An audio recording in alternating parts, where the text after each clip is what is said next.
aimed with Blitz using the software, and then I changed a bunch of shit, and now things are broken. But we're gonna get through it. Let's make sure everything's good to go. I see Video Ninja still up and running, and we should have both of the YouTube streams up now. I'm gonna double check TikTok. Oops. Let's see. Blitz, I bet you even check your mentions on TikTok, don't you? Yeah, that's how I figure out who's tagging me in videos that I should respond to. Dang. See, that's. I don't think In I've fact, looked at a those are like the things mention. that I read the most. Interesting. I don't know if I've looked at one of those in like over a year. I probably should. I agree. That would be helpful in trying to figure out. Like, I do actually have to start making some response content because that's the way to grow your following. But I never know like what I should actually respond to, and I suspect that's where people are sending it to. Okay, I'm gonna log in real quick on TikTok. Yeah, I guess I'll just watch the chat from YouTube proper. Yeah, I'm gonna send you a link here in a second, though, Blitz. Okay.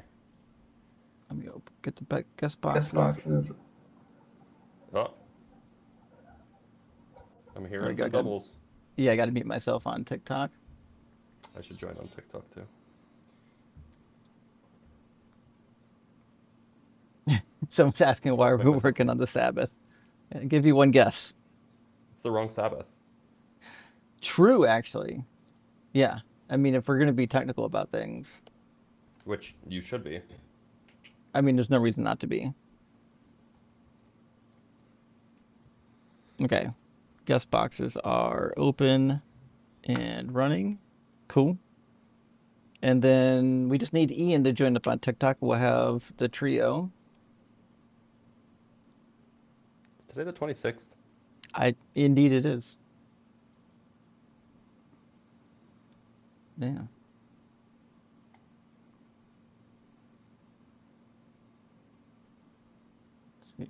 Oh, there's the request. Boom. All right, we got all three. Fantastic. Yeah. Welcome in everyone on TikTok. I see people starting to filter in. Oh, Sabbath is a metal band. Well, Black Sabbath is a metal band. This That's I'm true. aware Black of. Sabbath is a metal band. I don't Yeah. understand how one could be working on that. On the Black Um, Sabbath. mm-hmm. Yeah, I'm not sure. Unless like this is a joke. Maybe the Black Sabbath is the first one after the Friday, Black Friday. That would make sense. Wait, let me Wonder back in.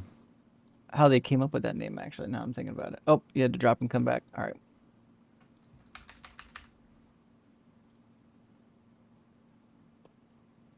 Black Sabbath? Yeah. Well, there's a genre of metal called black metal. That came way after Black Sabbath existed. Okay. I have no idea the timeline for any of this. Of course you don't. It's not my fault. It is your fault. You're too young to know. It was never your fault. But let's grab our first guest, and we'll get some super chats after we get our first guest. I do see we got some super chats that came in already. We'll get to those. Sorry for being late. Definitely blame me, and that's all I can say about that. But we should be ready to rock and roll, y'all. First guest looks like Cade Gunschluscher, which I'm definitely pronounced that one correctly. Sure of that one. Is Caden? How close did I get to getting your name? It's Caden. Cool. And Hi, are Caden. you at least 18? I'm 23. Okay. Neat. And do you believe in God? Yes, I do. Cool. Any particular one? Can someone tell me why Ian's such a little bitch-made cutie boy? Did you call him a cutie? The fuck? And a bitch? He's so cute. He I just did. want to grab him and put him up and just kiss him all day long. Aw. That's I kind of love weird you, though. Ian. I'm a big fan of you. Okay. You should be normal. You should be more normal. No, I'm You not should be more normal. normal. Okay. Sure. Okay. I just want to Well, put you up in a little ball. bye. Ian, you're driving some people crazy out here. Apparently. Yeah. Unwell. I got to tell you, I had an acai. I didn't say that right. Had an acai bowl yesterday. Delicious. Yeah, it's pretty good. Fantastic. It's pretty good. I'm an acai proponent. I still don't really know what it is, but it feels like cheating. It feels like you're having like sorbet or some shit, like ice cream for so lunch. for acai dinner. is the quality of being self-derived, self-existent, and completely independent. Oh no. Oh, not acai. That's I funny. I should never know that word. That's ridiculous. All right, let's get the next guest in here, which I assume, and by assume I'm pretty positive, is a troll. But we'll grab because I'm pretty sure we've had final Oh boss no, in this is here. this is Deathless. Oh, this is is the Deathless goat. Light. He just changed his name again. Yeah, well, this is one of his accounts. I think he's had this one for a while. How many accounts do you have, Deathless? 2. Two. Why? Because I get banned on the other one for talking shit and ragged atheists, and then sometimes they get Yeah. over here and do my. You do get banned a lot, I bet. Okay. Yeah, it's the So, atheistic elite in control of TikTok. I wouldn't suggest it's that. I would suggest that there are moneyed interests that do profit off of you, and I think that you guys are chills. Shills. Do you even know what I that don't know means? about that, but Usually shills know what they're shilling for. like, what are we shilling? No, well, I'll explain. Give me like 20 seconds to explain it. Okay. So in order for central banking cartels to actually expand into the Middle East, the first thing they have to do is they have to relativize the ethics by which to actually draw a probable doubt on the ethics of usury. And if they could collapse the actual principle that usury is That's what it objectively is. wrong in all particular cases and instances, then they could actually instantiate a higher market value and a penetration into those market forces. Now, in order to do you think this, what they usury is do they wrong? finance. Yes, I do. Why? Because it makes slaves off of the person who owes the actual interest to the principal. Well, are they compelled to borrow? Sometimes. Well, if you're not if you're not compelled to borrow money, is usury still wrong? Yes, Why? in principle. No, that's what I'm asking for. Why is it wrong? It Very violates the loosely, I think. categorical imperative. Why? Of what? How would it violate the categorical imperative? The categorical imperative is a principle in ethics that if in order for something to qualify as moral, it must be universally obligatory for all people, all places, and all times. But because you cannot make usury universally obligatory for all places and all times without collapsing economies, that means it's in consequence, it is actually destructive to the underpinnings which instantiate it, which means it's objectively evil in all places and all times. Well, if And that's just- anything that's that has just ever the been part of a collapsed economy is evil, then like I guess we're going to get rid of all money. Well, that's just a movie in the houses. goalposts. You asked for an answer. I falsified the skepticism. I'm Now just you're demonstrating additional why development. what you're saying is silly. I also think No, this is a misreading but of the it doesn't matter categorical if you say imperative. it's silly after I falsified the paradigm. So you You lost that. didn't. No. Yeah, So- sorry. I proved it's part No, of the categorical sorry, imperative. you actually And if I didn't do proved that. it's part of the categorical imperative, Well- you lost that argument. I'm Wait, sorry I wait, shaved so your to head be on your clear, own I show. actually don't think that this Look, would I'm be in sorry line I with the shaved your head on your categorical own show. imperative. The Look, I categorical shaved that imperative would Imagine imply being- that we have Look, it's autonomy a and grown-ass to man enter acting into like this. relationships freely. Okay, so let me make the So argument this for God, actually even though seems I like it would shaved be your in head. line with the categorical It's all right. Let me imperative. make So my moving argument for away God, even from though I the shaved your head and you misreading of lost the that argument. categorical So it's one imperative. deathless, that's zero a funny your one. panel. Okay, so it's one deathless, zero your panel. One I brain shaved your fucking cell, head. deathless. Zero fucks Okay. given the Let's panel. just get to the. Here's my argument. So first, we're going to define God as the identity of perfection. 2 is that we're going to extend the definition of perfection so we have a clear understanding. Ian, are you cogent writing this nonsense application down? of what it means? I am. Perfection Okay. is that which is maximally coherent. So if God is the identity of perfection, and perfection is is maximal coherency, God is the identity of maximal coherency. Now, in order to be tautologically self-evident with the definition of maximal coherency, it must be tautologically coherent with omniproperties, which means the identity of perfection has intrinsic to it derivable omniproperties. Now, from that, let's make the argument. We have the justifiers. We have the truth makers. Now, here's the argument.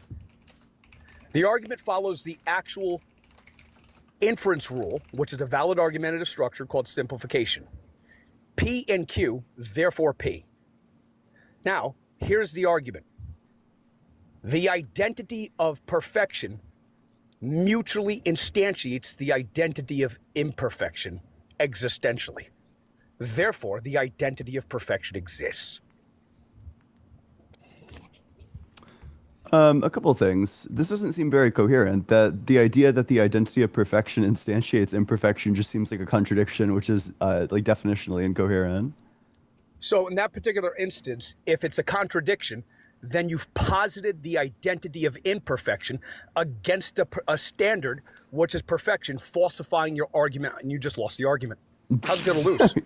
Total gibberish. How's it feel to lose? Total How's it feel to lose? non-response. How's it feel to lose? You're Total lost. non-response. How does it feel to Wow. lose? Yeah, Hey, when how's all it else feel to fails, lose? break like the How's it gibberish feel to button. lose? You're fucking lost. How's it feel Wow, to he lose? has like I he was truly has hoping nothing you'd say that. substantive. How's I it think feel- was Deathless my has argument had like imperfect? kind of an Never does. Was incredible my fall argument off. imperfect? You If know, my It's argument maybe true. if you imperfect, grandstand, maybe if you contrasted start with the beating on your standard of chest, measurement of perfection nobody will proving it realize existed. that what you How's said it was feel to like genuine lose? gibberish, and you didn't How's it resolve the feel fact to that there's a lose? contradiction in the How's it argument, feel to which lose? is that Hey, you're Ian, I saying shaved that that the fucking perfect head. It only thing took me includes a the minute to beat identity you? of imperfection, Shaved that the that perfect Shaved your thing is head? imperfect, Oh, you know? you're fucking Well, lost. maybe Did it you just becomes say not a shave your head? contradiction if Fucking you start lost. fucking shouting Oh, or you're lost. whatever. When are you gonna cry? Oh, you When are contradicted you gonna yourself cry? and you You're can't resolve fucking it, so lost. now all you can do is You're this. fucking lost. All you It's can do okay. is have a It's fucking okay, I meltdown like shaved usual. That fucking head. Gosh, How's I it do like feel this to guy. lose? I do How's like it this. He's funny, feel at to least. I honestly lose? think that it would be, How's it feel it's like to fun to take lose? notes on what he I says and know then repeat that it back to your people. powers of I think that that's sort of like the value that he provides are to the as community is that he has like a wet lot as of like really warthog's funny quotes. He's kind of like He's singing. What's the one guy? He's literally What's singing The what's Lion the King one right guy? now. My words are a matter of pride. It's clear from your vacant expression. The lights are not all on upstairs. That's true. But we're talking talking kings in kings and successions. successions. Even you Can't be caught unaware. So prepare, So prepare for the chance of a lifetime. Be Be prepared prepared for for sensational news. A shining new Some era is tiptoeing nearer. And where do we feature? Just listen to teacher. I know it's unsorted, but you'll be rewarded when at last you've been given my due. And with justice deliciously squared. Be prepared. How's it feel to fucking lose? You're lost. I love you, You're Deathless. lost. Deathless, have you ever You're considered like lost. trying out Hey, for off Broadway? Ian, it's okay, you're lost. Oh no. It's okay that you're fucking lost. It's all right. Hey, Ian, Lost it on was you easy. contradicting You yourself? fell right into That's what it it. sounds Wow, you like. just have to do like a Broadway number, then people will forget that you contradicted yourself. You said that the perfect thing is imperfect. We have a Maybe the therapist maybe in Joker mind. laugh will Talk help them to forget that somebody. you said that the perfect thing is imperfect. You know, maybe that helps resolve the contradiction. Holy shit! I don't I think actually he's love okay. Deathless. I love Death. He's so funny. This is this is crazy. Bro is not well. And he's gone. Yeah, I think that's probably true. Well, that was a fun start. I suppose let's grab our super chats. We'll move right on to the next one. That was exciting. Quite exciting. So hold on, I didn't even set up the super chat window yet. Give me a second. Let me grab the next guest. I'll set up the super chat window real quick while we're talking to the next guest, and we'll keep on moving. Sorry about that. I was too busy laughing at Deathless. I forgot I had a job to do over here.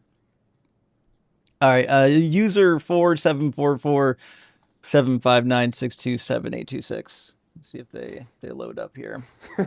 Somebody in the comments is like, he might actually need an ambulance. Yeah. I He don't has like I the don't think Joker they're okay. condition, like the condition from the Joker, where you just have to like fucking like laugh compulsively. Yeah. Yeah, it's scary. User, how you doing?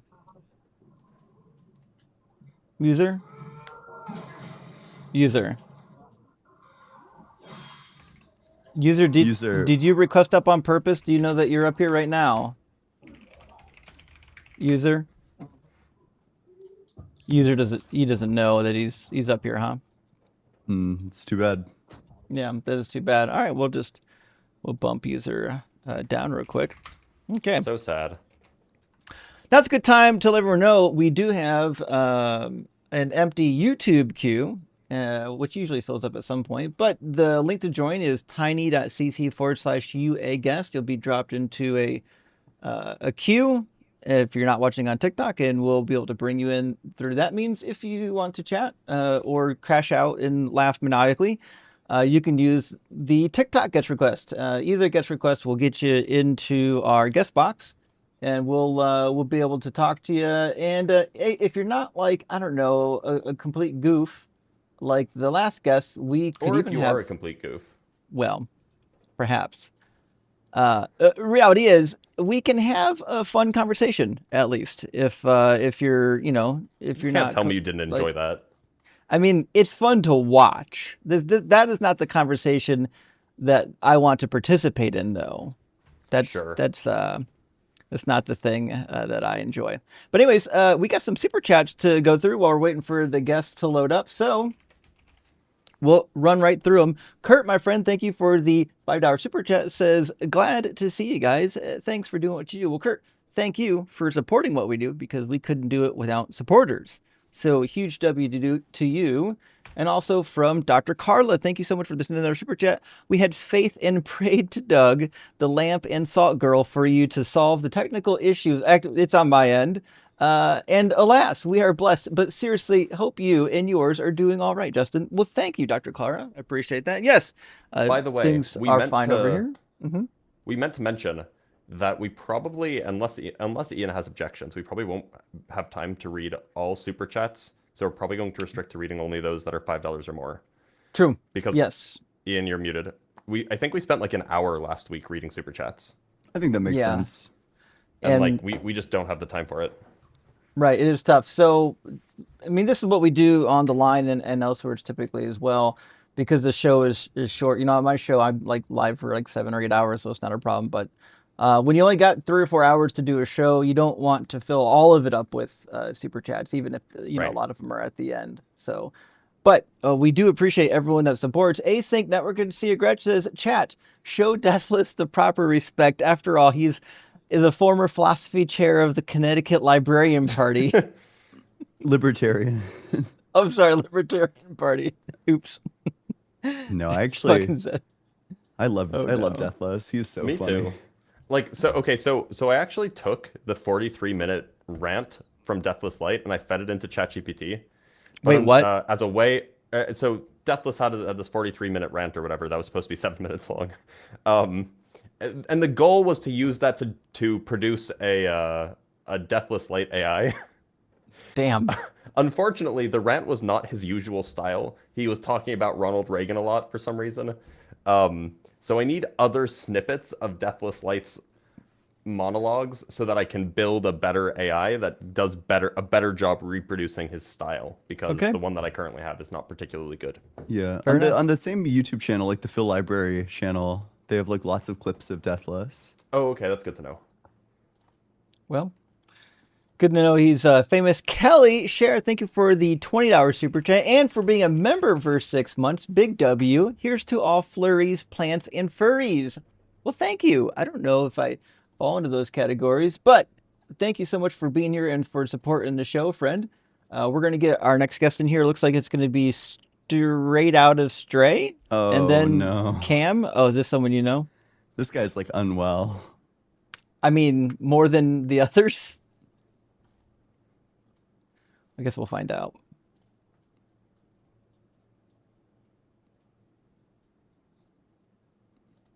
Maybe if they can load. I can't hear him. Also, I forgot Deathless Light has his own YouTube channel. Hey, good day. Deathless Light has a YouTube channel. Day. Can you hear me? Stray, how you how's it doing, going? Stray? Hey, not bad. Again, I just want to make this statement, man. To simply exist gives us all hope, but honestly, nobody knows. You're all pretending to know. Nobody knows what. What's your fucking claim? Prove your claim, asswipe. Oh, I Prove mean, your claim. we've got some arguments Play for stupid. Play the stupid. claim. Prove your Did you claim. want to hear one of the arguments? Prove your claim. Yeah. I mean, I I'm got asking if you want to hear one. Prove your claim. Yeah. Who's Sounds like he claiming wants that God's one. not real? Because we can give you arguments for that. Yeah, prove your claim, asshole. You could spit all you want, but you can't prove it. Yeah. You're the Here I one that sounds like go. you're spitting. Here I Go go. ahead, Watch Ian. Again, this. you know, you guys Yeah. sound 3 and 4. Keep If talking your time shit. begins talk to real. exist, if time begins to exist, then a timeless state Hey, would what change are you into a talking about? temporal If? Hey, state. dummy. All Never mind changes ifs. within time. Never mind ifs, dummy. So Bro we doesn't would know have what a a hypothetical timeless is. state that's within He doesn't time, know Prove how your arguments claim, work. which is a Einstein. contradiction. So therefore, time Prove didn't your begin to claim, exist. Einsteins. To simply And if time didn't exist begin gives to all hope, exist, but then nobody God knows. didn't It's a create fact. it. I crossed this So bridge then God's when I was not the 8 years creator old. of You guys are all time, child's play, bro. You get which child's play. means that God You don't doesn't know exist. shit. There you You just go. got a fat There's the finger proof. pointer. You ain't got shit. We just proved you ain't it. got Do you shit. wanna You know, calm when the you fuck point a down? finger at me, 3 fingers point back at you. Devastating. Again, all 3 of you are asswipes Emotionally that pretend to know the unknown. tumultuous. Boy Yeah. pretenders. Really Nobody knows. Stop a pretending. solid argument from Yeah. straight out of Stray. Yeah, exactly. Stop Really pretending convincing to stuff. know the unknown, asswipe. Great stuff. Yeah. Yeah, I got candy for all of you. You goofs. I bet you do. Are you suggesting that you try to give candy to children?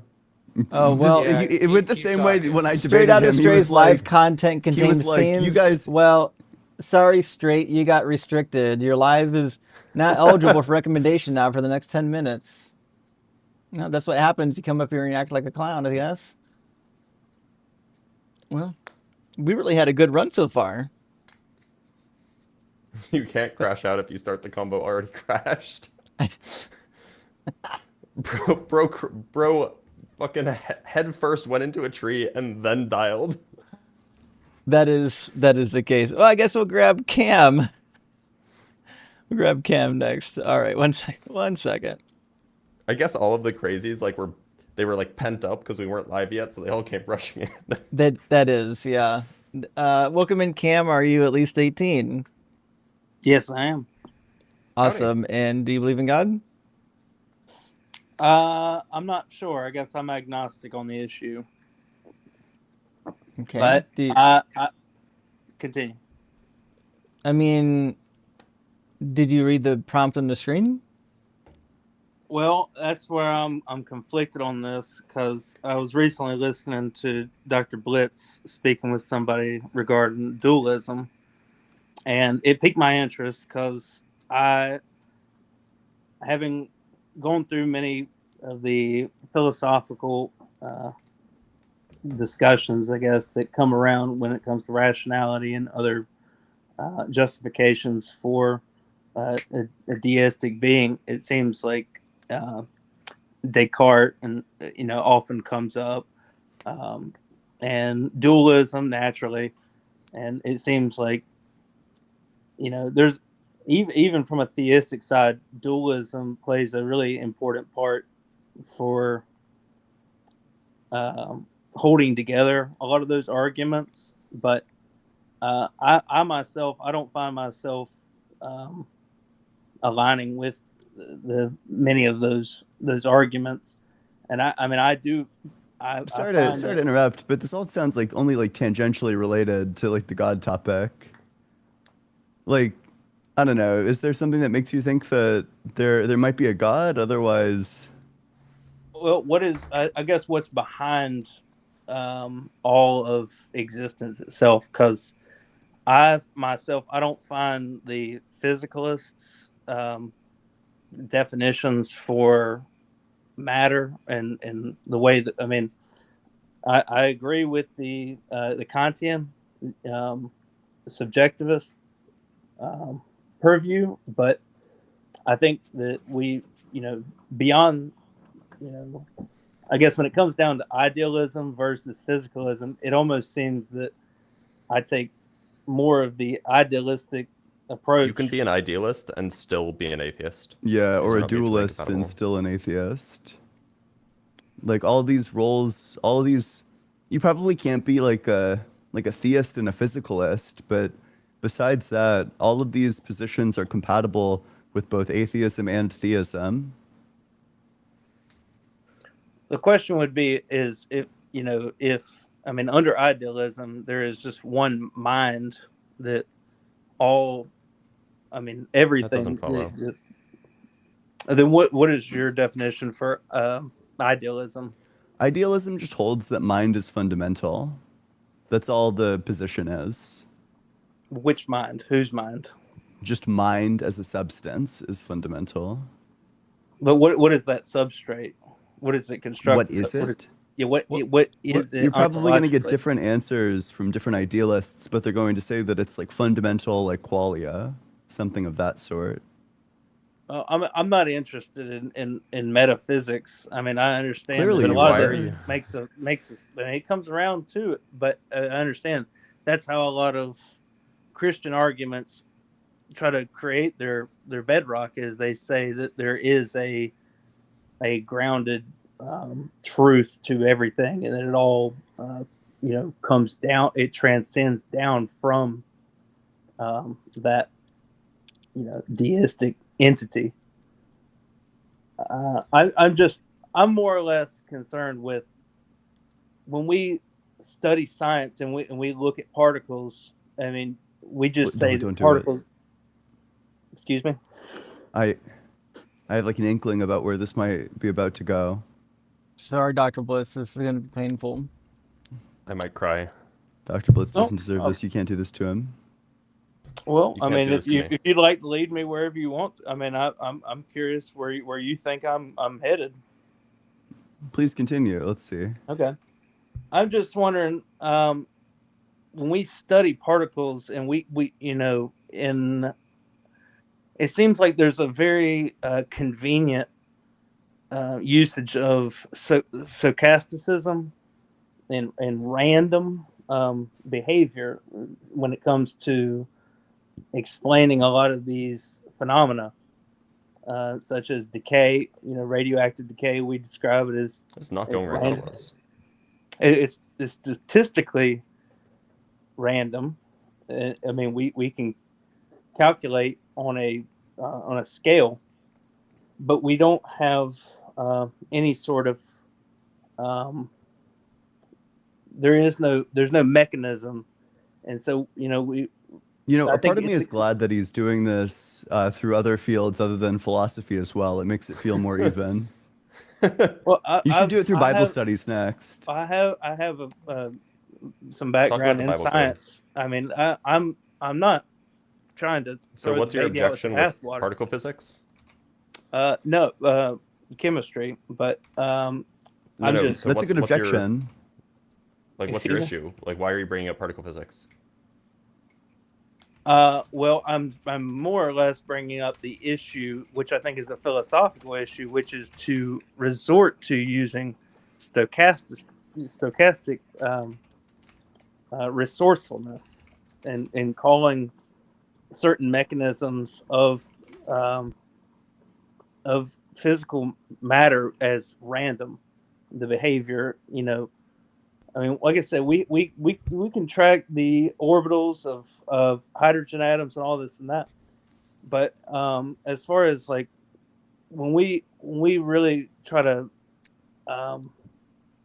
crack down on what stuff is or what it's actually doing, we run into this philosophical barrier. It just doesn't really work out. What's the philosophical barrier that we run into? Well, like I said, it's that we say that it's random or that it is. Yeah, what's the barrier? Well, the statistic, the Schrodinger equation and the way that it gives us just a probability of events. Yeah, And, what's the and of barrier? course, you're aware it doesn't quite align with the reality that is experienced. It absolutely does. Our universe looks like it is fundamentally stochastic. How does it So, look when you use the word look? I want to know what you mean as by in the we word perform look. measurements. You perform the same measurement 1,000 times on 1,000 identically prepared copies of a sample or something like that. And then the outcome looks exactly as it would if the outcomes were distributed according to some probability distribution determined by the Schrodinger equation. and the wave function evolution. So like this is it. Like it behaves exactly as we would expect it to behave if it was indeed stochastic. How would you? I mean, I understand we have the Bell's theorem, and that's probably the closest thing um, to evaluating what is a truly random event, and I understand the implications and how that's been tested. I just think that sometimes it seems, like I said, the terminology. I mean, forgive my ignorance. I mean, I am not entirely well versed on this, but I do think that there is an issue when I mean What's the there issue? there is an education issue when it comes to this, because I think when people hear of I grant that. the double slit experiments and things of that sort, they think that you know that means that we're living in a simulation, or that reality is not what it seems to represent as. And I just think we need to really. I think the terminology really needs to get. I think that randomness is not an answer when I don't think. Look, I understand. I that don't you think. I don't think it supports. I don't think it actually helps the quantum physics argument I to understand point that to randomness. it feels that way, but like that's not an argument for it being false, right? I don't know if it's that you have an It's also not argument an for it being obstruction. true as well. What about all the evidence, right? Like, what about all Yeah, the it's like what about like all the the experimental data? evidence is the argument for it being true. You're just saying you don't have a theorem that can What? support it. That you don't have a theory. You don't have a theory that can explain the phenomena yet. They do. Yeah, they do, and the phenomenon is fundamentally stochastic. Yeah. That's I mean, is that how can you demonstrate stochasticism look, you have an idea, like a hypothesis. We're going to talk about how we do science now. The hypothesis is that there is a fundamentally random feature of our world. This is like the outcomes of quantum measurements and experiments, and that the outcomes are distributed randomly according to some distribution, and that distribution is given by the Born rule and the wave function. And so then you go and you test this. You run the experiment 1,000 times. You check to see you check to see if the distributions are correlated with one another, or the outcomes are correlated with one another, and you find that they're not. You check to see whether or not they are distributed according to the Born rule, as you would expect, and you find that they are. And this is evidence for that hypothesis.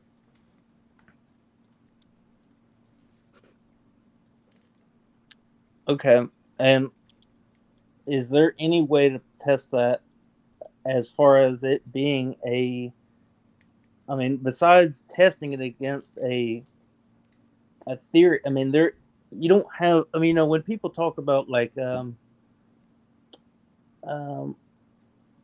design or things like that, like we're talking about like or what I don't even know the theistic terminology is for it, honestly, because but the way that things are just I can't think it's on the tip of my tongue, but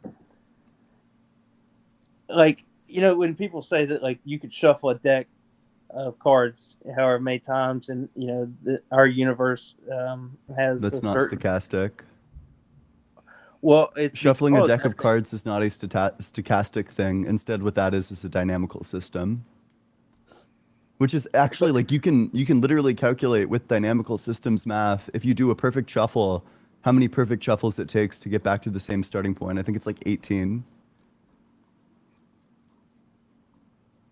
So I mean, but that is the reason why you say that operates that way is because you're operating with a limited capacity. There's 52 cards in the deck. What are you talking about? That's just a fact. It's something I calculated in undergrad for my chaos theory class. I'm asking simply, like I'm saying No, that's like a no, I'm that's like a fact. asking, Like you it's could a go and do question. that. It's a question. No, I agree that's I'm saying that you're saying that operates that way because of the 52 deck. It's confined to that set. No, it operates that way because it's a classical system. Hmm. But how Classical systems are deterministic, not stochastic. is At least does if all the information is known. There's I like mean, is epistemic constraints potentially, but there's not fundamental stochastic constraints that you get like in quantum mechanics. so that you're saying that's not analogous to the universe we live in? Right. The universe that we live in seems like it's fundamentally stochastic. Now, there are potential ways that we can explain this and still kind of save some kind of determinism. The many worlds interpretation does this, but instead of having like the single world that we live in would still be identical to being stochastic, but it's actually just determined, and the self location is in some sense stochastic. But regardless of your preferred interpretation, it just is the case that our universe looks exactly as it would if it were fundamentally stochastic in nature. Right. Like I know that you're incredulous about this. I know that you, I don't know, maybe it like doesn't make sense. It doesn't feel like everything's like totally random. Um, but you can't really change like the experimental data, which finds that indeed, it perfectly matches up the exact things that are predicted. Like you will find wave function collapse to happen with the exact sort of distribution under like I don't know, like the theory is like stochastic, and then it in experiments it has the exact same distribution. I just find even these patterns, they may not have been, they're not well established. And I'll say yet. There There absolutely is room for theory to come in, and I hope you welcome that as well. But I think at this time, to say that it is the product of randomness is a matter of convenience rather than actual explanation. So you're just saying that we don't actually have like, do you think that what it is that we just don't understand it well enough? I think that for the time being, that is the case. And I think that randomness, it's easier just to throw your hands up in the air and say, I don't know. It's just doing its own thing. Yeah. Look, Okay. Well, yeah. No. Blitz, you're like way more qualified for this. Do you understand that that you can actually check whether a sequence is random? Like there are statistical tests that you can run to check whether a sequence is random. And in fact, this is how you run tests against random number generators. I think those are being compared to what we think is statistically significant, and we have certain parameters for what we deem as statistically significant. Statistical significance in the technical sense is not relevant here. I was asking a question about whether you know that we have statistical tests to check whether sequences are random or not. Well, I'm saying that is only relevant in the context of comparing it to something that we deem as stable, and like whenever you have your 0.05 deviation and this and that, like I think that we're comparing that against these, we draw lines all the time. Like I think this is a problem. Sounds like this is the answer to my question to no. Well, I think that a lot of like Newtonian physics. Again, I'm not a physicist. I studied a little bit in college, but it seems like a lot of that is just smoothing out the the dots that we have, and we create these patterns, and we draw these graphs, and we say this is how the universe operates out of a matter of convenience, not because it actually physically exists and operates that way. If it doesn't operate that way, then okay, I'm sorry. This is like, gosh, have you looked into this particularly deeply?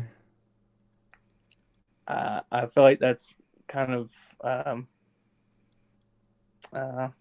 because if you understood, like, you probably don't actually understand what the double slit experiment demonstrates. But the double slit experiment, essentially, what it demonstrates is that this isn't a matter of like, well, we just don't know.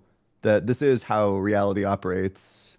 But if you don't understand what's actually going on there, like you kind of just wouldn't understand that. Well, since you're willing to provoke that, I'm willing to ask: Is a photon literally a wave and a particle simultaneously? It's literally a wave. It has. No. I'm answering your question. I'm answering your question. Particle and I'm answering your question. A photon not is a and, wave.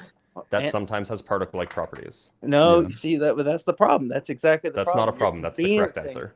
But that's the thing. We have Ian convincing this by saying that I'm ignorant and I don't understand the implications. True. Well, I mean, I think that you're conveniencing the conversation whenever you say it has properties. Yes, photons have properties. No, but For when example, you momentum. I mean, I don't know why you suggest that I wouldn't be aware of these properties. I'm saying that it conveniences the conversation when you say they can do this, but they can also do this, and those things sometimes don't always agree with each other What are you talking in the about? context that they're operating within. Well, like we're talking about the um, what is it? The Edison's photoelectric effect, things like that. What are Where we you talking have, about? well, I'm talking about the quantization of Edison had photons. nothing to do with quantization. It does. It has to do with No, Edison. Maybe you're thinking of Einstein. That's what Einstein was involved with the photoelectric effect. Okay. Well, I knew it was one of the smart fellas, but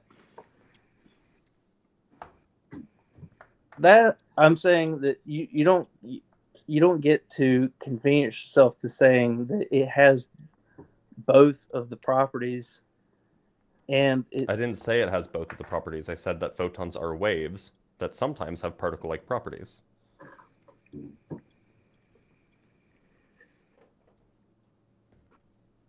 well, I just don't think that trying to come at me and say that I don't understand what photons are or whatever. That's exactly the problem I'm bringing about is what the hell is a photon?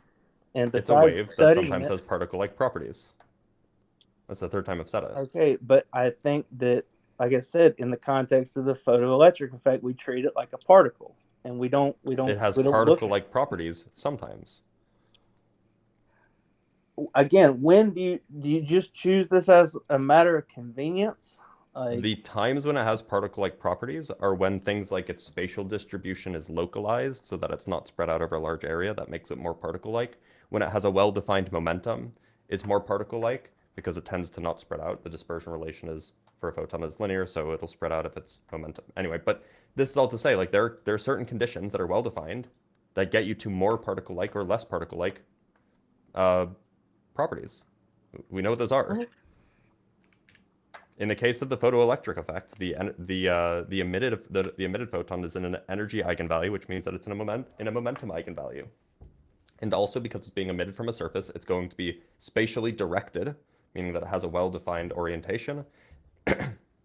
Now, what it won't have is it won't necessarily be spatially localized, at least not,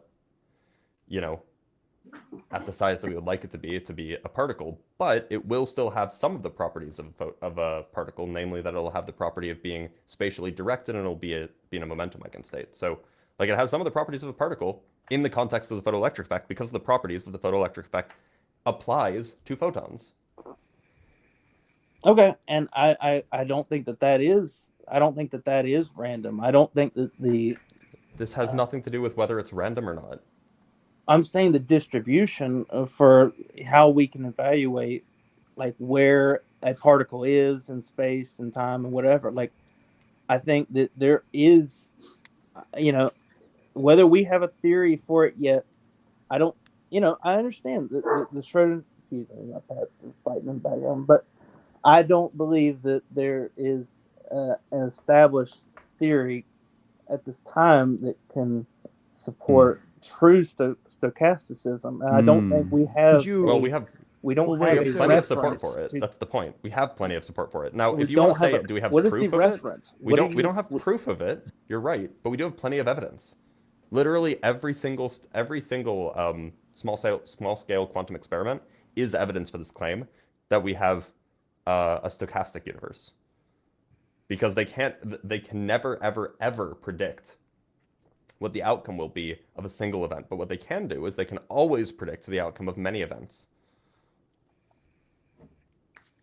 Well, don't you think? I mean, like, I'll round this out because this was, after all, a theological debate. After all, you don't think that this could be all in the mind of in a mind, like that the operation of all matter and all things? Like, I don't think that, Cam, I'm going to ask you just like a basic quantum mechanics, because you have a strong opinion about quantum mechanics. You have like, you've made like a very definite claim just now. You've said you don't think that there's a hypothesis or like an interpretation that accurately captures it. So that's like the sort of claim that you'd make after looking into it. Can you tell me what the difference between like the Bohmian interpretation and the Copenhagen interpretation is? Or have you actually not looked into it No. even like a little well, bit? well, again, why do you spoil the well? I just want to It's really know, bad faith. could you It's tell me really like the bad difference faith. I'm between just these gonna- two things? Because otherwise I think maybe, you know, if you know so little about this, you just shouldn't have an opinion about it. You know, if I knew if I knew as little about a topic as you know about this topic, well, I just wouldn't make a claim like, I haven't heard you know, much the from experts you are on the wrong. matter. I mean, Well, so just to be clear, you have no idea what either of those interpretations well, are, correct? just to be clear, you've spoiled the well. But Okay, no, I will so elaborate. he has- I will elaborate. Sure, No, sure. So you have excuse me, if no you'll let me clue speak. what's going on in this field. I don't know why you would have opinions about a thing that you've like clearly never looked into. I do. I'm aware of the pilot wave theorem, or the pilot wave hypothesis. I just want to know, could you tell me the difference between the Bohmian interpretation and the Copenhagen interpretation? Yes, I understand the Copenhagen interpretation as being what is the modern paradigm in quantum mechanics. What does it And, say? The Copenhagen interpretation intends that there are a simultaneous,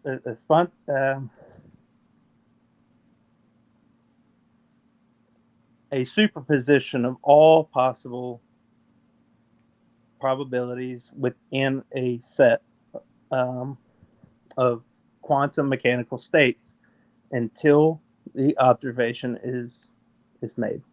And the observation, the moment of observation is still to be yet defined and well described. And what's the Bohmian interpretation? The Bohmian interpretation has a intent which, to my knowledge, applies a pilot wave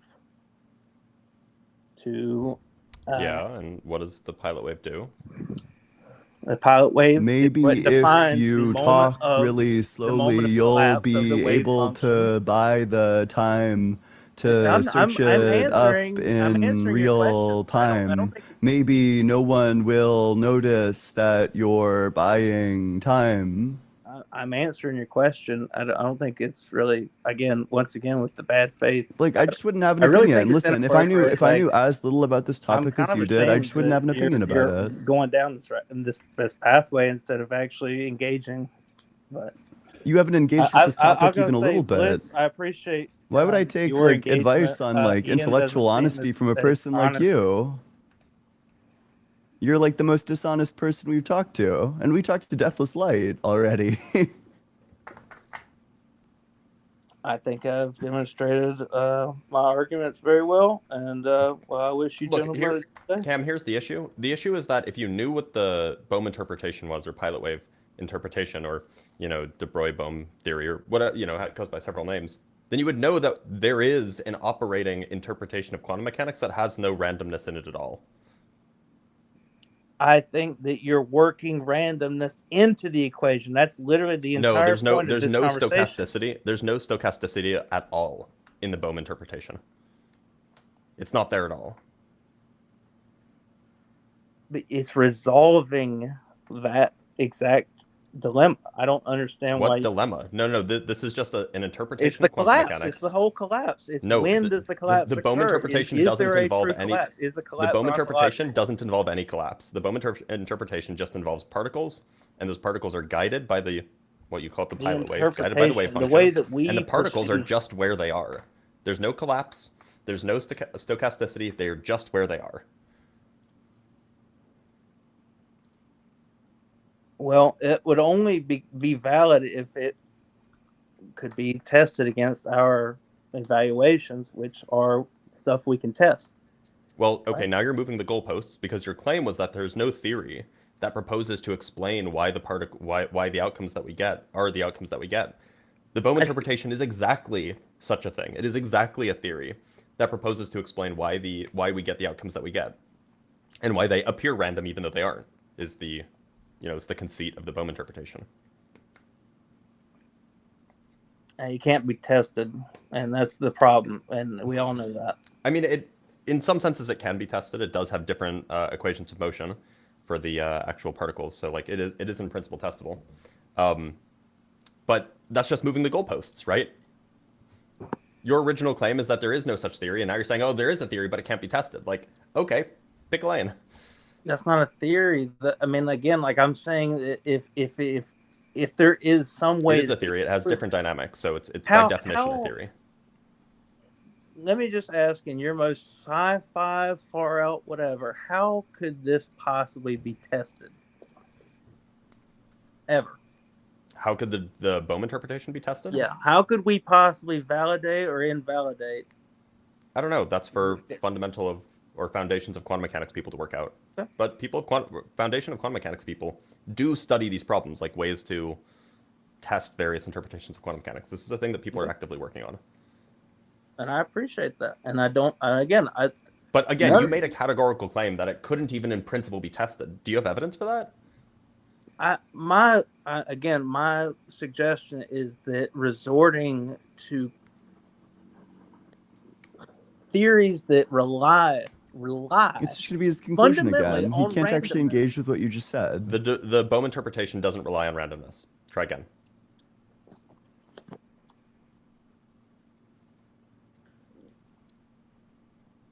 The Bohm interpretation is strictly deterministic.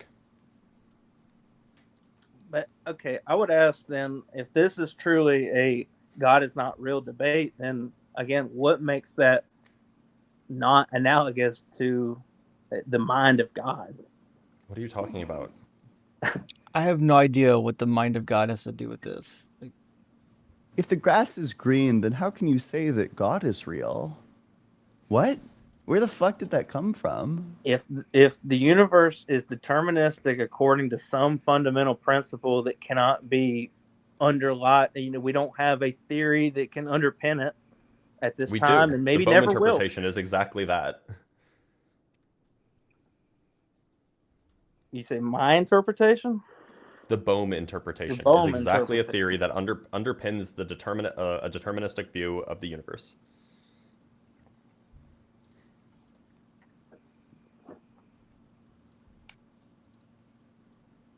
Yeah, I'd be very. I mean, I'd be very curious to hear a compelling argument for this to be. I mean, I guess I hear a lot of people who resort to the many worlds theory because of convenience. Again, because infinity does the same thing. Surely you mean by convenience you mean that it is the most parsimonious and best explains the data that we have available. Surely that's what you mean, not just out of convenience, because you've definitely looked into this, just like how you've definitely looked into the Bohm interpretation. Well, I don't think that Occam's razor quite. I don't think that it quite can. I just don't think that quantum mechanics and parsimony can shake hands quite yet. I don't think we're there. Well, what's your critique of the many worlds interpretation as being able to provide parsimony? Well, again, my dilemma is that it's a matter of convenience. How? Whenever we say that there are. How is that convenient? By the way, the many worlds interpretation is arguably, arguably there is no randomness in the many worlds interpretation. Well, they said there's no collapse of the wave function. Yeah. It's not ontologically a moment. Yeah, and there's no all- stochasticity in the many worlds interpretation either.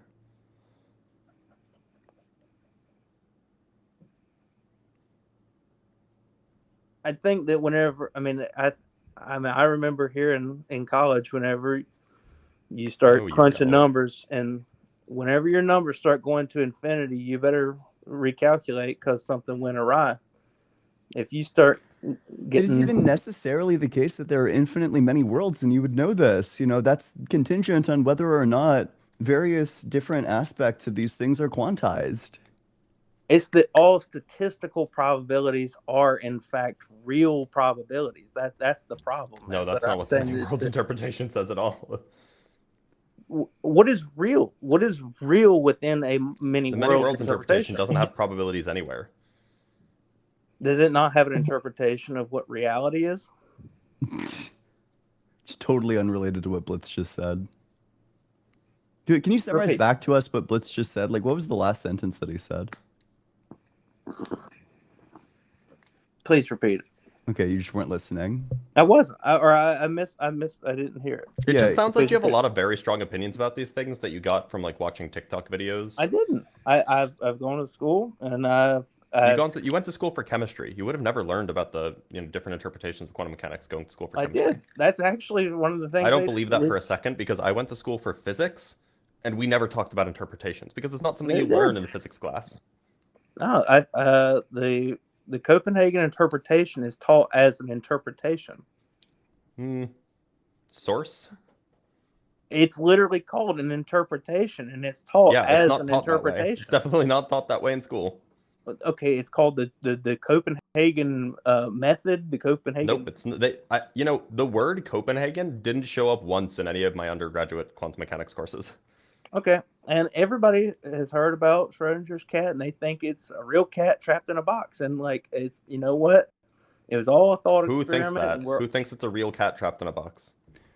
Everybody who strawmanned the whole thing. I mean, I'm saying that. You mean if uninformed you- people? Yeah, sure, uninformed Yeah, who- people. I Okay, but agree. that's thought my it was a problem. real I'm cat. saying that if you intend to strawman me and say that I'm misinformed or whatever, that's fine. But you don't know about what the many worlds interpretation is. You don't know what the Bohm interpretation is. Yeah, Right, Cam, like, your can you understanding. please elaborate? Your understanding of this Elaborate. Now, I would like topic to hear comes Blitz from elaborate. videos that have background music that sounds like this. Blitz, I would like for you to elaborate. You're the most qualified, and This I would is like like your for you learning to- environment. Like, it's just so clear. Like, I don't know. You should Cringe. look into this. You should genuinely look Ian. into this. cringe. I agree. It is cringe that you're like LARPing. No, I think Blitz has. I've been very clear that about the things I've said, and then you just haven't listened to them. So I don't know why you're appealing to Again, me. here. are you a Wait, preacher? wait. Are I you a don't know. I preacher? don't know if And we've had people in the I box, take but we your should have side from moved it? on as soon as we got like a person in the box. Since we have people here now, we should move on. That's Yeah, fair. we got I three of them appreciate waiting to you, get gentlemen. in. So Afternoon, and I hope you have a Goodbye. wonderful day. Thanks, Blitz. all right, have a good one, Cam. Well, that was something, and we do have some guests waiting to get in. I see Liam, Kelly, and Eddie. Eddie was here first, so we'll grab Eddie. Do you guys have you guys ever seen What We Do in the Shadows, like the energy vampire? Mm-mm. That dude was like the energy vampire. Holy shit. Sorry, that reference the audience gets it, I'm sure, but that didn't mean anything to me. Is it a good You're show? I lagging. feel like I need to watch it now. Yeah, it's like a movie. I think the movie is before the show, but yeah. Oh, There's a shit. movie and then there's a show based on the movie. Okay. The Well, premise friends- is that there's like 3 vampires that just like live in the world and they're all kind of cringe and I don't know. It's basically that. Fair enough. We lost our next guest, so that means next in line is Liam, because Eddie dropped. Kurt, thank you for the super chat, though. Says, great start to the day, Deathless Light, and an Ian lover. Yuck.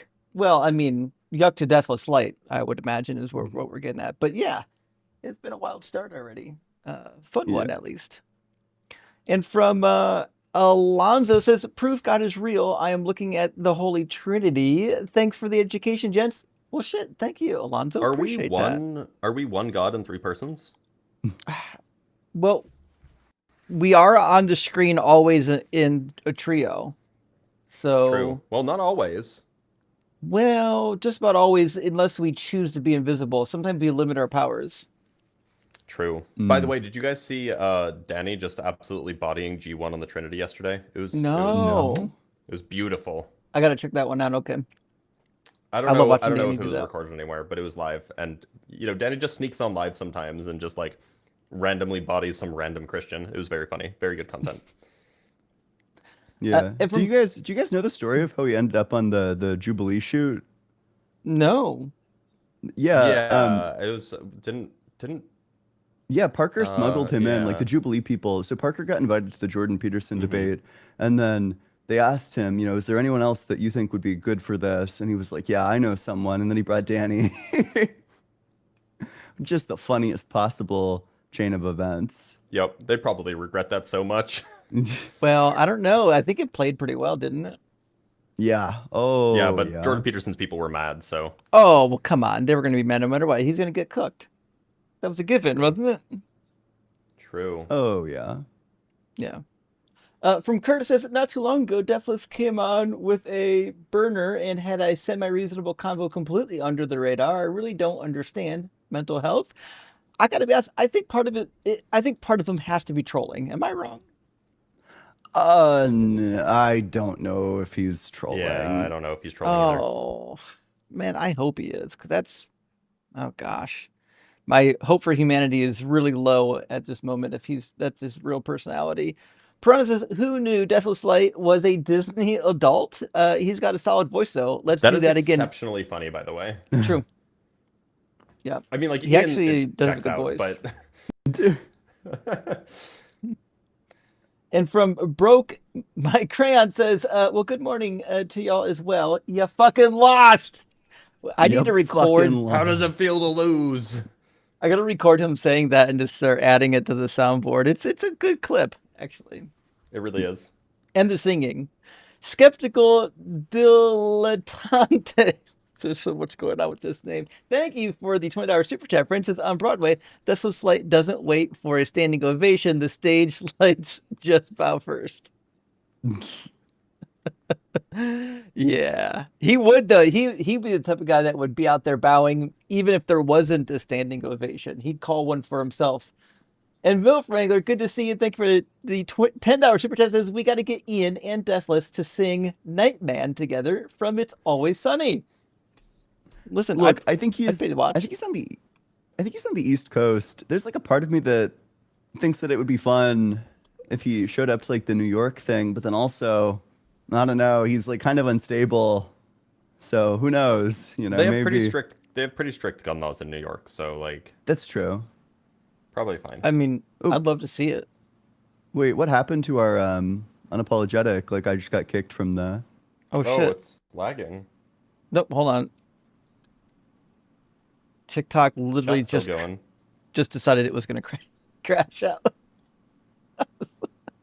I didn't know why. I don't know why it shut down. It just shut down immediately. It's opening back up. Okay. That's right. We didn't. Our guest on TikTok dropped, so I guess nothing lost. Yeah. And we're back. Let me hit go. Continue live. Yes, I would love to. That's the one good thing about the TikTok crash is if it crashes while you're live, it'll let you resume it. That I haven't seen a TikTok crash in ages. You guys see that anymore?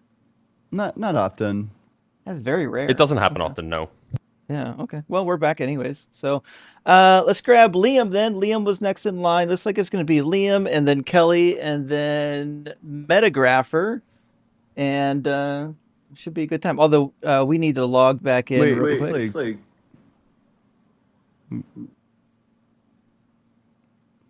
it seems to be like lagging pretty badly.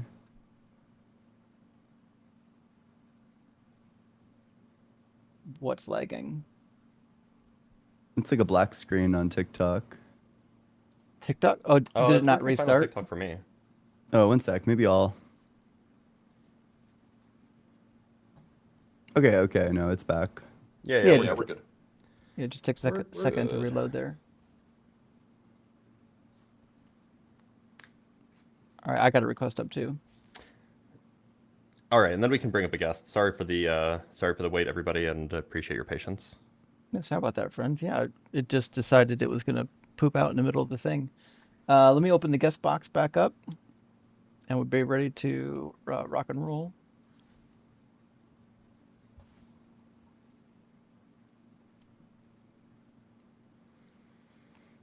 Join.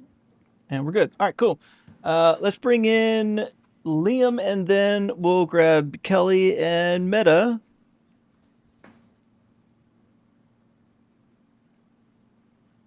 There we go. Welcome in, Liam. Are you at least 18, and do you believe in God?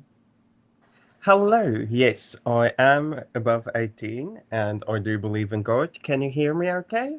Yeah. Sure, yeah. Yeah. What part of the world are you from, Okay. Liam? I am from South Africa. Yay. Okay. Okay. So, what my question is, I'm going to bring a math equation to the table. I love math. Yeah. So, okay, Oh. so more or less, how old were your parents when you were conceived? More or less, rough estimate. Around Early the 30s. 30. Okay. Late 30. 30s for at least for my mom. I think my dad was like That explains so much, Ian. it was like mid 40s for my dad, maybe like late 30s for my mom. Okay, so for the argument, for the sake of this equation, it's okay if we take 30 more or less as the time parents conceive Sure. children. Okay, so let's take the year 2026 divided by 30. Okay. The number I get is 67.5. Okay. So if you round it down, it's 67. Why would you round it down? You should round it up. Okay, 68. There you go. Will not to actually change the math that much. It's okay, but Okay. anyway. So in order for us to be here, we obviously had to have a mom and a dad. There had to be two people at least. Mm-hmm. Okay, so if we take 2 to the power of 68, Mm-hmm. we have a very big number. Very I big am- number. What you're referring to is something called pedigree collapse. Yes. Do you know what pedigree collapse is? No, sorry. English is my second language, so I Okay, do not I'll know explain. what that. Okay. Pedigree But collapse what is a thing is- that happens in genetics, where if you keep winding the clock back on like your ancestors, eventually a great great great great grandparent on one side is the same great great great great grandparents on some other side, meaning that your family tree doesn't branch out forever. It branches out and then it stabilizes and it even collapses back to a smaller number, which is to say that everybody is the product of incest to some degree, obviously. But usually for most of us, it's 5, 6, 7, 8, 10, 20 generations back, where you have a great, great, great, great, great, great grandfather who's various great, great grandsons or granddaughters. Eventually, because they're so separated, they don't even know that they're related. And so you end up with your family tree not being a tree as you wind back, but it ends up collapsing back in on itself. Okay, well, This is a thank thing you that's for well that. understood. So then let's make it then 2 to the power of 20. Would that be okay? We still I have mean, a very so big... most like as far as I know, most people are basically related if you go back Yeah. like 1500 years. Yeah, At least most okay, people in similar geographic areas. Like there's a possibility that like there's genuinely separate relations like in say East Asia as opposed to say in like I don't know, South America, but setting aside geographical separation, me, Ian, Justin, you, maybe you actually, are almost certainly related if you go back 30 generations. Okay, so let's make it Even for 20 the generations argument... well, 20 generations is only like 400 or 500 years, so it's probably not the case for that. Okay, so let's make it 2 to the power of 20 generations back. That is a much smaller number. And then for the sake Indeed of this it is. argument, okay, it will not, we can assume everybody was separate. Okay, so more or less, there had to be at least 10,458. Oh, sorry, I'm reading this one. 1 million. Okay, sorry, I am very tired. It's about okay, a million. 2 to the 20 is about 1 million. Okay, 1 million. It took Where'd he go? 20 generations back, at least. Sorry, you cut out there. Can you repeat that? Okay, it took at least 1 million people for us to be here. It took actually a bit more if we go further back, but it took a large amount of people to meet, to get married, maybe not get married, but definitely to have kids. That the genetic makeup finally gets to us. We all agree on this. Well, no, Okay. I mean, so pedigree collapse is actually pedigree collapse happens on a much shorter time scale than 20 generations. Okay, so which number would you be Like happy at with? like 10 generations apparently Okay. is so- pretty standard for humans. Again, assuming that there's not a whole lot of Okay. assuming that there's not a whole lot of travel. Like if you have a whole lot of travel for individuals, it could go back further. But Yeah. apparently 10 generations is Yeah. about normal for humans to start having pedigree collapse. Okay. The point I'm trying to make is not actually about genetics. It's about the amount of people it took for us to be here. It took a large amount of people for us to be here. Not really.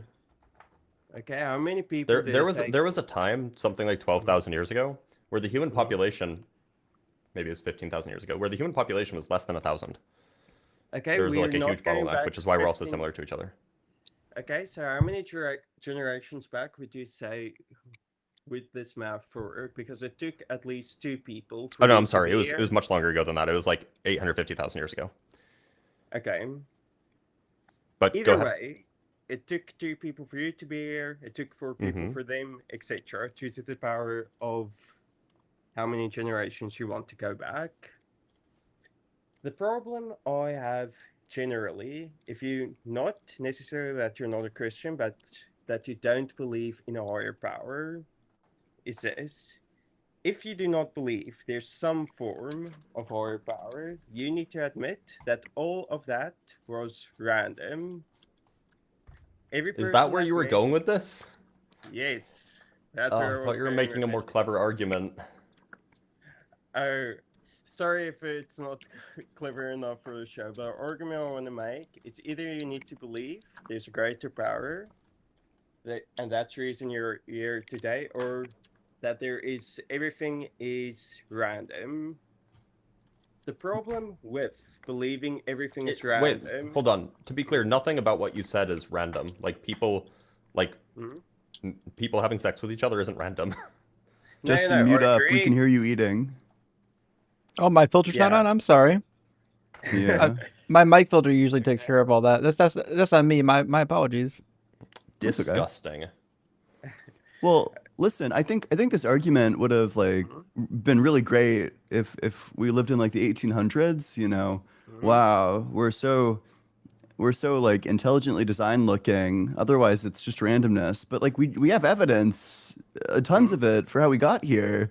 You know, there's just an overwhelming amount of evidence for evolution that makes your hypothesis just severely unlikely. You know, you probably have no And explanation what for the is fossil record, and you have no unlikely explanation about for my genetic hypothesis? similarities and endogenous retroviruses. All these things point directly to evolution. Yeah, but I'm not going against evolution. That's my point Oh. I'm making. Oh, well, then if you grant evolution, then you agree that the naturalist, the atheist, can perfectly well explain this. See, here's the problem also with the atheist view. Not that evolution exists or not exists. The problem is it random? Is it what completely random? There are is what probabilistic random? elements to it. Wait, but there aren't probabilistic Okay, elements about but me not being born. My everything parents just is didn't random. accidentally fall into each other, then out of each other, then into each other, then out of each other again. Mm. Exactly. That was on That's purpose. the point. Exactly. There is a purpose to everything. Yeah, the purpose is that people get horny. Like, I don't know. Sure. Like this, where's the randomness? The randomness, if people only get horny, why did your parents end up with each other and not with someone else? Because they both lived in Washington, D.C. at the time. Sure. But then you have to admit your existence is due to chance. Where's the chance involved of like they both happened to be at that part of their life where they were living in Washington, D.C.? That's where my dad's from. My mom moved there for work. where's the chance? I mean, like, you could say chance in the colloquial sense, where it's like, oh, it could have been the case that my mom didn't get the job there, and so she didn't move to Washington, D.C., and then she didn't work there, and then didn't, like, you could say that, but, like, at the end of the day, these are decisions made by people, and we generally consider decisions as non-random. Yeah. Also, I mean, devastating critique. This is literally true of your view as well. It's literally going to be true under your view as well that there's like chancy reasons for why your parents met each other. Exactly. There So is then you're here by chancery, chance too. So it's not a critique of our view. but see, that's the point I'm trying to make. In chance, there is actually nothing such as chance. There is a form of higher power that forces everything to exist exactly So you as think there's no it free is. will? Free will, see, that's the difference between foresight and force. If you have You said that foresight, the higher power forces everything together. yes, okay, sorry, term, sorry, English is my second language. Force is the wrong verb. There's a higher degree that puts everything together the So way no it's free supposed will, to. right? Free will, what exactly is free will? You might want to say that it's you have like a genuine ability to do otherwise, or there's like some possible world where you do otherwise. How do, but then if you have the ability to do otherwise, everything is random. Okay, so no free will. See, that's the thing with the understanding of what actually free will is. People likes to think, "Oh, I have free will," but then don't really understand social constructs, socialism. Okay, not socialism. Sorry, wrong word. Sorry, English. So Second close to being language. based. Yeah, I know. Social groupings, the way our group influence you, how the media influence you, you actually have extremely a lot of influences on you from the world. So every decision you make is with prior knowledge you got from somewhere. Example of this, I'm guessing Well, all of you. I largely agree with that. That you're, Mhm. I mean, I probably just agree that your decisions are going to be influenced and perhaps even determined by prior antecedent causes. Exactly. So, free will is, in my opinion, we have it, but at the same time, it is an illusion to think you have actually control with your decisions. Example of this, I would really like to travel to America for a vacation. I do not have the money to travel to America. If I was truly free and can do whatever I want when I want it, I would not be working and I would be on a permanent vacation. If I could, I have to work because I like to eat, I need to pay bills. We all know these That's concepts. that's all So, fine, but then the atheist can just make the same move and say, actually, there is no chance, and be a determinist. Like I can just sure, say that everything is deterministic, so there was no chance in me coming about. but see, that's the point. If there's no chance, then you have to agree there is some forces that works that Yeah, creates they're called like laws of physics. Yeah. They're called forces of nature. sure Yeah. forces of Electromagnetism, if nature. you will. Okay, so forces of nature. We agree that there are also social forces that forces us to do what Sure. we do. Yeah. And you'd probably want to say that the social forces roundaboutly reduce to forces of nature. Or Sure, perhaps to emerge from some them. extent. Yeah. So we all agreed nothing is random. Sure. Sure. Okay. So every religion, atheism, except atheism, tries to figure out what forces creates the grand picture. The grand picture, not so much on the individual level, but everything all at once. I like to call this force God. That We he like I to like call to it call physics. it yeah. Okay, physics. Tell me physics wise, why would wars in Iraq? Can you use physics to explain that for me? Well, no, you would use probably like sociology to explain that. But Yeah. sociology is in some Sociology. sense, yeah, sociology is emergent from psychology, which is emergent from say, neuroscience, which is emergent from biology, which is emergent from chemistry, which is emergent from physics. Yeah. If you trace the Okay. chain down long enough, Where right? did the first biologists come from? Their The parents. Greece. first Greece, okay. And can you tell me what I like believed how we had in? 2 different answers that were both wrong. Yeah. See, the thing about science, most people like to say, no, science disproves Hey, Liam. religion. Can you help me out? Can you help me out? I'm not sure I'm following. What's the point that you're trying to demonstrate? That science has a very limited knowledge with the forces in the world. It knows a lot. I'm not saying it's wrong, but it is limited in its thinking. We agree. We don't know everything in science. What's got to do with God? Okay. God is a greater being than science. But in how do you my know that? opinion. Well, he created everything we live in. But how do you know that? Creator is more than a creation. Yeah, but what's the how do you evidence know for any of that? that? Well, Genesis first chapter. Oh, He thank Oh, there we go. Gosh. We found it. Okay. I forgot about Genesis, the first chapter. Yeah. Why the very would we first thing think he- that Genesis is true? Well, if we take the book as a whole, the Bible is one of the most historically accurate books. Define given historically historical- accurate. Historically accurate events that corresponds with other documents. How did you determine this? Because I don't think that's a true statement. Did you know the day Jesus was crucified was documented in Chinese history? Oh, was it? Well- Oh, I know this one. It certainly was not Yes. documented in Chinese history. It's not even documented properly in the Bible. Sorry, It when wasn't did this happen in documented Chinese that history? Jesus was crucified, but the events, such as You- the sky that darkened, was. You Oh. don't even know Oh, what except there year were no Jesus was eclipse- crucified. There were no but also there were no eclipses Yeah. on I didn't say Passover. eclipse. I said during- the sky darkened. Okay, how did the sky darken? Clouds. Eclipse. Does Oh, it so you think that the matter? clouds over China are the same as the clouds in the Middle East? The fact that it happened all over the world, you could chop that. Wait a up minute. as Where's coincidence. where's the Chinese source that says it was cloudy on this particular day in 2,000 years See, ago? this is the one thing. This is the point Across I'm all of trying China, to by make the with way. the science Indeed. bit. You're too focused on the trees to see the forest. You brought it up. No, you're saying No, that there I that there's a didn't. You historical did. fact, and we're asking you what's Yes. the demonstration of your historical fact? Would you mind if I searched it up on the You're more than internet? welcome to. We already know the talking point, which is why we know it's silly. Okay. Chinese document. See, science. We all agree science doesn't. You don't. S- You need to state give us any lessons everything. on science. Just tell us the source. No. The point I'm trying to make is not whether science. The point we need proves you to or make dis- is the documentation that shows the history. That's what we need right now. Don't worry Okay, about Chinese science. Document of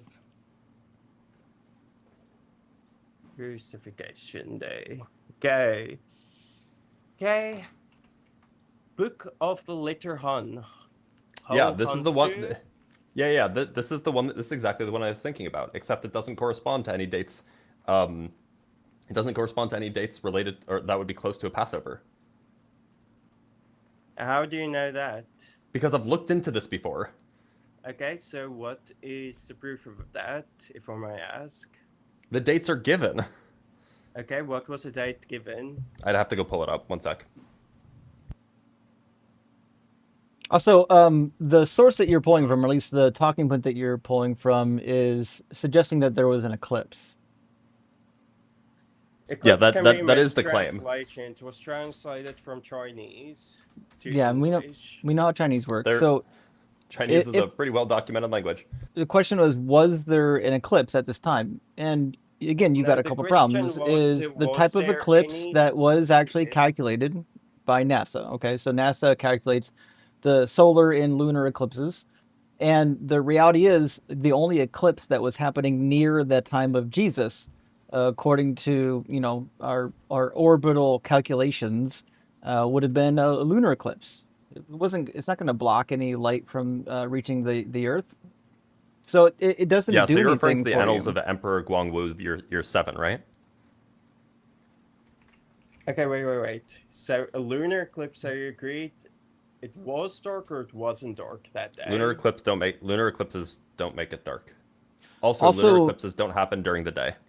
yes, and the other problem that you're going to have is you don't know when Jesus died. The Bible gives you two possible date ranges, and they're 10 years apart. Oh, did my computer just crash? We Okay, can how still hear about you. the fact I can Okay, still never hear mind. and see you. found carriages in the Red Sea, in the river Oh on the bottom? no, no, there we aren't certainly any. did not. Well, There's it's not a also worth single flagging one. that the first claim just completely imploded, right? Like you were talking It about. didn't implode. You It see the did. That's why dates you had to like and you move away from it really respond. quickly. If See, it you didn't implode, asked then let's stay me. talking about it. You Right. asked What, me, what why would be do I your believe response in to the the fact that Bible? there was no eclipse other than a lunar eclipse, which would not make the sky darker? Okay, how far apart is America is in the northern hemisphere? Is Israel also in the northern hemisphere or the southern hemisphere? It's in the northern hemisphere. Is China also in this north or south? It's also in the north. Okay. What's it? See, this is really the part that annoys me. In the sense of you go through every crucial detail in the oh, they are What cut detail? off. Can you hear me? Yeah, we can We hear can I hear hear you. you. Okay, sorry, the screen went black. Okay, so a lunar eclipse happened on a day. Mm-hmm. On what Okay. day? Well, maybe it might have Yeah, happened. maybe. We don't know what day it But that is, would have right? been at Because the night, Bible gives so 2 days. and Okay, how does the also it would have been Bible at night. give 2 Also, we don't know what year it days? was. I really want to hear this one. How does the Bible give 2 days? Oh, it's easy Oh, yeah, go ahead. because Jesus' birth date is calculated 10 years apart. And we only know about when he was crucified because it says at the beginning of his ministry he was about age 30. And his ministry was about 3 years. And so you could just tack on to that. But if Matthew is correct, then his birthday might be somewhere around 29 to 33 AD. If Luke is correct, well, that means like he died in the 40s. So in Matthew, it says that he went into Egypt while Herod was still king because Herod wanted to execute him. And he stayed there until the death of Herod. This is Herod the Great. We know this because the person who took over after him is Archelaus, which is the child of Herod the Great. So Herod the Great died in 4 BCE, which means Jesus had to have been been born prior to 4 BCE, according to Matthew. It's not too big of an issue. But in Luke chapter 2, it says that Jesus was born during the census of Quirinius. Well, Quirinius was governor way after the death of Herod. So Herod died, Archelaus took over for him, and then Archelaus was deposed sometime later, about 8 to 9 years later, and then Quirinius was put in his place. Well, actually, two people were put in his place. Quirinius was governor over the Syria division, and then that's when you have the census. The census was given because the territory was split up, and they needed to figure out how to tax people. And these are at least 10 years apart. These two events. So we don't really know when Jesus died because we don't even know when he was born. So can't they have shared authority because everyone was supposedly holy in his eyes? A Korean belief leader should be restricted to the one side, and the other emperor believed. Was there no way that they shared a form of authority that time? He was dead. Herod the Great was dead How do we know this? because we've got Roman records. We even got Jewish records. Josephus tells you the same thing. Okay, Herod the so there Great was died no. in 4 BCE, which is the event that triggered his son Archelaus taking over. Okay, was Archelaus the other ruler that Lucas talked about? Archelaus is mentioned in Matthew, not in Luke, but Archelaus is a very famous ruler. We know about him. So Jesus was born in Archelaus' time. No. Okay, which time was he born in? Which In ruler's Luke, he time? was born when Quirinius was governor, which is after Archelaus was already Quirinius. deposed. Okay, wait. So Quirinius, and what was the other ruler mentioned in Matthew? Matthew mentions both Herod and Herod's son Archelaus. Okay, so what has Herod and Quirinius what's the point you're trying to make? I'm not seeing the connection. Herod and My point's pretty Quirinius. simple. Jesus can't be born prior to the death of Herod, and then also born during the census of Quirinius. They're at least 10 So, years apart. was the whole world ruled by one ruler at that time? Or were there different Not regions? really. The ancient Roman Empire would say that this was the ruler of the whole world, but their idea of how big the world was not quite as big as reality. So there is a possibility that the one So you're ruled telling me there's a section way. of a There's actually not. No, I'm asking you because I have never heard this argument before. I'm asking you, is there a possibility that the ruler ruled one section of the globe and the other ruler ruled another section? Not of the whole globe, but a different No, continent? they were Why not? There were Roman Empire individuals, and Quirinius was never the emperor. He was just the governor of Syria. Okay, so Quirinius never ruled, and the other guy ruled. Herod the Great, yes, was an actual emperor. That's Okay, why so he's what called did Herod the Great. Quirinius actually do? Or Was he he was an like a emperor, I governor? guess. What would we call him? He's not an emperor. He's Let me see what Herod the Great's official title would have been. Mm-hmm. So the one was an emperor and one was the other one's title. No. They consider him a king. I guess we'll call him a king because he wasn't the highest. Like he wasn't Okay, a and Caesar. okay. So wait, Caesar, please, not another name. We have already too many names on the table. Right. So Okay, so the one was so a Herod the king. What Great was the other was one? king of all of Judea. His Okay, and what son was the took other over one? for him once he died. His name was But Archelaus. his son is not the other name mentioned. We focus on the His son names. is Okay, so mentioned we have in Herod, Matthew. So his son and Jesus Archelaus was takes over born. for him, and then Archelaus gets removed from his post.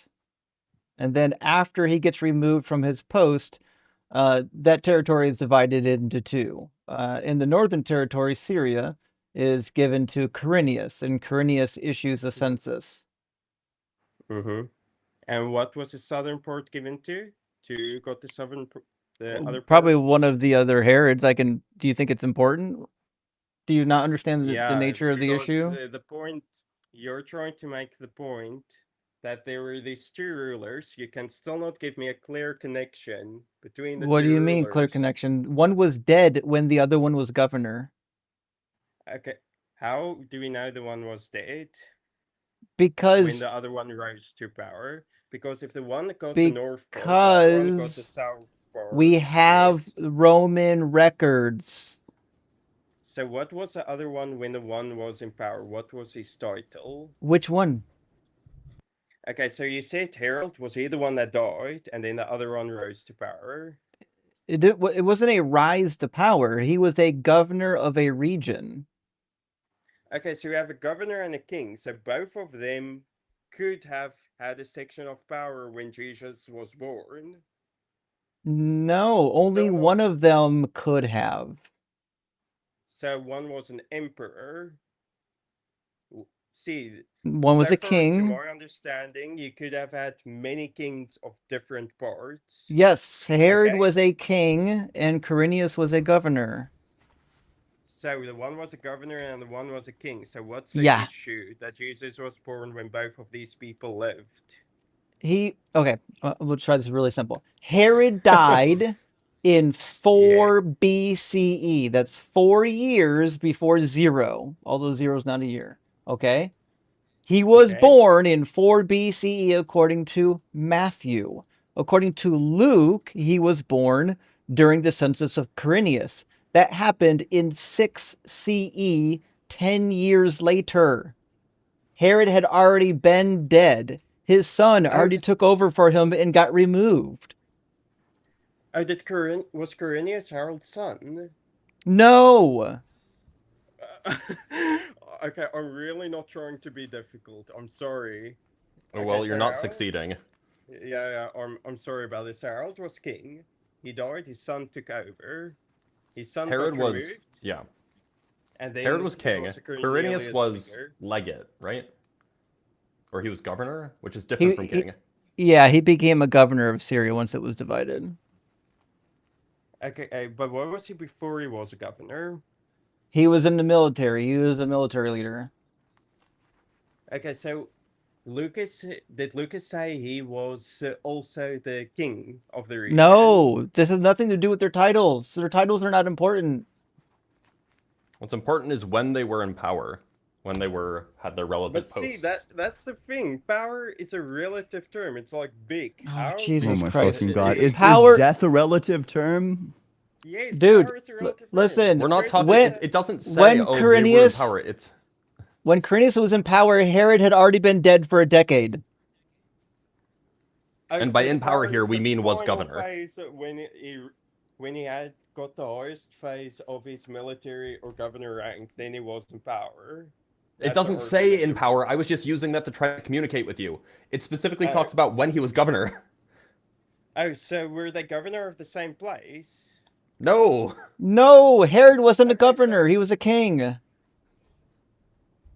Okay, so you're telling me we have a king, we have a governor, and there's no way Jesus was born in the same time as a king and a governor. Yes. They weren't king and governor at the same time. They were separated by So 10 years. Herod how had does been this- dead for 10 years already. Okay, so how does the Bible say Herod was dead for 10 years? You say we have Roman Matthew chapter records. 2. Okay, what does the Matthew chapter say? Sorry, I read my Bible also in a You different did not language. read it. What it says in Matthew chapter 2, it says, when Herod died, an angel of the Lord suddenly appeared in a dream to Joseph in Egypt and said, get up and take the child and his mother, go to the land of Israel. For those who were seeking the child's life are now dead. Then Joseph got up and took the child and his mother and went to the land of Israel. But when he heard that Archelaus was ruling in Judea in place of his father Herod, he was afraid to go there. So what this means is Jesus was already born. He was already alive when Herod the Yeah. Great died, which means Okay. he had to have been born prior to 4 BCE, which is when he died. And then Archelaus was ruling in his place, which is the son of Herod. So he said, you know what? Let's not go back to where he's going to see us. Let's go somewhere else. So in Matthew's Okay. account, Jesus is born way before he's born in the Gospel of Luke. And you go to Luke chapter 2, you have a different problem. It says, in those days, a decree went out from Caesar Augustus that all the world should be registered. This was the first registration and was taken while Quirinius was governor of Syria. Quirinius was governor of Syria 10 years after Herod died. Okay, wait. So all we got is that Jesus was born round about the time Harold died, and your whole argument is that Lucas said Jesus was born round about the time when Harold died.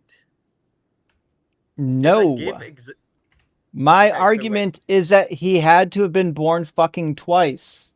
You can't be born Okay, but 10 years how? apart. But see, or don't make the connection. How is it 10 years Holy apart? fucking shit. All right. I'm born in 1984. Can I be born Wow, you're again old. in 1994? No, but see, that's the thing. There You're you go. telling That's me the problem. this The problem king- is in Matthew, he's born in 4 BCE. In Luke, he's born in 6 CE. Those are 10 years apart. But they never gave dates. They only gave king's titles. You don't because need that's- dates. We don't That's how need they dates. We do- have the historical records. We know that Quirinius was not governor until Archelaus was already deposed from his position. He was deposed after his father was already dead. He was only ruling because his father had died. So how long did it take for him to be disposed? Who cares? Deposed. That's just, like, totally misses the point. How Jesus long fucking did it take for him Christ. to be disposed Jesus after- fuck. Fucking 10 Is there- minutes. are there- Nobody we gotta- cares. We're done. We're done here. Are there any more We're like not doing fun this. facts that you want about him to avoid engaging with like the substantive Archelaus' point? favorite Like, color was green. Yeah, we're But just see, that's bye, Liam. Bye, Liam. Just don't. You shouldn't be engaged in discourse ever again. This is not a good place for you to be. do you think Archelaus enjoyed when his wife like stepped on his balls? He was more of a choking kind of guy. Some people are into that apparently. Holy shit. Look, I'm not here to judge. All right, right. Well, let me grab just a couple of super chats. We'll get our next guest in here. It's going to be Kelly, and then Metagrapher, and then TTD. Just Ron 9 says, "This is my first super." Well, shit. Thanks, Just Rob. Appreciate that. Idea. What if you guys take the super chats you are not able to read and send an answer in a Discord channel? I don't. Why would we? What? You mean like a text channel? It You would take mean- longer to do that. We should take like 50 super chats and then reply in a text. Listen, To I don't avoid know. spending like an extra 30 minutes, we should instead spend 2 hours. Yeah, this sounds like a horrible idea. Thank you, Ra. I really appreciate you supporting the channel, but this is not the route we want to go. Like we do appreciate everybody who sends the $2 super chats because they do add up. But it's just one of those things where, like, you know, it's just like it ends up taking forever because you get more of the $2 ones, and so we end up spending 45 minutes of a show that's only 4 hours long. And today it's only 3 hours long because we started late. That's on me. Hey, Chase Teaches Physics says that was a crushing blow to you guys from an intellectual titan. True. Yeah, Smashed, annihilated even, you know. I'm gonna Truth have to hang nuke. it up, I think. Impossible. And Soongineer, hey, thank you for the super chat. Says this is some combination of purposeful ignorance and hard solipsism. Well, maybe. Look, I'm not here to Could judge. be the case. I might be. Big Cheese, good to see you. The Copenhagen interpretation of quantum mechanics is just like regular, but involves more bicyclists. True. Very true, actually. Can confirm. Does involve more bicyclists. And also from Cheese, says, can I have each of your best study methods and habits, especially if subject matter is dense and boring, or you need to prepare for an exam? Oh, yeah, sure. Here's if you're just wanting to learn general stuff, like, and not totally forget it, take notes. My aunt and I both employ this method when we're reading a book and there's like a bunch of really good stuff in there. Don't just highlight it. Take a notepad with you and write down the important quotes, write down the page number where and then later that day or later that week, just scan through it and oh yeah, I remember that. Taking It helps. Ian taking notes right now of that advice. Yeah, And- I'm not taking notes right now, but yeah, I mean, when I'm reading like through a philosophy paper, for example, I'll literally be reconstructing the argument with the author as they go through it. Like I'll be formalizing the argument to the side in the margins. Man, know, you guys are so highlighting- diligent. Like, I didn't study in college. I really should have, but I didn't. Oh shit. Fuck I you, just- Dr. I just Bliss. kinda read it. Some of us aren't. Oh my god. Yeah. I just sat down and read the text. But fuck No, you. but that's actually literally what I did. And Some of us don't, I'm not good at giving advice here. Just have Maybe it's just perfect the giant memories. brain that I have. Yeah, that's what it is. The other thing Yeah. is flashcards, so repetition. And when I'm learning vocabulary or even historical facts and dates, I do flashcards and I just whip them out when I'm eating lunch or whatever, and I learn them that way. Ian? Yeah, I don't know, I had something. Totally forgot it. Well, I don't know. That's mostly what I do. I mostly read philosophy, so I only have philosophy advice. But my philosophy advice is that when somebody stipulates the definition of a term, you should highlight that in one color, then mark it in the margins. When they use this term, they define it this way, and then reconstruct the argument as you go along. That's my advice. That sounds like good advice. Don't take advice from me. And we've got another guest ready to come on in. So let me grab our next guest. It's going to be Kelly, and then after that, Metagrapher. Oop, wrong one. There we go. Scene number 2. There we go. Welcome in, Kelly. Are you at least Kelly. 18? Hello. Hi. Oh, yes. Welcome. Yes, oh, Looks like you've been enjoying the conversations. indeed. Very much. Glad to hear it. Yeah. So what you got glad to for be- us? I'm very close to being fully atheist, but I just keep flipping back and forth. I have a slight speech impediment, and I'm learning how to talk over the last 3 years. So I have a hard time with words, but That's okay. thankfully, with the help of learning basic terminology over again and my love of philosophy, things are starting to sink in a little bit more. And I wanted to thank the three of you very much for being a big part of my inspiration, although I do not talk on your show. But I'm very aware of the three of you, and you've been very helpful. And anyway, I at least wanted to say thank you. Well, yeah. Well, Thank we're you glad so to much for hear it. We watching. appreciate it. Yeah. Absolutely. Yes. The speech impediment goes away and then it's there. And I think it just has to do with what part of the brain is being accessed as I talk, because I was just talking, I was very nervous, and now things are better. But anyway, yeah, I did have a couple of questions, if I may. Sure. Sure. I wanted to thank Ian. I took notes. And to Justin and Dr. Blitz, you probably don't remember this, but the reason I have not quite let go of the idea that there might be a higher order than human beings is because of my UFO experience. And I had sent you two in a super chat at one point during the show, I believe, where I mentioned it. And I had just gotten to the point in the last couple of years of having the courage to talk about it. And thankfully, now that the government has come out with all this stuff, my silly little video and my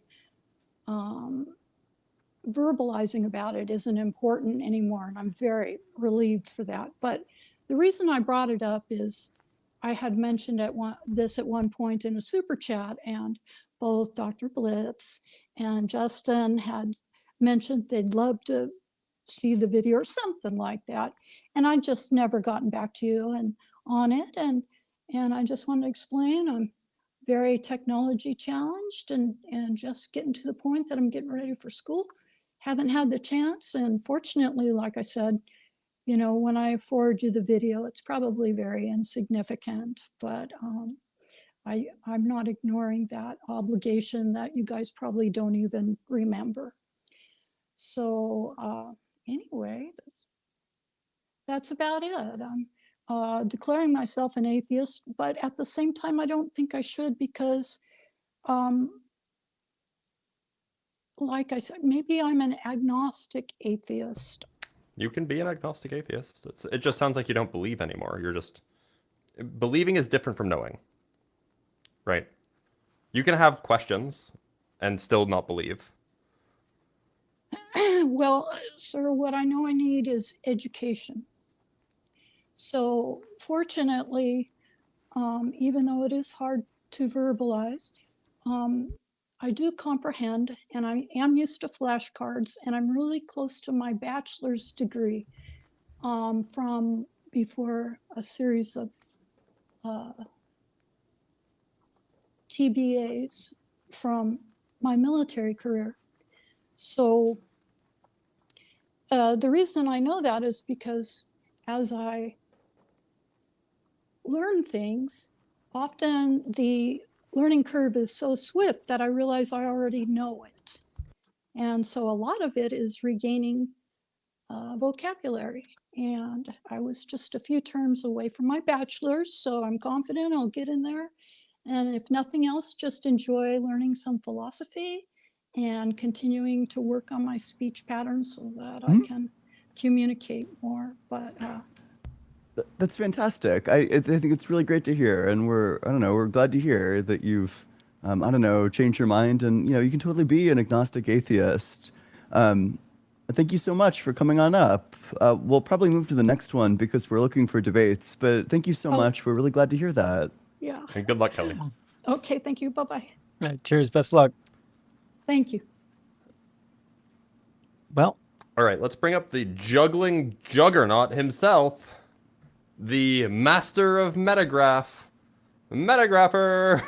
I'm actually hoping we can see some of the juggling for the audience, but I won't be too demanding. Oh, Metagraph. Is your microphone Your mic's off. plugged in, or is it unmuted, or? Let me see. I show you've got an H3 VR mic. That's not a. It's not a beginner mic. Doesn't look like a beginner guy. Do you see the way he's juggling balls in one hand? He can't be. Yeah. He's got black hole installed on his Mac, which means he's creating virtual cables over there. So he's got some audio routing going on. This is not a beginner. But, well, yeah. Nevertheless, the microphone has not been properly selected. Try refreshing Metagrapher. It might just Yeah. be you know, Yeah. try turning it off and back on again. The usual. Oh, wait, Oh, is there it we better go. now? Yes. Yeah. Okay. It's perfect. Yeah, I hit switch to my headphones that are not even anywhere near me. That's It really happens Weird. sometimes. Yeah. Gotta love Bluetooth. Right? Yeah, hey guys. So thanks very much for having me on. Sure thing. Great introduction, Blitz. That was really cool. Yeah, of course. Yeah, no, I mean, like, you don't see yeah. somebody juggling just randomly as a side habit off screen, so it had to be done. So what'd you come up for? What do you want to talk about? Yeah. Well, this is really wild. I mean, I think it's really cool. You guys had this discussion here, and this is something that I've put a lot of thought into. And I was a staunch atheist for a real long time, and it's weird. So, like, I guess background a little bit, just for whatever it matters. It's like I was raised Catholic, right? And that's a very easy path to not believing in God. I mean, like, Sure. I remember being an acolyte and sitting in church and going like, am I a robot? Like, what the hell am I doing here? Like, this place is like, we just do the same thing every week and it's very predictable and it's very like this thing. And I'm like, all right, this can't be right. So for a long time, I became basically a staunch atheist. I even joined the Marine Corps and Famously a place for had the balls atheists. to write on, what's that? I can't hear you. Famously a place No, for no, atheists audio. is what the Marine Corps is. Oh, you know what? Hold on. I got to put it on my headphones. Let's see what happens. Stupid thing. Hey, you changed your mic, but okay. not your audio yet. Oh, there you go. Yeah. Yeah, we're good now. I hear you again. All right. Great. All right. Yeah, so I joined the Marine Corps at one point, and I was right out of high school, to be honest. But and I had the balls to put on my form that I was.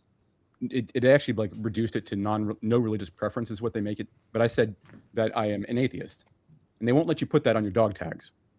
They they say that there is no such thing as an atheist on the battlefield. And that's a weird phrase that stuck with me, but it makes it like being raised Catholic and hearing that phrase, it makes it really, really hard to still have the balls to write no religious preference, knowing that it means that like you don't get that weird decision like at the end of life where you're like, oh my God, I'm facing death. Am I really a non-believer? I don't know. You don't get any of that because you could be shot and you don't get a choice, right? A missile could come through your barracks and you don't even know. You're just gone, right? So But then he became religious. That was pretty heavy. Or at least a believer. Well, yeah, but so I need to be clear about that. Like, I don't go to church. I don't go to temple. I don't do any of that. I don't think that's necessary to have, like, I don't know, a belief system, if you will. And so a lot of things that I noticed about like atheism almost form a belief system in and of themselves. Well, which is kind of weird. atheism can certainly you can certainly believe that God doesn't exist, or you could believe, you could like just lack a belief. I don't know. You might. I like the distinction that agnostics are the ones that just lack a belief, whereas atheists are the ones that believe that God doesn't exist. Although I don't know if that accurately describes my co-hosts. But I mean, yeah, I think that some atheists will also like, obviously you have like lots of beliefs in other things too. So I mean, yeah, clearly. But when you say that you believe in God, what God do you believe in? Like, what are his attributes or properties? Sure. So like I said, I put a lot of thought into this. And so I started studying world religions like as a teenager, really, and have been doing that for most of my life. But at one point I kind of thought, okay, if you take all the religions and you like layer them on top of each other, right? Like almost like you're doing like an animation of onion skinning or something like that, right? And you kind of see where all the parallels are and where all the outliers exist, all the anomalies exist. And I said, okay, do I have a problem with what I come up with? Like, what does God look like when we put it all together? Like we take Hindu and we mash it up with Taoism, and we mash it up with Confucianism and Buddhism and Christianity and Judaism and yeah, I know you like, right? It's crazy. And they like it was, but I can't help but notice that one of the things that you said, like Confucianism, is not like a, it's not like a sort of like God belief. It's more of like an ethical system right. than. Exactly. So No, you're exactly right. then you just kind of be like mixing in. It's like saying, oh yeah, I took like Hinduism and then I brought in like utilitarianism and mixed it all together to see what the true face of God was. Like it kind of just doesn't make sense. Right. Well, that's an interesting thing. Okay, so yeah, no, it doesn't necessarily make sense on first glance, right? Because there's very contradictory things there. Things that like you as you noted, Confucianism is really more of like an ethical guide than it doesn't really actually prescribe a God. And Buddhism doesn't prescribe a God either. In fact, actually, what I come to realize is that, like, for example, Hinduism is commonly considered a polytheistic religion, but Well, it's an also umbrella monotheistic. category. What's that? Hinduism is an umbrella term for Okay. lots of different religions. Yes. Yeah, that's fair. So what I arrive at is basically that most religions would prescribe that God, if existing, which most religions do prescribe that there is some God that exists, or something else, something that can be seen as akin to this. Okay. Call it a higher power, call it the Tao, if you will, for example. So they all kind of encompass this thing that says that God is omniscient, omnipotent, and omnipresent. Oh boy, no. That's a very Catholic way of looking at it, but so I boiled it down in that way. All right, that's just for sure not right. You know, there are just irreconcilable doctrines across different religions and different practices. You know, is God transcendent? Is God immanent? Is God separate from creation? Is God within creation? He can't be both. yeah, well, it's true. There are places where you have to take a stand on either one or the other. Either God has a mind or he doesn't. Are you familiar with the concept of Zen? Vaguely. Okay, so Zen is a very difficult thing to describe, mostly because it is intrinsically contradictory. The yin yang, the common symbol that we all probably are familiar with, yin yang, the S and the dots, right? Actually are stating basically that there is light in darkness and darkness in light, right? And this is a metaphor for saying that there is something of the opposite in everything. And this is this weird, like, paradoxical concept where we are basically, we're being asked to allow that two contradictory truths exist simultaneously. Okay. Then your view kind of just like implodes on itself if you believe that contradictions are true. Contradictions are strictly false. Otherwise, like, you reject logic. And So if do you you reject accept- logic, like, it's fine if you reject logic, but there's like kind of just no point in like talking to you because you're at that point saying that like reasoning is useless. Like, why would we reason with a person who not thinks saying that that. reasoning? Oh, well, if you reject logic, you have to. I'm not rejecting logic. Okay, so you accept the law of non-contradiction that states that contradictions are strictly false? Not necessarily. Okay, then you What I'm- reject what I'm- logic, right? Okay, look, because we don't agree on one logical rule doesn't mean that I reject the whole of logic. Which law of logic would you accept? Many of them. I don't know. Like this is kind of a weird question. I would rather like. Would you accept kind of like discuss the and- law of excluded middle that either something is true or it's false? Yes and no. So let me clarify Yeah, something. right, like, Every, there's every no time point that in you have logic, reasoning. you have a no. Please, if I may. Every Yeah. time that you have a point, you have a perspective. Correct. When you have a point, what do you mean by a point? Every time that you make a point, you are coming from a perspective. Sure, yeah, that's fine. That's true. Okay. Sure. And somebody else can approach it from a different perspective and have a different point of view that may contradict your point. Does it make your point not true? The question is, whose point is in line with reality? Only one of those. If you guys disagree about So you're saying some there is objective fact, reality. Yeah. You Like, think that trivially, objective yeah. reality exists? Can anyone hold objective reality? Why would we need to? There are things that you can hold that are objectively real. But if you're asking, like, can you put all of objective reality in your hand? Well, that just seems like a what I meant. mischaracterization. Like, I don't What do think you that think my I claim am? is that. Thanos? That's not what I meant. It's very funny. No, what I meant was that basically once you take what would be an objective opinion, like an observation of objectivity, and begin to relate it, it becomes subjective because you are relating it. You have a The point of underlying view. truth, though, can still be objective. Yes, it can, and it must be observed personally. You cannot state objective truth. You can only observe it. Okay, I'm not sure what the problem is. The question is, so we have beliefs. Our beliefs are representational of specific aspects of reality. If two people disagree about how reality is, only one of them can be correct. Otherwise, there's a contradiction. Interesting. So there can be a contradiction, but it doesn't mean that either of them is necessarily wrong. But then at that point, we would just need to hash out whether or not contradictions are acceptable. They're not acceptable because they lead to something called the principle of explosion that, you know, if the cat is both on the mat and not on the mat, well, then anything follows. In the same way, of course, at the same time. But okay, so then I'm curious then.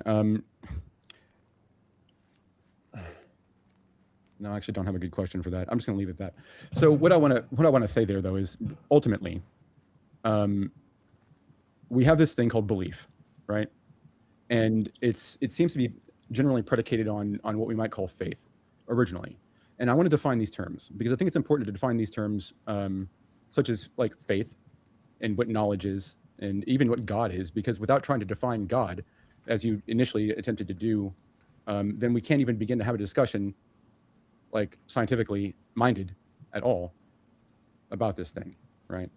So I want to define faith as belief in a thing for which there is not proof. And I want to clarify that to say that, for example, when you are first learning something, the first time you hear it, you have to take it on faith. You have to accept what they're saying and then examine it. But you can't examine it at the same time as you're taking it in. By accept, Because you then mean you have wouldn't to hear it. You obviously don't have to accept Or like it. consider it, right? Yeah. Well, right. Like for the most part, or not even for the most part, like our consideration of the thing, whether or not it is true, that the consideration of that thing has to happen after the fact of accepting it, basically on face value. Look, so accepting is kind of like being used in two different ways here. On the one hand, there's the use of like acceptance when you accept some mail, right? You receive it. On the other hand, there's accepting as in like you agree that it's true. Like so I think that you're just kind of conflating the two. The point is that when you hear something for the first time, you don't have to believe it's true. All you have to do is consider it. You receive you receive it or you accept it in the sense that you receive mail, but you don't have to hold beliefs about whether it's true until you evaluate it. That's fair, but what I'm actually more specifically talking about, like in a classroom scenario, like in a learning situation, when you're trying to learn something. It's very difficult to be skeptical while you're trying to learn something. Yeah. I mean, like in most contexts, if you're like in a classroom setting, you're not like not saying that you should turn off the skeptical part of your brain, because the skeptical part of your brain is how you ask questions and how you learn more. But like generally, there's like an assumed truth that's being given to you, like some set of facts that's like being given to you by your instructor. And if they're a good instructor, they will justify those facts as well. Yeah, agree. But like but that's just because of the context of a classroom, say.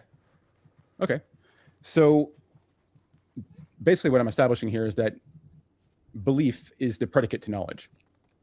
And we agree that like the knowledge requires, if what you're saying by that is you think that knowledge requires belief, like we agree that to know something you need to believe it.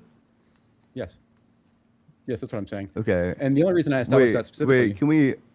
I don't mean to be like super rude, but can we like fast forward? Like we just spent like 10 minutes establishing this thing that if you just asked us about, we would have like already agreed to. That's fair. It and seems like I just kind of wanted to establish it pointless. because you also have an audience. I mean, like, not... I think the audience is going to agree with that too, that you can't know something if you don't believe it. You would think that, but you would be surprised some of the conversations I've had with very smart, scientifically minded people. And so I could have just asked you if you accept that. That's fair. Sure. I got kind of like... I thought like the basic definition of knowledge is like justified true belief. Yeah. That's like the classical like Platonic definition of it. So yeah, you would need belief for knowledge to happen first. Right. which is what you Yeah, were saying. absolutely. And that's an interesting thing, actually, because like you have justified true belief, right? So the justification is a very interesting thing. It actually takes it from faith to knowledge. It becomes observation, Sure. Well, right? not Because necessarily, right? There's like because some knowledge that you can have that's not like observational, but yeah. okay, well that's fair. But so anyway, but we said justified true belief. It's just justified. It's maybe not observational, but that in that case Sure. that is knowledge that is justified, maybe not observationally. Sure. But so lost my train. Well, wait, Okay. can we just okay, so do you think that God is like a mind that created the universe? No, Okay, what do you think I don't God think is? that the universe was created. I don't think that the word. I think that it could be neatly boiled down, probably, but I think it would be reductive to call it panentheist. So you think that God is both transcendent and immanent to the universe? That you think that like the universe is fully inside of God, but also that God is like something like in addition to it? No, see, that's why I say that it's not really fair to boil it down in that way. It's reductive, because I Okay. don't actually find that entire thing. Like, I don't think that God is anything additional to the universe or So you're a separate from the universe. pantheist. Right. That's what, like you just said. But I said panentheist because then the distinction there is that it also involves potentiality. But I think the funny Potentiality? thing, The yes, sir. panentheist could hold to potentiality, Correct. and so could the Pantheist and pantheist. pantheist. No, pantheist says that it's just the whole, that God is consubstantial with the universe. And then panentheist added potentiality to that and said, no, it's something totally different. We added potentiality. Now we're panentheist. And I'm like, You're you using all were these always terms in like panentheists. ways that are totally different from the literature. Both of them could in the classical in the way that Aristotle talks about potential, like something that like basically like a disposition, like a power that could be actualized. Like in this circumstance, it's going to produce this effect. Well, both the pantheist and the panentheist could accept that there are these like powers that can be disposed towards action. Okay, so I just went and I just grabbed definitions because like you're telling me that I'm not using them within definitions, and so I'm just grabbing definitions here. Pantheism, a doctrine which identifies God with the universe or regards the universe as a manifestation of God. Okay, a worship that admits or tolerates all gods. So that's pantheist. Okay, and then let's look at panentheist. So then we have someone who believes that God contains the entire universe within himself, yet God also exists beyond and transcends the universe. Yep. And so like I was saying, I actually don't fully subscribe to that, but I also subscribe to something that's a little bit more than the pantheist, which is for some reason, I don't know why, but in the modern era, we actually kind of dropped the potentiality from the belief from the universe itself, as if it's not part of it. And I'm not sure why. What do you mean by potentiality? Literally just potential. Okay, Like- so like a disposition, like a power that you have that could manifest itself under specific circumstances, like something like that? Ironically, potentially. Who's saying that like a lot of people accept powers into their ontology? Like, I don't know what you're talking about. I think like the common person believes that like certain things have certain powers. So I just don't know who like they are and how they're like wrestling away the potentiality from you. I'm not sure how we're having a disagreement here. I don't know why this feels like a disagreement for some reason. Well, you're just like saying like claims, like, I don't know, you're putting yourself into like the category of like somebody who's, you know, the society writ large is taking away potentiality. I just have no idea what you're talking about. No, they're not. The average person believes in potentiality. I'm not saying anything about what the average person believes, to be honest. I'm talking about what is normally ascribed to pantheists and panentheists. Pantheists can accept potentiality. Yes, I was simply referring to the fact that there was a debate not that long ago, actually, about the difference between panentheism and pantheism. And panentheists largely were saying that they were adding this thing that pantheism didn't go far enough, and that God being consubstantial with the universe was insufficient to explain this thing. It's kind of weird though, because actually this whole argument itself has different arguments that are honestly much better to try to take down. Well, so here's the problem. I just want to get clear on your doctrine of God. So the panentheist is going to say that God is both transcendent and immanent to the universe. The classical theist is going to say, like the classical and neoclassical theist, just the standard theist is going to say that God is transcendent but not immanent, and then the pantheist is going to say that God is immanent. And So I'm which saying one do you that fall actually into? all of these can be correct simultaneously, which They is really can't. weird. It's strictly can. false. No, they strictly can be. It Actually, it's really strictly weird. can't be the And case so that God is both immanent and not immanent, transcendent and not transcendent. let It me explain strictly something. cannot be Let me the explain case to you that they're how all something can appear to be simultaneously. contradictory and also be true. Okay. Okay, I you can honestly have a like don't shadow. bother, right? Like this is a waste of time. If you're gonna Okay. accept contradictions into your worldview, there's no point in reasoning with you. Like what could I do? Show contradictions in your view? You accept contradictions, right? Like you Look, could your say hair is like both blonde and brown, yeah? You can Sorry, probably find a blonde could it hair be on your both head and a blonde brown hair. and not blonde? Could it be could I both have hair and not have hair? Is that possible? Yes, duh, because you have not Okay. hair on your cheeks and you have hair on your head. In the same sense, could I both have hair simplicator, like have hair at all, have any hair at all, and not have any hair whatsoever? Could I have that? I'm unsure. You're okay. I think that this conversation's a waste of time. Yeah, Interesting. yeah, I think so too. Okay, interesting. So let me ask you one question really fast Well, before we go. is it a waste of time completely, or the opposite of that? I don't know. 'Cause Like now what's that the contradictions what's are the true. point? You guys wanted to have a discussion about whether or not God exists, right? That's the purpose of this thing. But do we want to both have a discussion and not have a discussion? That's funny. Is it both funny and not funny? Yes, it is actually. Okay. Can That's be. the point. Because people can laugh and not laugh. Different people have different opinions. That's what No, I happens. agree. But to you, can you both laugh? Can the same person both laugh and not laugh at the exact same joke at the exact same time? Can you hold contempt and also find somebody beautiful at the same time? Yep, not a That's what we're talking contradiction. about. How about that? You can't both find someone beautiful and not find someone beautiful in the exact same way at the exact same time. Yes, I can. It's called superposition. No, you cannot. That's not what superposition is. Oh no, Dr. They Blitz hit the catching first strays. tower. No. Please explain to me how superposition doesn't apply in other scenarios. Why wouldn't Superposition is exist? superposition is not a validation of the failure of the law of non-contradiction. Superposition just says that there are additional states than you would classically expect. So classically, you might expect there's state A and state B. Quantum mechanics says, there are additional states which are neither state A nor state B. In fact, they are state A plus state B, or state A minus Right, state B, or some other combination. And so it doesn't have anything to do with non-contradiction. Well, I'm just applying that same logic here to this thing that we're trying to talk about in this other way to say that there are other states. That's why I said I was unsure. There may be other states that I'm unaware of, and I cannot answer that at this time because I don't have the very real world situation in front of me. It's a hypothetical. I just don't know. And I think that's a fair answer. I think I'm unsure. I think it's a fine answer. I don't think I should be made to be certain.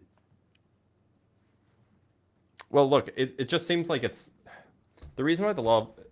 My position on the classical laws of logic is that they're kind of rules for thinking. Yeah. And they're kind of obvious. Like the law of identity is just kind of defining what is means, right? It's just that a thing is itself, and is just the way of identifying a thing, right? That's just what that word means. Yeah. Law of non-contradiction just means that if something is not a certain way, then it's not that way. It's almost tautologically true. If I am red, I am not red. Essentially, well, I guess that's the law of the excluded middle. But it's also related to the law of non-contradiction. So the point is that like these are just things that I think that you'll have a very hard time if you're being honest and being maximally charitable with the way that you're thinking. I think that you're going to have a very hard time thinking that a thing can be true and false simultaneously in the exact same way. I agree. I actually do agree with that. But I want to be clear, is just saying that it doesn't mean that this is like the final end all truth. Like I try not to make absolute statements in these ways, and I feel like I'm being pushed into making absolute statements, and I don't think that's very fair. So the trick is look, there are contexts where you can reject various laws where where human thinking is perhaps not the most intuitive thinking is not the most correct thing to do. There are things called Schrodinger logics. There are things called fuzzy logics, and these are different logical systems for evaluating different claims and different scenarios, essentially. But the point is law of non-contradiction. This is one of those things that's very, very hard to get around, and I have a hard time thinking that like you could be like maximally agnostic and be like, well, maybe there's a situation where I could believe a true contradiction, but like look, in reality, none of us do this, so it's No, you may that's as well fair. treat it as true. That's fair, and in most cases, you do need to just do that. You're right, and I will absolutely concede that. Like that's fair. At some point, you have to come up with some decision about what you find to be true. That's what reality is, like, quite frankly, and that's this whole weird thing. Actually, it's like reality is this thing that we have to have like a consensus on what is real, and so we only accept that. For example, That's the table in front of debatable. me is real. What? Sorry. That's debatable. That we have to have a consensus on what it's real, but Well, okay, fair. But like, here's the thing: is like, if only one person says that something's real and everybody else says it's not, then most of us are going to say it's not real. That's just how it is. That's right? well, that's trivial, right? But there's still some underlying fact of the matter. Okay. Yeah, there is. That's true. Right. So so basically, I mean, like, what's weird is that what it comes down to is like when I break it down mathematically, and there is math actually behind this, it turns out, it seems that uncertainty is actually necessary for existence itself. And that Why? why? Well, because if we knew everything for certain, then there wouldn't be any point to existence. What? And A point? Who cares if there's a point? there Like isn't really it's a point. question To be about really whether or not honest, it's there like isn't a point. it's whether or not you could do it, right? I'm not sure why you couldn't. I'm not sure why everything couldn't be certain. Right. So actually, that's an interesting thing. From what I can tell, the entire universe is both probabilistic and deterministic. It's just that there's such a wide array of probabilities that it can appear to be random to us, but that ultimately, if we could see all of the factors, then we would be able to find the determinist. We would be able to determine the outcomes. Basically, we'd be able to write the future and history of all the probabilities. The thing is about this is just this really weird thing. Okay, so this is why I brought up Zen before. Okay, because and we kind of get into like multiverse theory a little bit here, where we start, because like, okay, a shadow is literally Justin, defined this is as like a. I think we should move on to the next one. This is like a turbo waste of This time. gotta be. This is a big waste of word salad. really. All right, hey, yeah, Yeah. Meta. We appreciate you coming up being cordial, but you have to understand you haven't used a single word correctly the whole time you've been up here, and this is starting to turn into Really? like a woo-woo word salad. Yeah. Oh, I don't want to do that. I mean, like, There's- which words haven't I? Like you said, I haven't used a Well, single wait, word you just affirm correctly. contradictions, right? There's no point in debating with you if you affirm contradictions. Look, I conceded that we have to Wait, decide Justin, at some point. how about we move on to the next one and we can both be debating him and not debating him. Wow, True. that's really rude. Okay, no, that's cool. Can I say one thing about this whole thing before I go? I guess. No. Sorry. Well, he both is saying it and isn't saying it, you know? True. We yeah, got it. yeah, here you go. That was about as word salady as I've heard in a while. But he tried. And what are you gonna do?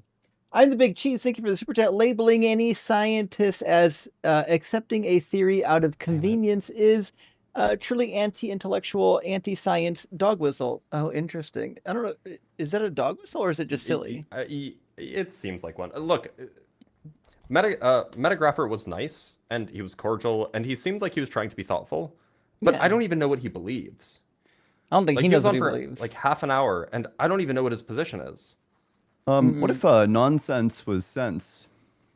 I mean, but have you considered that pantheism and Like, I'm trying to be panentheism charitable are here. defined slightly differently? But my definition is the correct definition, even though their definition is also the correct definition. It was brain numbing. I have a high tolerance for like wacky positions. I have zero tolerance for contradictory positions. Yeah. And like especially when people will come in and say, "Yeah, my position's contradictory. What now?" Well, it's like there's like kind of no point in talking to you because like if I tried to talk to you, all I'm doing there is like trying to show you contradictions in your view. If you accept contradictions, there's like just kind of no point.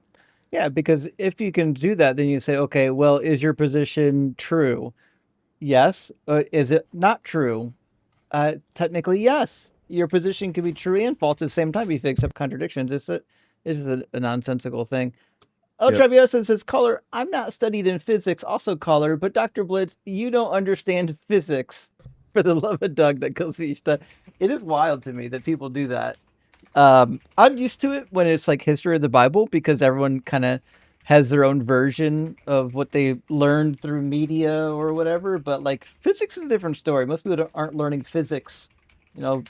I hate it so through- much. It makes me tragically sad.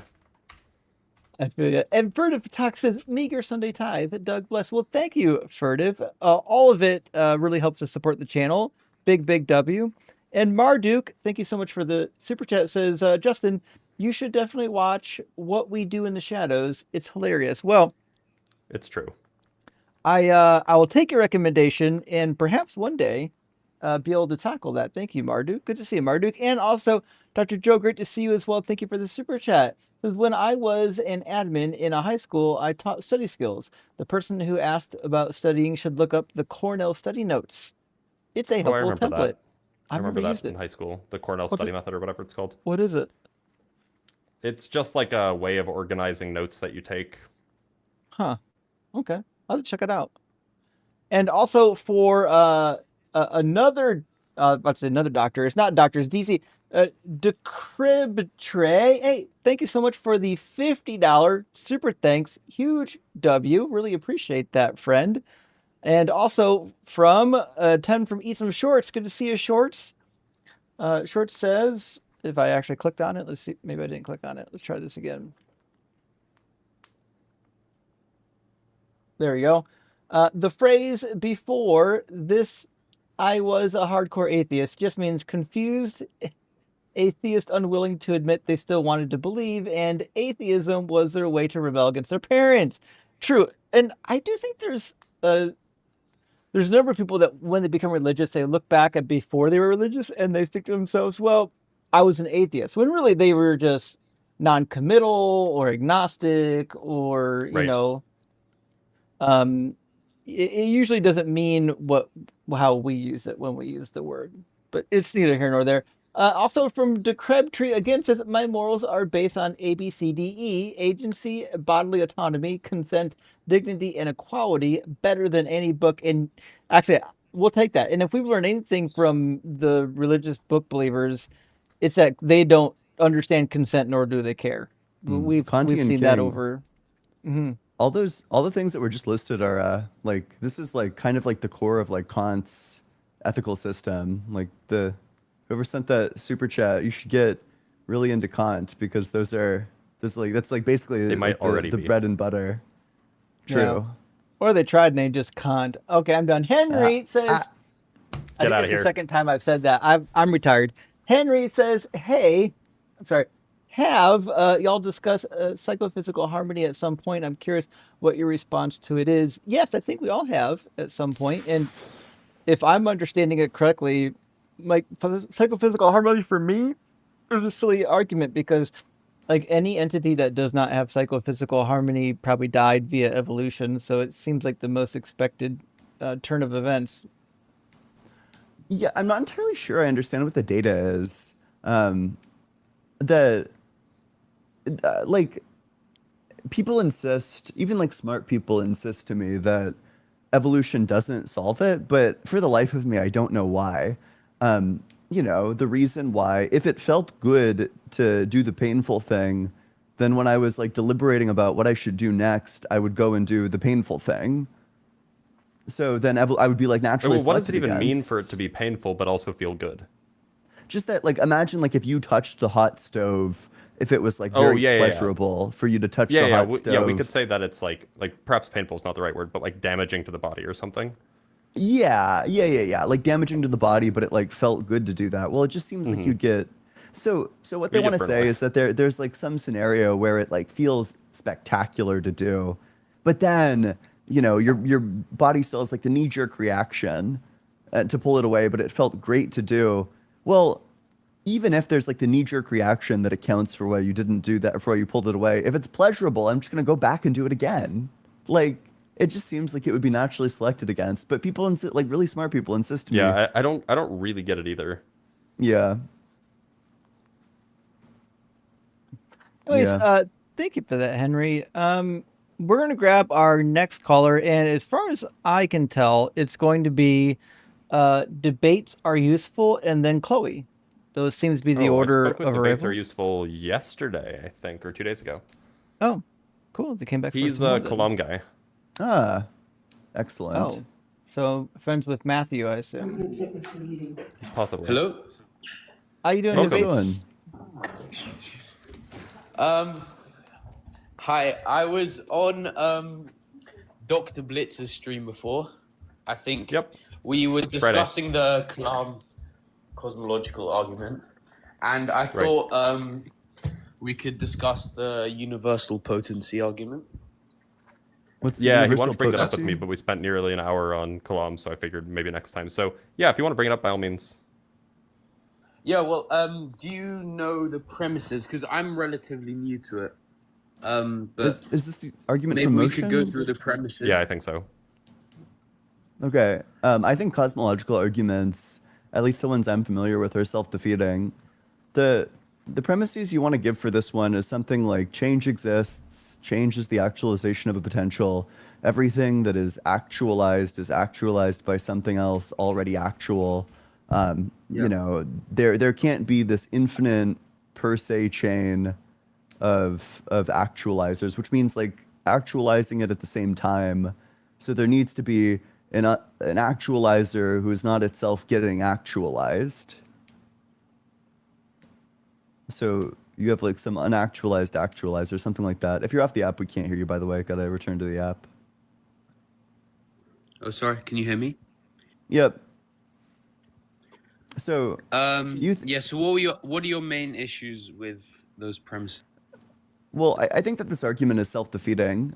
If you have this like unactualized actualizer, this like unchanging source of change, well, either God is eternally either God is eternally actualizing the things that are happening at this moment, or he's not. If God is eternally actualizing the things that are happening at this moment, then this moment is just eternally actual, and so is every moment. But then there isn't actually any change. You collapse into the B theory of time. So change is no longer the actualization of a potential under this view. There is no potential, there's only actual. The alternative, though, is that God is not eternally actualizing this moment and begins to actualize this moment, but then God changes. So the unchanging changer changes. So it seems like either route there, the argument kind of just implodes on itself. So you don't think there's any so you think it self implodes in all forms? Yeah. I think either you arrive at the conclusion that God changes, which means that he's not the unactualized actualizer, or you arrive at the conclusion that change is not the actualization of a potential, which means that the argument is invalid. All right, I need to research into it more, but I'll come back on the stream later. Is that all right? Do you want to talk about the Kalam? Ian's we like, talked about it a "Please." lot on Dr. Blitz's stream. Ian needs it. I don't know. He kind of ran circles around me because he's great at cosmology. You're so cute. Thank you. It's a really simple dilemma. Do you think that God is eternally creating, or do you think that God begins to create? Can you define eternally creating? Yeah, eternally creating just means that God doesn't begin to create. He's just kind of always creating. No, I would say the latter option. Which, I'm sorry, I'm so bad at former and latter. Is that he begins to create. okay? If God begins to create, then that means that God changes, which means that he would just be in time. That's kind of a problem because you want to say God's eternal, so that means that there just is like why is he changing? He goes from not creating to creating.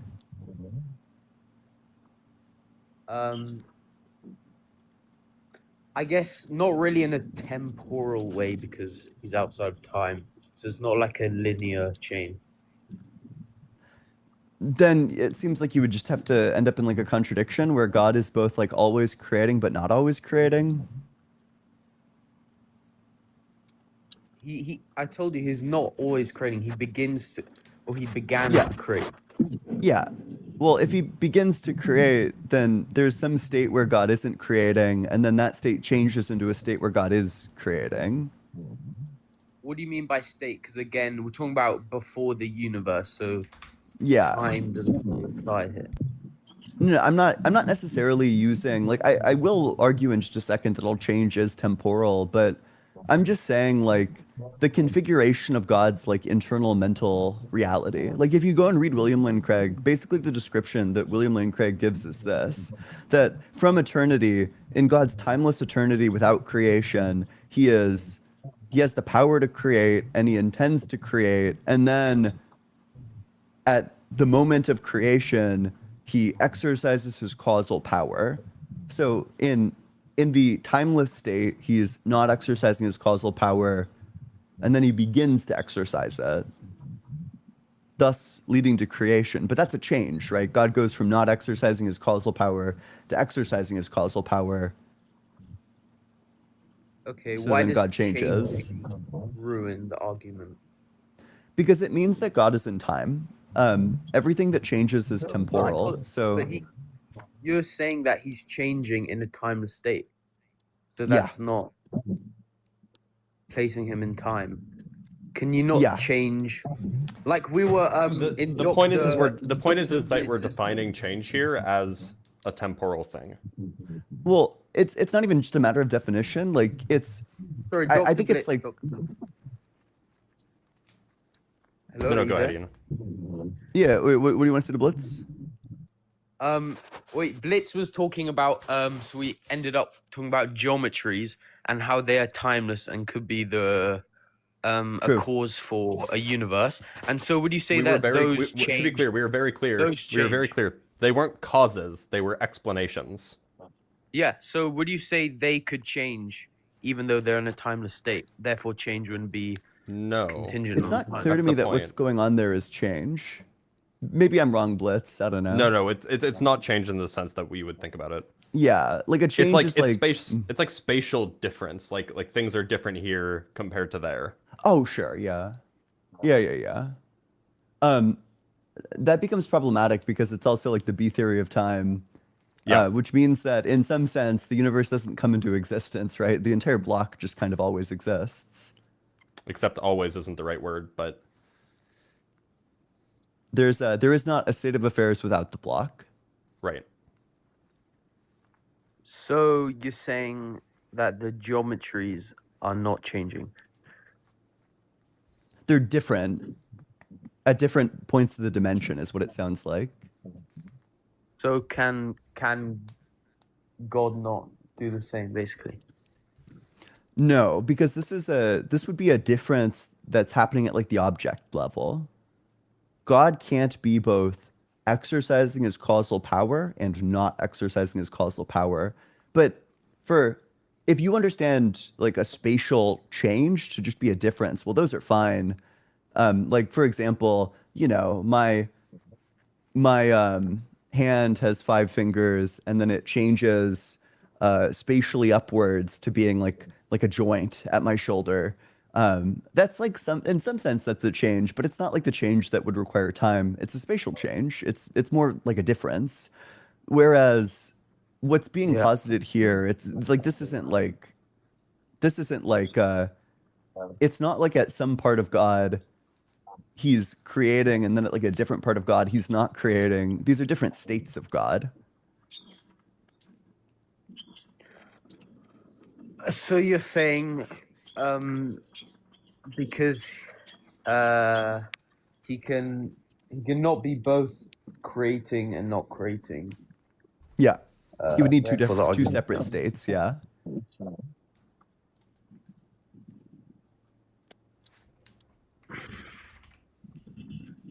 What would William Lane Craig say to that? Or do you think What William Lane Craig would say to this is that it's not a change, it's like a sui generis relationship, but then this gets skewered because then you lose out on the premise that the universe begins to exist.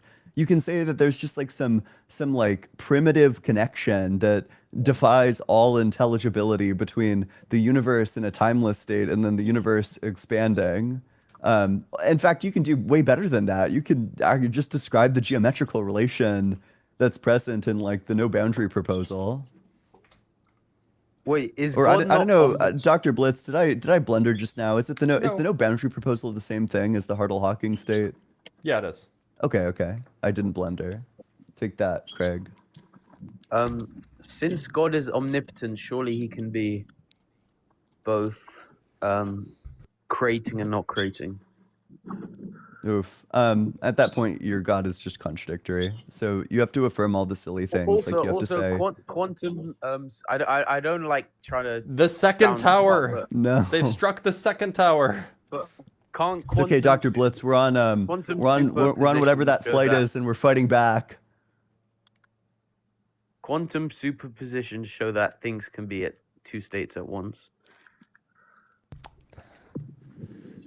It's like they all heard it somewhere wrong. No, so quantum superposition is not two different states at once. It's imagine that there are two classical states, up and down. Quantum mechanics says that, in fact, that's not all of the states. There is an infinity of possible combinations of those states. So up plus down, up minus down, up plus e to the I pi over 2 times down. There's an infinity of combinations of ways that you could combine those states, and those are just additional ways the thing could be. It's not up and down at the same time. That's not what a superposition is.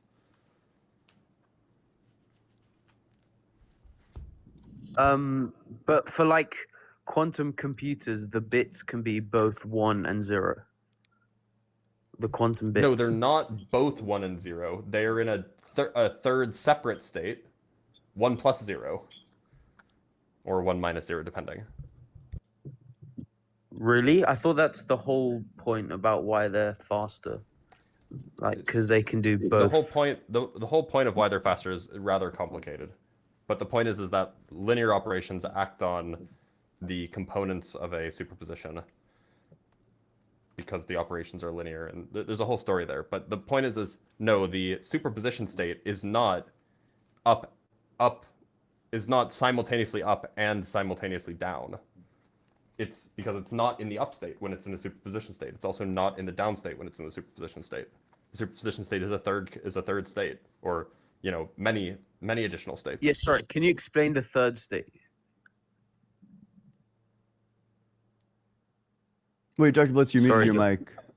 God damn it. Okay, so north is one direction that you could go in. East is another direction that you could go in, right? But northeast is not north, and it's also not east. So like a mix. It's another direction. Third state is like a mix of the two. Yeah. Okay, sorry. So I'm probably mistaken there.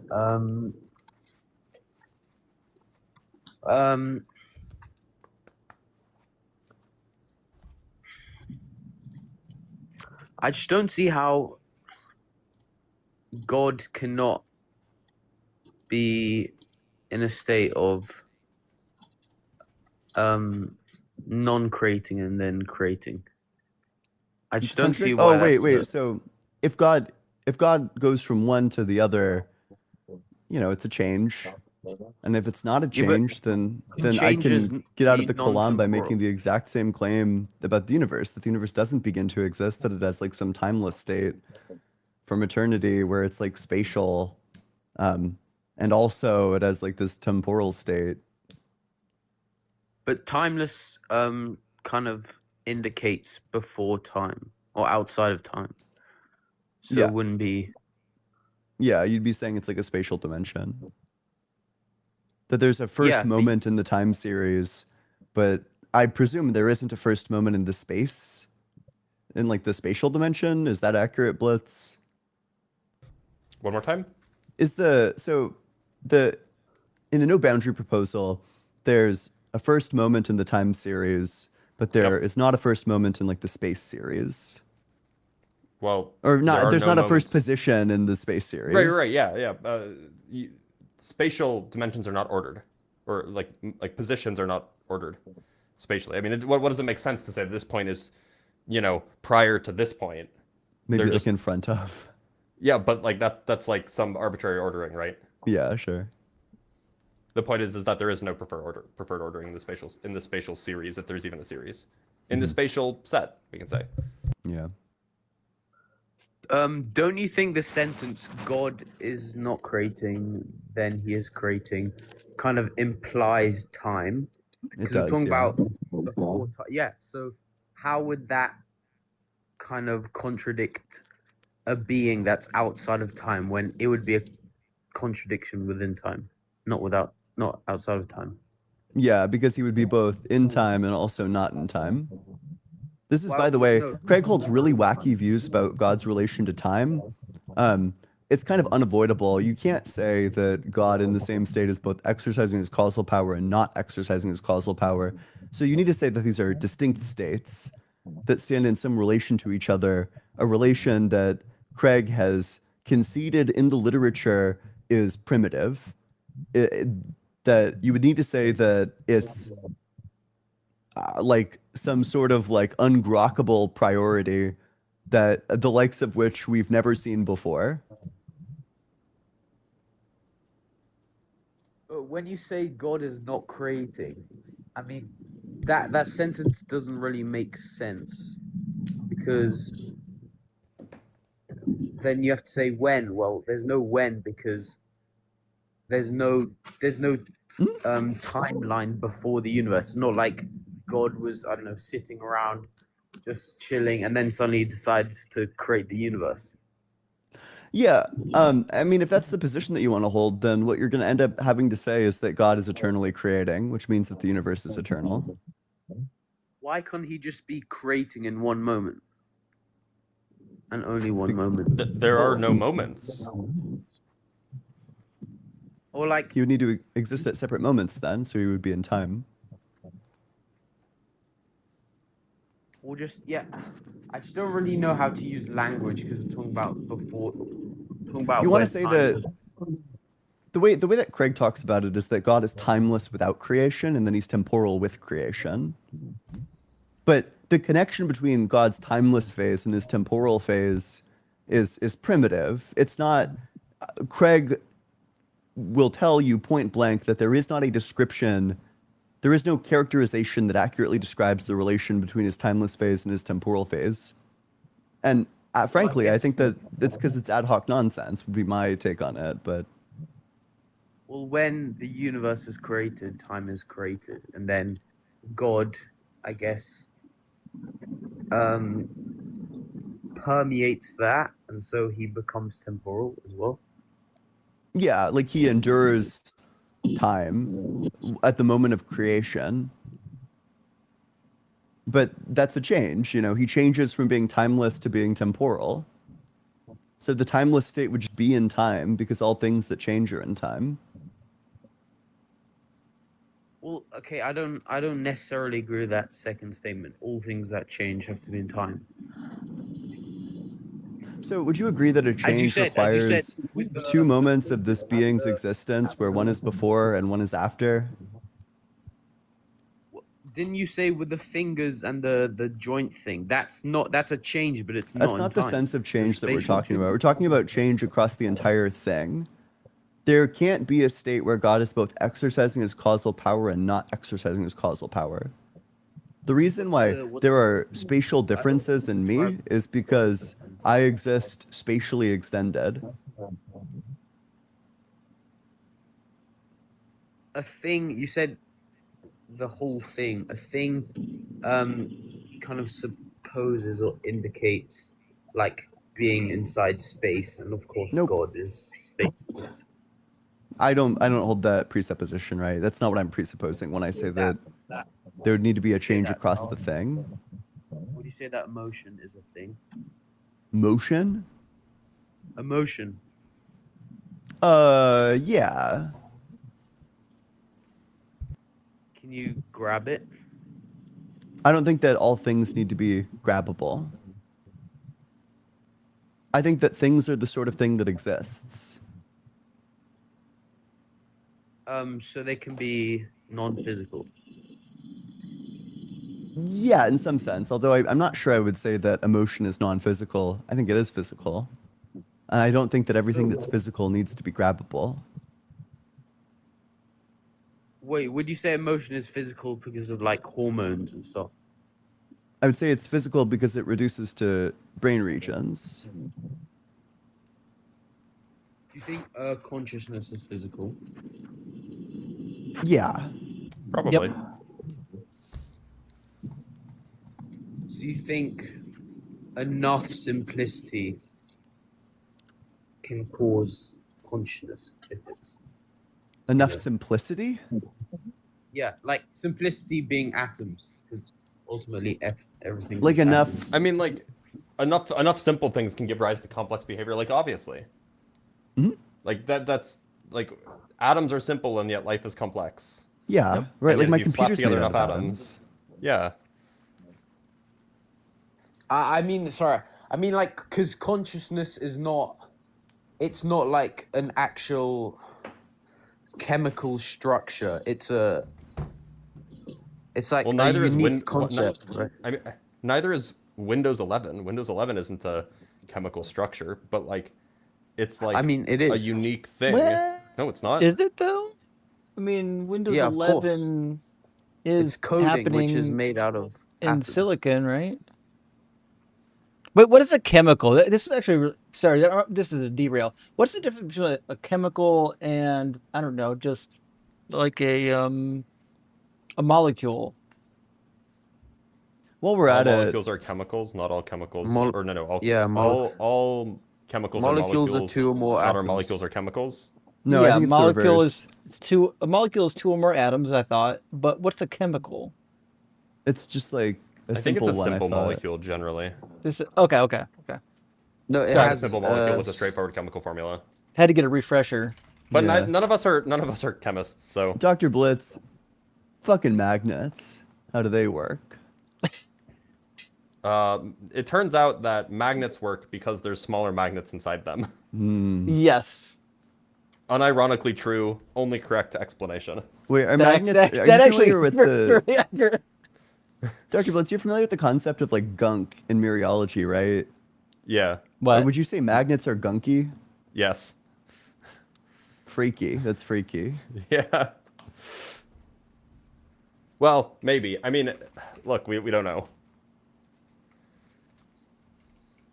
Okay. Debates are useful. Do you have anything else? So you think that physical processes are sufficient for consciousness, basically? Probably. Yeah, probably. We have good evidence for it. I mean, there are loads of philosophers, even like Alex O'Connor, who's like a famous agnostic, he thinks that's improbable. He's not a I don't care what materialist. Alex O'Connor thinks. I think that we have good evidence for it. I think that there are really good arguments for physicalism. We can't replicate it. Like, we can't replicate consciousness. Sure we can. It's Yeah, we can. called... It's what mommies and daddies do. Me and your mom are about to replicate consciousness. No. Let's go. Oh my days. No, like AI. Oh my AI days. is not conscious. We can simulate How do you know? consciousness, but we can't. How do you we know can't AI is create not it. conscious? How do you know? You can ask ChatGPT. It'll say it's not conscious. So what? Yeah, I could say I'm not conscious either. That doesn't mean I'm not. Right? It You're depends saying it's on what. lying. It depends on what Could what be. you classify consciousness as, right? Like if Ask I said, ask me if I'm conscious. "What is consciousness?" What would you say? You I would asking me? say Who it's you being asking? aware that you are aware. Being aware. Oh no, you don't want to say that. Otherwise, you have to say like animals and babies aren't conscious. Right. Well, I guess it could be a spectrum. Like, you have more consciousness with more intelligence, and Sure, but because you're able to deduce things around you. that maybe there might be like something to that there's like people or like beings that are more or less conscious than other things, but I think the question is like what makes something conscious at all, and to that it seems like the answer is that just that it has like an experience. There's like something that it's like to be it.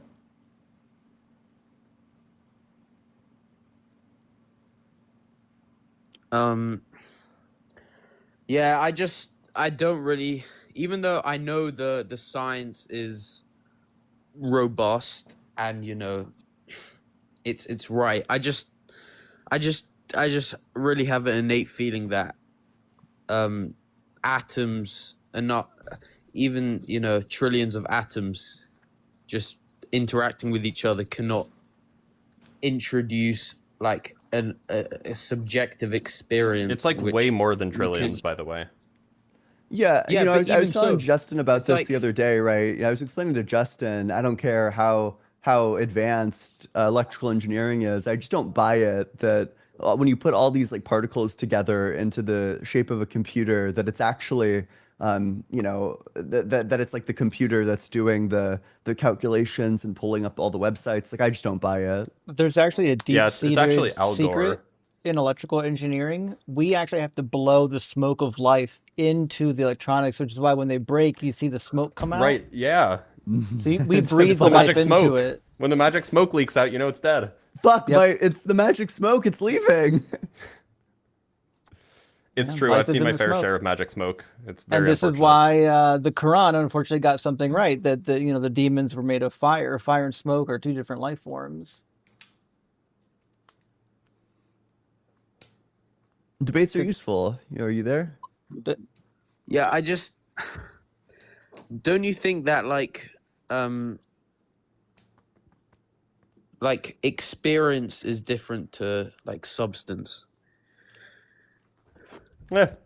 Maybe not. I don't know what that means. Because like if every neuron is showing the color red, is that the same as experiencing the color red? That's one of my main Oh, critiques. that's what you Could mean be. by like, experience. Could be. but could be that's that's not robust. So now you're Do you wait? You're Do you have entering a? Do you have a? Like look, philosophy of mind's complicated. Yeah. I think there's good reason to think that like mind is physical, or at least emerges from the physical. But like that, of course we're gonna be humble and be like, yeah, maybe. Like we have good reason to think this, but we don't have definitive proof. Yeah. Like if I you want to come also- up with definitive proof that like qualia must or qualia can't be explained physically, then by all means. But I think that you'll struggle to do that. I mean, also, atheism is just compatible with a lot of views in philosophy of mind. You could be an atheist and like a dualist. You could be an atheist and like a Russellian monist, or like a panpsychist, or you could be an atheist. You could be so many things. And by the way, every single one of them is like way less silly. Like you could be like a panpsychist straight up, and that would be a less silly position than theism. Wait, are you guys all materialists? Depends I'm a what you material mean. girl. I think I'm a no, I'm not. materialist, but I've got some questions that make me, not some questions. I've got some concerns because there are things I don't know yet. Like I don't know if we would consider, like a physicalist, would we say that like all fields are material? They're obviously not material. Are they physical? I don't know. Yeah, they're definitely physical, not material, which so- is why I say lean towards physicalism. But physical, like it's hard to define what things are physical except just those things that we do physics about. So Yo, Right. you want an enlightened answer to the definition of physical and natural?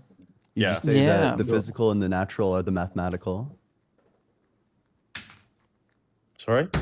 We just I got think the mathematical I think realism Tegmark again. makes that move actually, or I think that there's somebody who holds the view. It is kind of Yeah, but goated. Like, what what the isn't fuck are you supposed to mathematical? say, right? Like, what isn't mathematical though? yeah. That's like the based ass answer. You just say, yeah, all is mathematical. But then you have to be a Wait, Platonist. don't you think you run into like Or you don't. You can just say mathematical things are physical. It's Just that, redefine what oh it my is. fuck, Easy. he plagiarized me. He plagiarized me. No, I did it in the other direction. Oh my fucking god. Oh my god. You've been inverted. He's rejecting the transitivity of identity. He's hoping the audience doesn't understand. Whenever a shark comes to bite you, all you're supposed to do is just grab them by the face and turn them over. You Just get rotate flipped, that. bro. Get rotated. don't you think you run into like epistemological issues with materialism? Like how can we know that truth claims can be known? Like that sort of stuff. Why would this be an issue? Like, I agree what you said is an issue, but why would we run into that? Like grounding, like how do you know that like an apple is red? Because your sense Well, data some apples are tells green, you. so. But then, but then it's like a critique of like atheism is that there's no like ultimate grounding for truth claims. Oh, you just Like, you triggered need Ian's some- trap card. Oh no. That's Oh no. it's just like kind of like gibberish, right? Like you can give an explanation for these things. You know, our minds have representational capacities. We're capable of representing the world around us with our mind.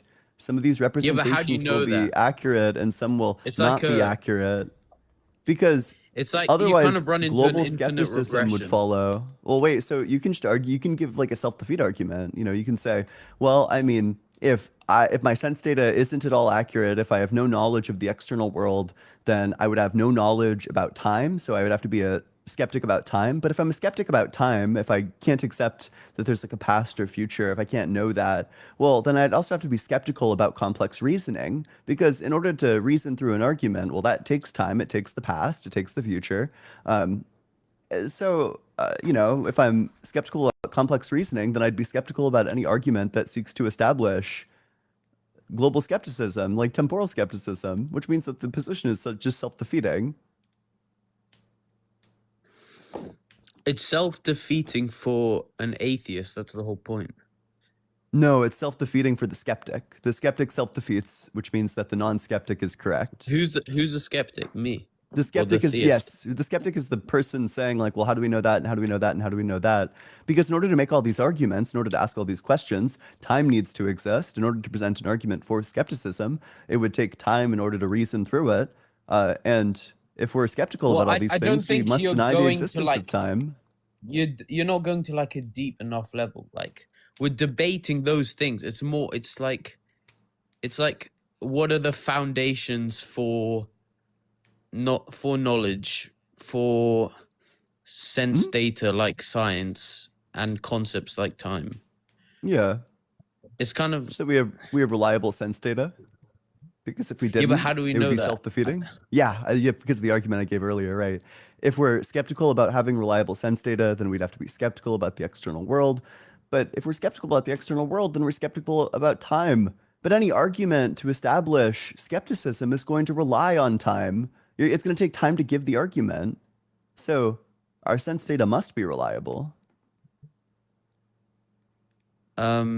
I don't really understand like the third thing you said, the third sentence. Okay, tell me which step. Interrupt me when I get to the step that you disagree with. Okay. If I'm skeptical about my sense data, then I'm skeptical about external reality. If I'm skeptical about external Yes. reality, then I'm skeptical about the existence of time. If I'm skeptical about the existence of time, then I can't accept any argument for skepticism about time because it takes time No. to give the argument. It doesn't No, take time to give the skeptical of argument. Skeptical, being spectacle. What skeptic? Skeptical. Wait, sorry, skeptical, skeptic. Sorry, my English is breaking down. Being okay. skeptical, skeptical of time doesn't mean you think it doesn't exist. Like, It means that you're It- it do- unjustified in believing it. But if I'm unjustified in believing it, and it would take time to give any argument, well, then I'm unjustified in believing any argument for skepticism. So the skeptical arguments are all self-defeating. yeah, but then if you're a skeptic for time, then it doesn't make sense. It's not a defeatist saying, well, it takes time because you're presupposing that the person is already skeptic of that. But then in order to give the argument, it would take time to reason through it. So they would need to accept time in order to give the argument that establishes skepticism about time. No, that's Perhaps a that's better way like to get saying, perhaps a better way to get to the self-defeat is that if you are skeptical of time, then you can't reconcile the fact that you changed your position from not being skeptical of time to being skeptical of time, because that would indicate a change in mental states, which therefore indicates time. And so you would have to accept that time exists in order to be skeptical of time. Okay, I believe in time. First of all, I'm not. I'm just So trying you're to not make the skeptical argument. about time.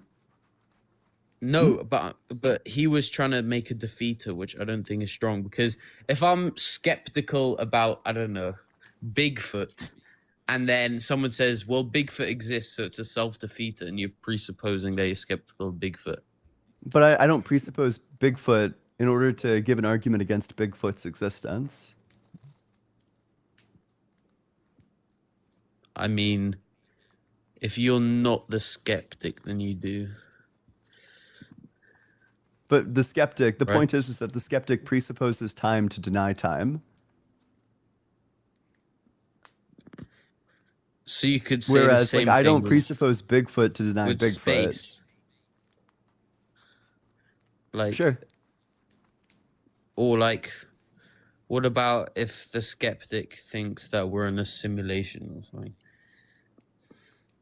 So, sure, but then they would need to say that we have access to external reality.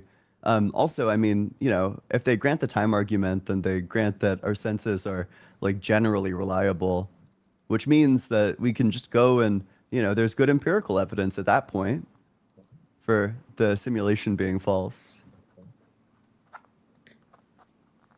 And also, can you explain the jump when I said, so I said, because it started with me saying, how do we know that, how can we rely on our sense data?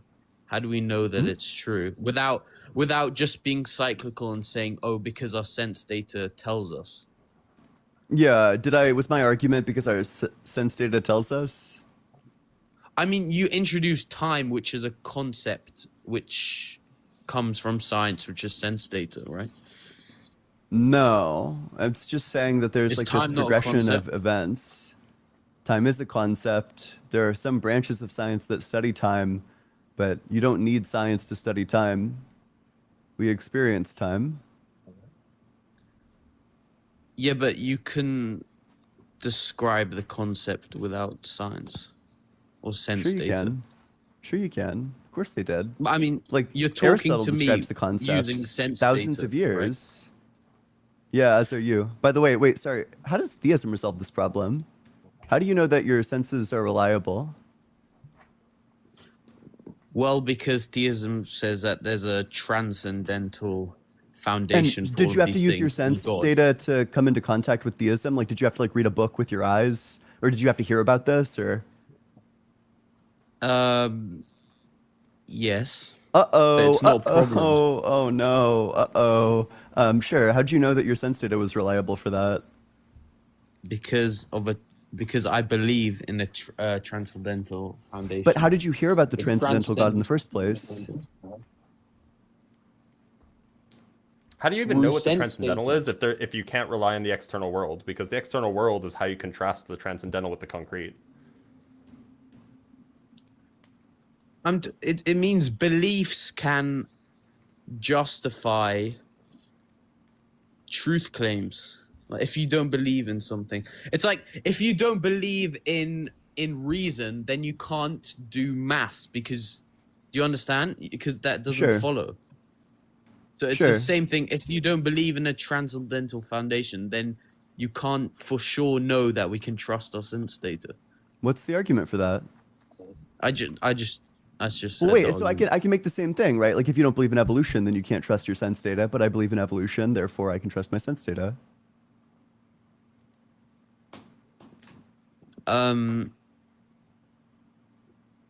Sorry, how does that how is that analogous to my argument? Because you're I don't saying really that there's like understand. this sufficient external explanation. Well, I can just give the same thing. Yeah, but This is evolution why tag isn't is such a external. horrible argument, is that you can always just say, like, you can give like a naturalistic comparison, right? You can say, well, you have to presuppose evolution But no, in order that's the for your whole sense data problem. to be Is that it reliable. can't be. That's what the argument tries to show. That is that there needs to be something that's not natural, that is transcendent, so that Why? we can have truth claims. That's the whole Why point. does that to be not natural? Oh, sorry, not natural.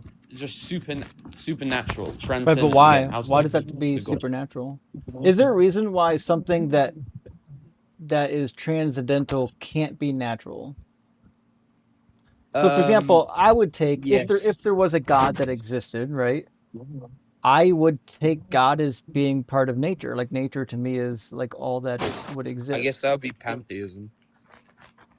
Well, I don't think it's pantheism. I'm just saying if we're saying nature is all that naturally exists, it would include whatever God created it, right?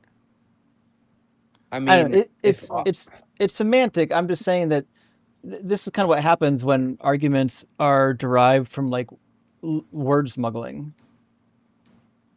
So, how does God know that his senses are reliable, or that his Good like question. knowledge is reliable? Does he also need a transcendental mind, or like a transcendent mind, to ensure it? well, in theism, God is the transcendental foundation, so he doesn't need to know anything. Sure. So you think that you actually can have knowledge without a transcendent foundation? That you can't. Yeah, Because God that's has what the knowledge argument. without like a foundation that transcends him. So No, God, nothing can That's kind of a contradiction. That's because God is the transcendent foundation. You can't yeah, be. sure. You can't be transcendent of the transcendent foundation. Yeah, exactly. Right. So then you agree that God has knowledge without a transcendent foundation for that knowledge. Yes, but you can't just say then why can't we ever say because we're not transcendent? Why not? I just told you because we're not transcendent. So what?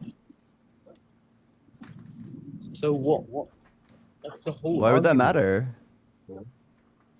Because we're not transcendent. Why do we need to be transcendent to have knowledge? I love when an don't. argument fails just by asking why a few times.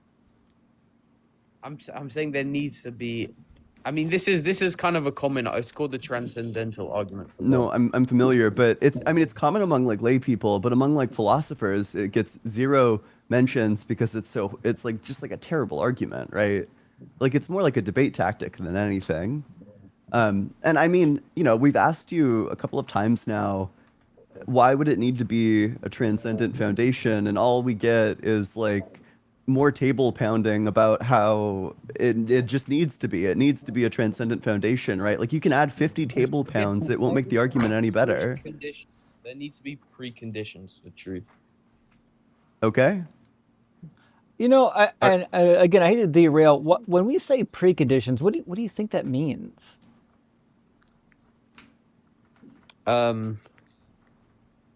Like conditions that are within the transcendental foundation. Within God. So this is kind of my complaint with this phraseology. A precondition is something that must be true before something else is true, or must. In fact, interestingly, it requires a logical foundation already. Right. That's what I'm saying. So when we say a precondition, we're like, I don't know, how do you? Now you'd have like an infinite regress of conditions at this point. Like just saying precondition, I think it's one of those like $5 words that doesn't get you anywhere. Well, I think that this touches on something that's really good, which is that you need to be saying that there's something true prior to true, like prior to truth itself. Right. That's what I'm which saying. Which is like obvious gibberish. Like there can't be like a truthful precondition. Maybe you want to say that truth supervenes on being, that being needs to exist, and there needs to be like some sort of like properties that it's exemplifying, and then truth just describes that. But all that requires is being, and the atheists believe that being exists.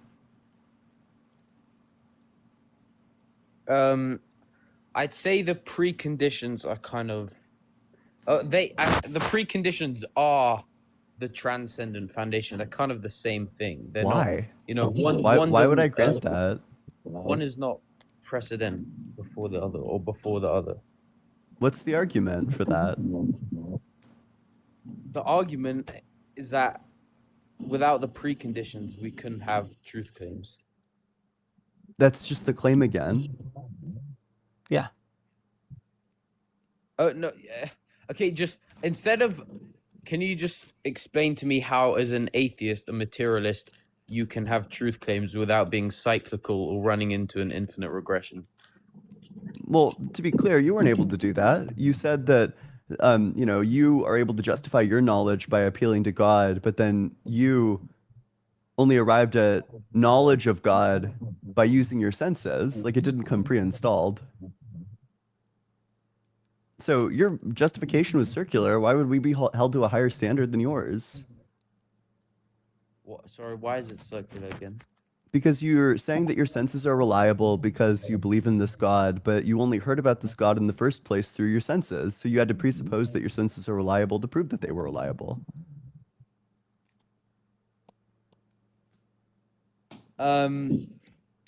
No, I don't know. The transcendental argument, it's not like a argument from reason. It's like a epistemological argument.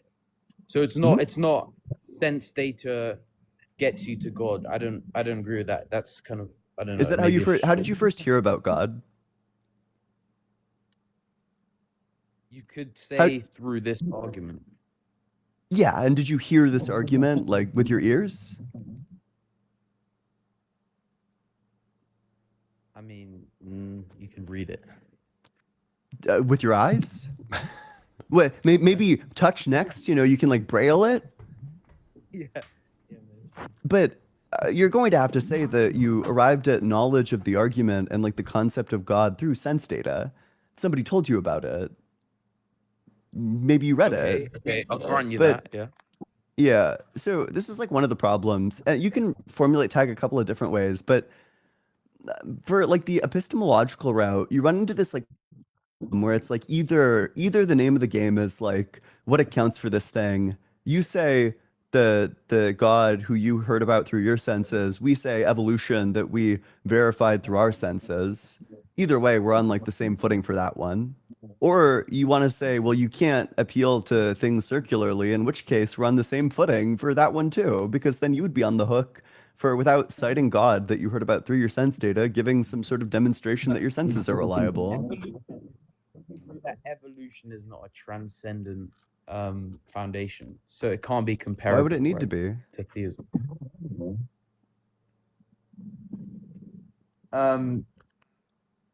Because being sense data is based in the physical world, based off physical interpretations, and because evolution is physical, then you can't justify knowing physical stuff through a physical stuff.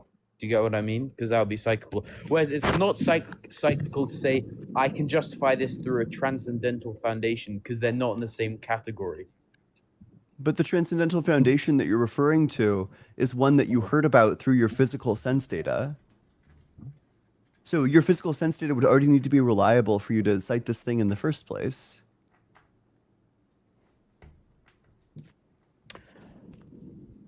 Yes, that's the point. It is reliable because there's a transcendental foundation. You're kind of proving the argument. Yeah, exactly. Then the atheists can make the same move and say that our senses are reliable because evolution made them so. No, but evolution is not a substitution. That's what I'm saying. I don't know what that means. It's not a substitute. It's not a transcendental thing. There needs to be certain preconditions. The preconditions are a transcendental being or transcendental foundation. Evolution is not one of those. Therefore, evolution does not meet I the don't grant that the precondition. preconditions need to be transcendent. Why would I think that? Because then you run into cyclical and sort of infinite regressions problems. But in this model, your justification is likewise circular. Listen carefully, Cupcake. If the foundation is necessary to ground the possibility of intelligibility, then intelligibility must already possess enough pre-foundational identity to be identified as requiring a foundation. Otherwise, you cannot even formulate the requirement. So the requirement precedes the foundation that supposedly precedes every requirement. This is cross-negation collapse. How's it feel to lose? Is this a... Oh, shit, you have the... I got the bot up and running. Let's go. Oh, my. Holy shit. That's goated. You should release that. No, it's not Gemini. It's fine. Don't worry about it. It's Deathless Light. Wait, can I... Deathless Light GPT. I feel like I've already answered these questions. I have a quick question for you. No, it's okay. I have a quick question for you. Ooh, can you hear me? Hello? Yeah. Do you think God has the power to do evil?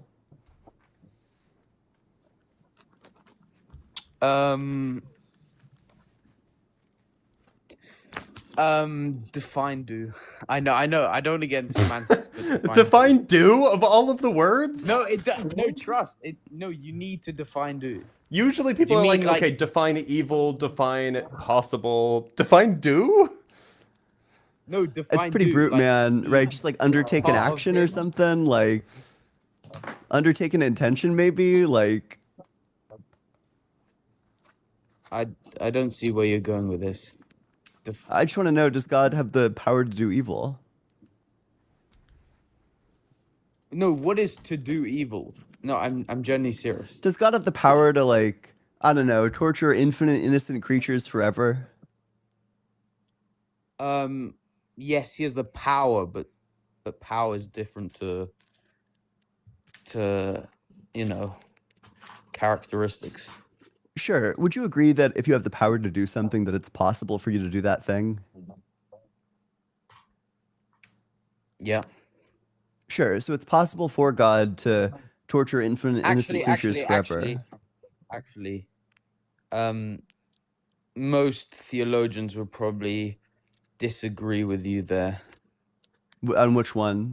That if you have the power to do something, that it's possible just to do because God has something? the power to do it doesn't mean it's possible, because it contradicts his nature, and therefore it's not possible. Then what does even it if he mean has for him to have the power to do it? Yeah. I don't know what it means to say that somebody or that something has the power to do God is- something, but it's not possible for them to do that. He can do all things, but it's not possible for him to do it because it He contradicts can his do it, nature. but he also can't do it. But it's impossible for him to do it.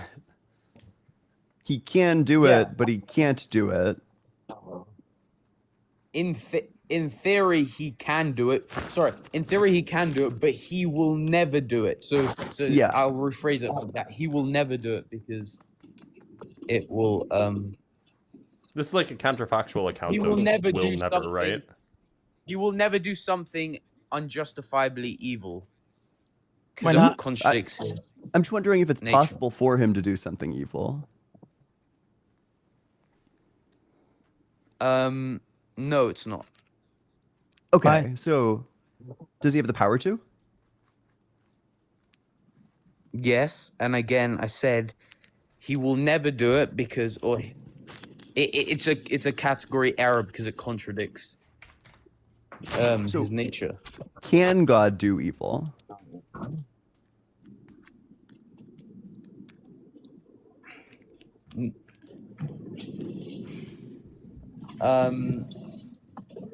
It's like saying, can I don't know, who's a really good guy? Can Keanu Reeves flipping kill his dog? Yes. Will he do Actually, it? that's No, ontologically of course impossible. not. Sure. So God can do it.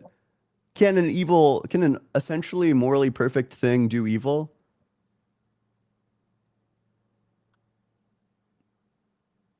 Yes and no. That's a contradiction. No, it's not. It's because you're treating God, a transcendental foundation, like a human. That's where the category error is, I think. Okay. Well, I mean, you just said that he both can and can't do it, right? It's just a contradiction. Like, straightforwardly, it's a contradiction. He's able, but he won't. Yeah, no, I know that you want to say that, but the question is it possible for him to do it? It seems like you need to say yes because he has the power to, and also no because he won't do it. Okay, I'll go with yes. Okay, so the argument can progress. Yes, it's possible for God to do that. Can an essentially morally perfect being do evil? No. Okay. So it's not possible for God to do evil.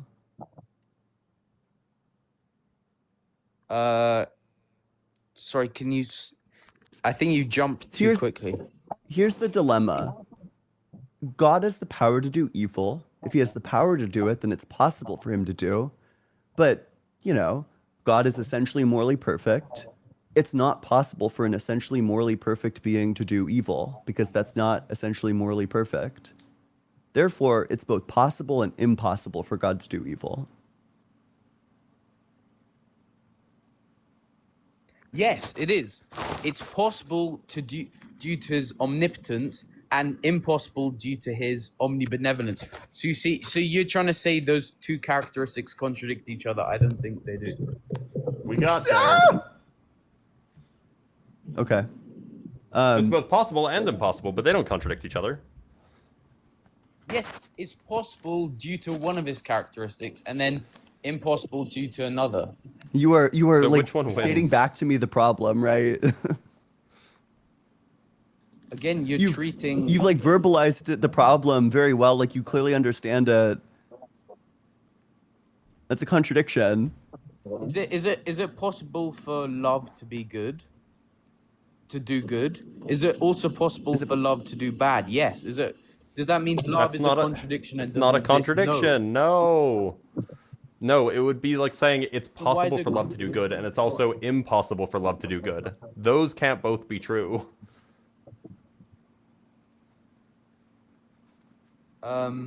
This contradiction kicks ass. Like I actually wish that I was running this earlier. I don't know. I've gotten some real like brain breaks with this one. Yeah, I just disagree with many things about how you're running with arguments. Sorry. Do you want to summarize the argument for the class, Ian? Yeah, I mean it's like very straightforward. Like I think the guest gave a great summary. The fact that God is essentially morally perfect means that it's not possible for him to do evil. It's not possible that a morally perfect, by their very essence, a morally perfect being does evil. But Okay, it's possible for an all-powerful being to do evil because they have the power to, and if you have the power to do something, then it's possible for you to do that thing. I changed my position.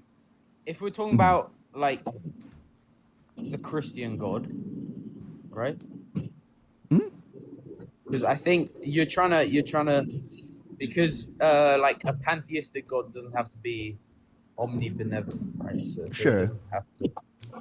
All right, so I would disagree. I'd say that it is not possible for God to do an evil thing, and I genuinely think that that is the most robust way to answer this. Okay. Now, the question becomes, does God have the power to do evil? No. Okay, then I have a power that God doesn't.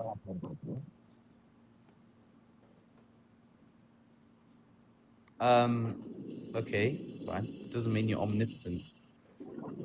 Then God isn't omnipotent. There are powers that he doesn't have. This is kind of like you're trying to do like one of those omnipotent paradoxes with the stone problem. That's exactly what this is, by the way. God is omnipotent in all things that are not contradictions. So for God, the reason why you can do something evil that God can't is because for you, it's not a contradiction, but for God, it is a contradiction. So that's why he can't do it and you can do it. Doesn't mean that you are more powerful. Well, yeah, it just means that God's not all powerful, that there are some powers that he doesn't have. He's like somewhat powerful. I just told you. He's did you just miss He's the part where I perhaps said maximally powerful, but definitely not all powerful. Yeah. He's all powerful in things that can't contradict his essence. What if his essence includes contradictions? Arguably, the deistic God is more powerful because the deistic God does have the power to do evil things and good things. Oof, awkward. Okay. How is that a defeater? How can he be all powerful if there's a being who has more powers than him? Sorry, can you restate what I said about God being all powerful? Because you might. Yeah, basically, the resolution that you're trying to give to this is that God is all powerful because he can't do things that would be contradictory to his nature. So that makes him all powerful, even though there are all these powers that he doesn't have. The problem is that there are more powerful beings, like conceptually more powerful beings. Like, let's take a God who's all powerful that isn't all good. Well, this being has more powers than God does. So I mean, and just as an example, like imagine that I said that I believe in a being. Actually, no. I've got. Hold on. Sorry, hold I've on. got a counter to that. Just to clarify, and this will be related. Imagine I said that I think that there's a being that's all powerful, but one of its essential characteristics is that it's physically weak, so it can only lift up to its half its body weight. Well, then you would say, oh well, yeah, it's part of its nature. Yeah, it can only lift up to half its body weight. But it's all powerful, I would say. It's all powerful, but it can only it's all powerful in the sense that it can do all logically possible things. But then a reasonable person would come and say, but I can lift more than that thing can. How is it all powerful? And you say, but it can do all the logically possible things that don't contradict with its nature. Like, is that really all powerful? Yeah, I just think you said God has a body weight, and I think that's. I wasn't referring to God.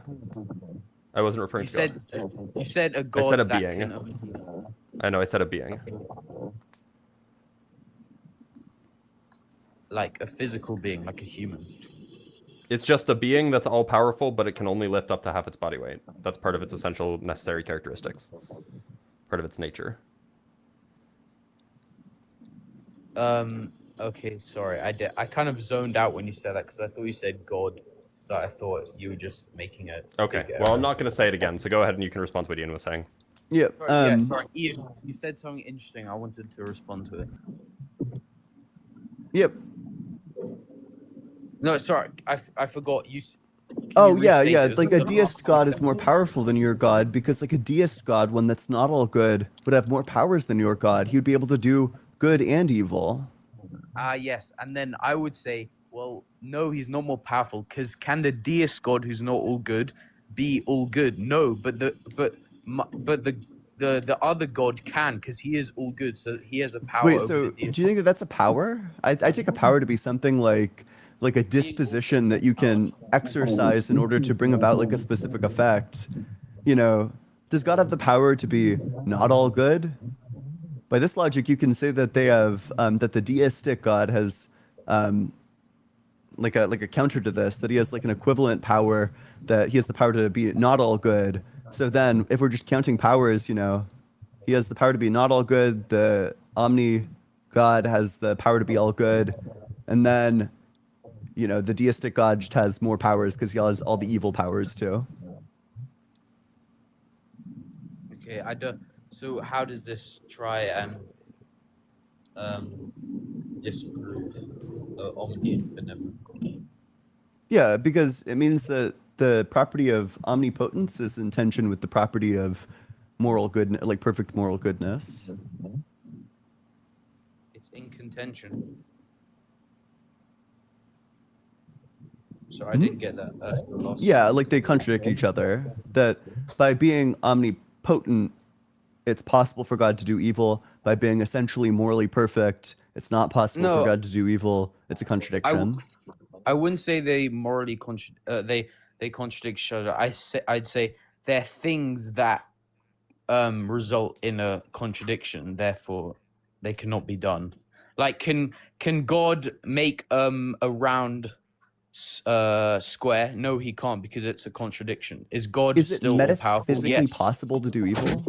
Is that like one of the things that's like logically possible? It's logically possible to do evil.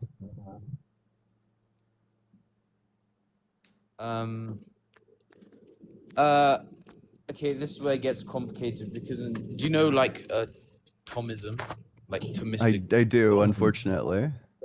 They think evil is like a deprivation of good. So in their school of thought, it would not be you not be able to.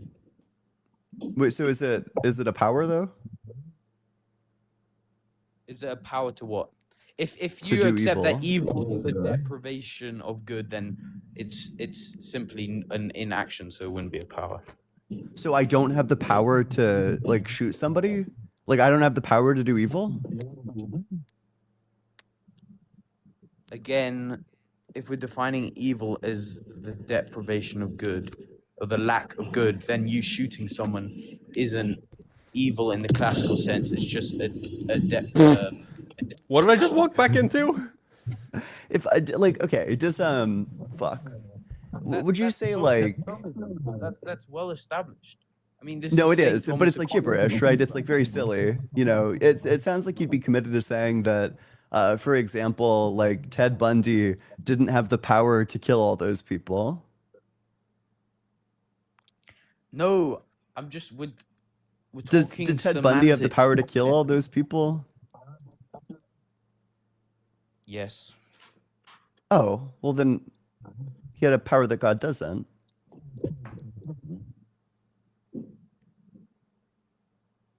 No, God can kill people. But can he kill innocent people for fun? Does he have the power to kill innocent people for fun?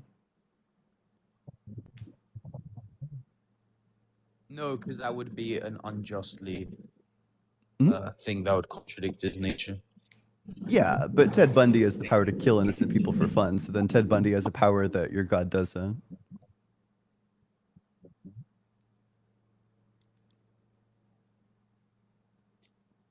Again, if we're talking like totem, then it wouldn't be a power, since the power to do evil is kind of a contradiction in that school of thought, because it would be Hmm? the power to do less. So it wouldn't be a power. Do you understand what I'm saying? So you would say under Thomism that Ted Bundy didn't have the power to kill all those people for fun?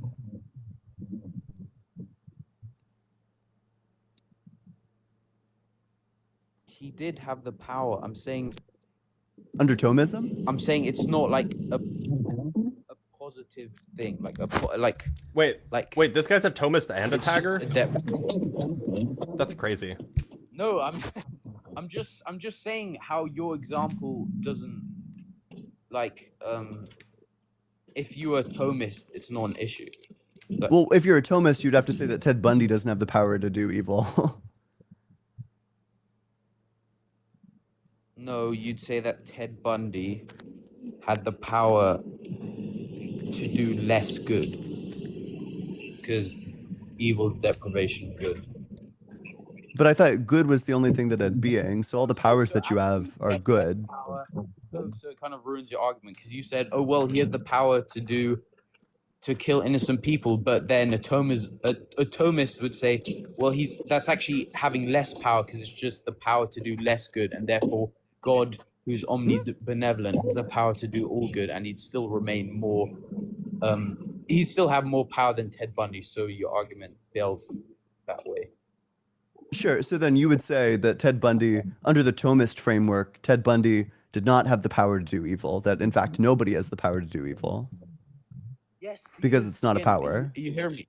Yeah, because it's not a power, it's a deprivation of good. Okay, I take that as a reductio, that you don't think anybody has the power to do evil. Hitler, definitely no power to do evil. It's the power to do come on. You're just kind of straw manning the definition. Well, Thomism makes you say silly things. It's just definitions.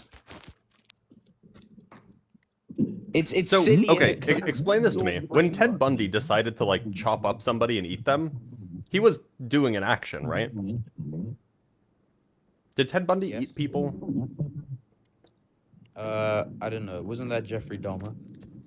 Maybe I was thinking of Jeffrey Dahmer. Right. So when Jeffrey Dahmer was eating people, was he doing an action? Yes. Again. Okay. Was that action good? Was that action good, neutral, or bad?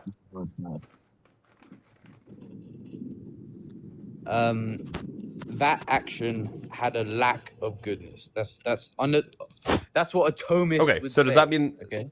Yeah. So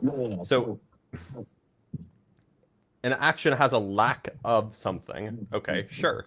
So like is that action morally equivalent to crossing the street?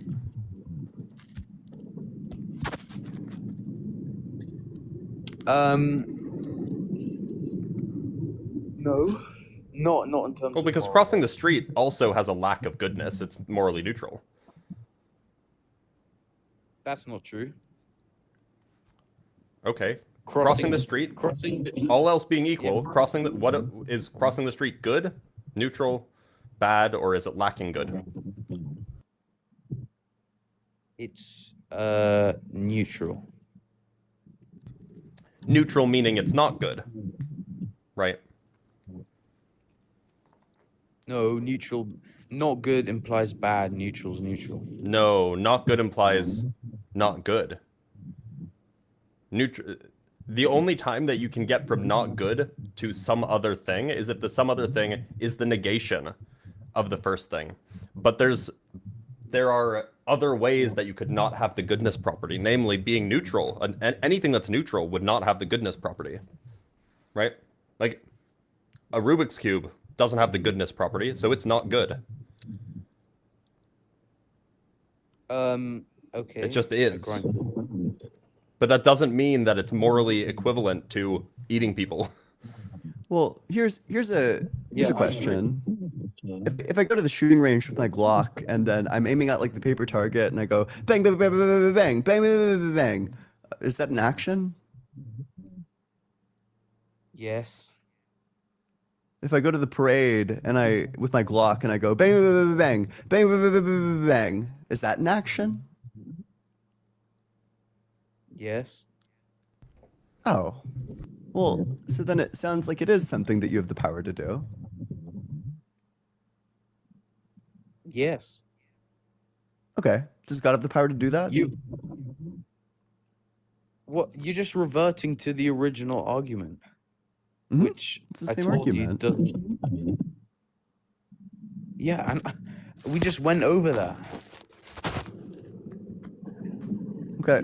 Well, it's not.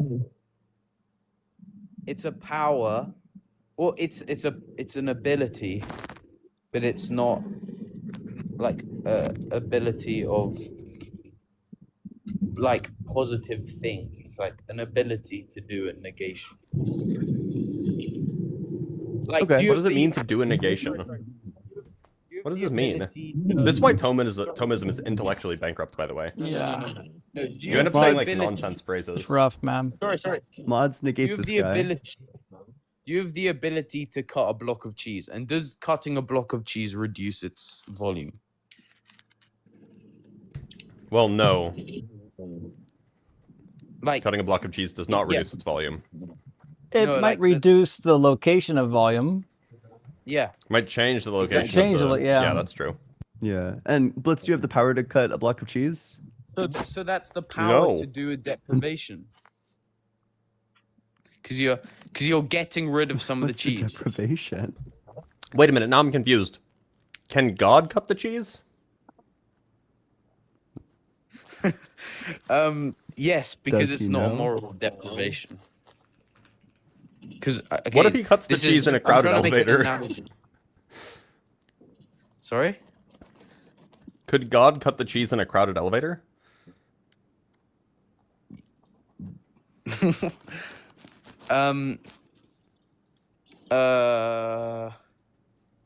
Yeah, I like the smell of. I mean, if it's blue cheese, maybe not. I'm pretty sure that cutting the cheese in a crowded elevator is a moral deprivation, by the way. So I guess God can do evil. But Yeah. I like the Hey, smell um, of some. Well, listen, Debates? yeah, Yeah, I'm saying as fun as this is, I think we're now getting off the beaten path into banter territory, and we've got some people waiting to get in still yet, and I'd like to get to as many guests as we can. Sure. So, Sorry. uh, By the way, I'm not like a full Thomist. I'm still finding my footing. I just Don't really find it in think that, Thomism. like, yeah, don't atheism is don't not find very it rational. Thomism.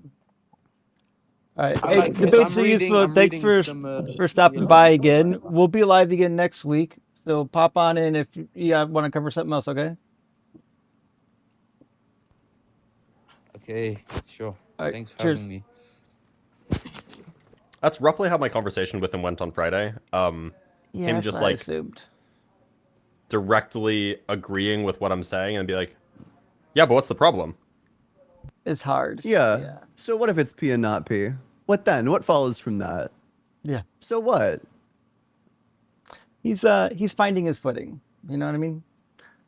Sam Sensibility, good to see you. Thank you for the $666 super chat. Hail Nero. If I affirm every contradiction, am I a circle? Rock for Doug. It depends. Are you a circle or are you a squircle? Or are you a square? If you can do contradictions, you can be all of them, but you also can't be them. It's very complicated. It's over our capacity to think. D Crabtree, thank you for the additional super chat. It says the Crabtree. I assume this is. Oh, I see what it did. D is the Crabtree or crab tray, maybe. I don't know. Listen, I know now what you're talking about. You're the Crabtree. So it's hard to say. I get it. Dr. Blitz, at the Big Bang, was all of space co-located, or did the plane of existence / 3D plane already extend infinitely, thus making the universe infinite? Well, we don't know if the universe is infinite, but even whether or not the universe is infinite, I don't think that there's a singularity, so I don't think that all of space was ever co-located. Yeah, that's where I'm at. Although my opinion is useless. I'm not a physicist. Philo Dragon, good to see you, my friend. Hope you're doing well. It says, Justin, were ancient people even aware of what we call the universe or no? What was the limit of their understanding of stars, galaxy, cosmos, etc.? Did they even think there was a universe? No, actually, most of them didn't. So, in most of the ancient Near East, and I don't want to classify all ancient peoples, but in the ancient Near East, they typically believed that there was this like primordial water, and then what was beyond the primordial water was usually completely undefined. And so most of the gods like lived in the skies, and you'd be surprised. Not all of the ancient Near Eastern people believed that like the earth and skies were necessarily created as much as molded or remolded from pre-existing stuff. But to give you an example of like how they thought the gods lived in the skies, you probably heard of the god An or Anu. Well, this is just an ancient Akkadian word meaning sky, literally a sky god, and he was the high deity, right? And so they typically understood the realm of the gods just to be above our heads, and that was it. There was like nothing outside of that where things existed. And there's been a lot of papers written on this. It's pretty well known in biblical and ancient Eastern cosmology. One of my favorite papers, though, that talks about this concept a little bit is called The Waters Above and the Waters Below by Paul Seeley. He was a professor at Gordon Cromwell, and he documented pretty well. Unfortunately, his original article is hard to find. It is under a paywall somewhere. You can find a free version of it on the internet, but only part 2. Part 1's not out there. Where he kind of documents all of the ancient cultures, not just the Near East, as to what they understood the sky to be. And most people understood the sky to be like the map that I have on the wall behind me, a flat disk Earth with a dome over top of it, and the dome was the end of it. There might be primordial water on the other side of the dome. It might be that there's a god on the other side of the dome, like Yahweh. But that's typically what they understood. And even the Bible in Genesis says that the sun, moon, and stars was placed in the firmament, meaning they thought the firmament had a thickness of some kind and that the celestial bodies were just in that firmament or just below the firmament. In fact, the Egyptians talked about how the sun would reflect off of the firmament and cause more light to be on the earth. There's all kinds of different theories. And Enoch, if you read Enoch, they've got a really detailed cosmological model of how the sun goes around the flat disk Earth. Even though there's a dome on top of it, there's windows in the dome right where it connects to the Earth, where the sun goes around and then out the window, below the Earth, back in the other. It's very complicated, but the reality is no. None of the ancient people understood there to be anything really beyond the dome except for maybe an infinite primordial water. Blitz, you got anything? Yeah, actually, interesting related to this question. Prior to like the early 1900s, we didn't even know that other galaxies existed. Right. The idea was just that there is a bunch of stars. They didn't even have the word galaxy, right? Right. There's just stars. There's a special concentration of stars along this thing called the Milky Way. Milky Way is the band in the sky. But they didn't even have this idea of separate galaxies. It wasn't until Edwin Hubble came along and said, right. That thing, that strange nebula, the Andromeda Nebula, it's not here. Right. And you can see why they would have this opinion, because if you look up, it looks like all of the celestial bodies are going around where you're at, right? So this general idea is like, oh, well, we must be the center and everything is just going around us because look, we can watch it happen, right? So there's another book that kind of touches a little bit. There's like 2 books maybe I would recommend. One is called Where the Gods Are by Mark S. Smith. Another one of my favorites by Richard J. Clifford is not exactly on the same topic, but kind of on the same topic, which is called The Cosmic Mountain. Highly recommend both of them. There are others, but that should be enough for now. Very good reads. And from Dr. Fudge, you get to see it, Dr. Fudge. It says, actually, Windows 11 is, in fact, a window into hell itself. That is true. And it's where bad and naughty computers go when they die. Yeah, I believe that. Listen, if they let me, if I was allowed to, I'd still be using Windows 1998. It was a good, stable operating system before things just went crazy. XP was okay too, but you know, what are you gonna do? Windows 10 was good. I liked Windows 10. 7 was good. It's like every other one, right? What it depends. 7 was adequate once they patched it. 8 was a train wreck. They had to skip it. 9 right out. 10 was 10 was working. good. Wait, didn't they skip 9? Vista was terrible. Yeah, that's what I said. Right out. Yeah. Vista might have been the worst. Vista and 2000. Windows 2000 was an absolute nightmare. But you know, neither here nor there. Fellow Dragon with another super chat. Ian, I just want to say that I am so thankful for your work, and I appreciate you so freaking much. Well, hell Hey, yeah. thanks. I've been grinding away at it. You know, my philosophy journey has only started. Even. Well, I would say too, from the non-philosophy part of the community, like I actually enjoy watching Ian do philosophy because it is at a normal discourse level, and it's not like super like jargon heavy just to be jargon heavy, and the concepts are pretty well explained.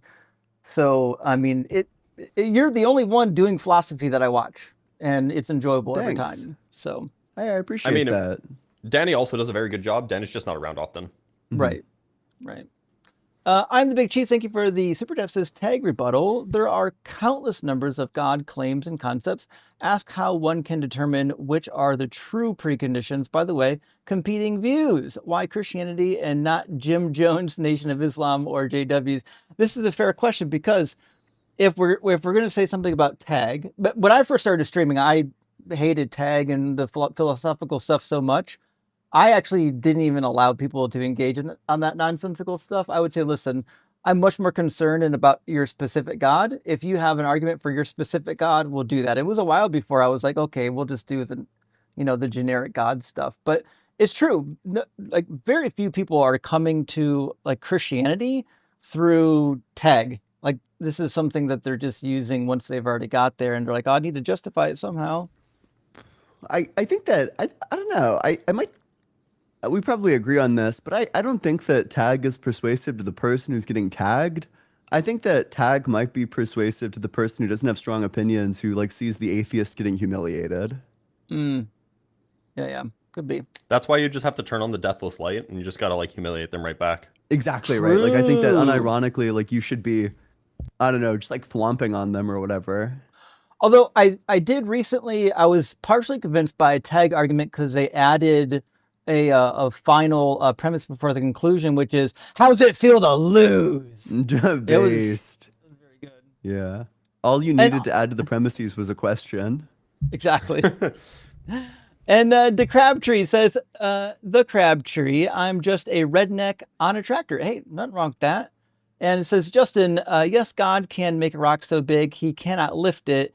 If it's bigger than the earth, when he goes to lift it, the earth moves while the rock is stationary.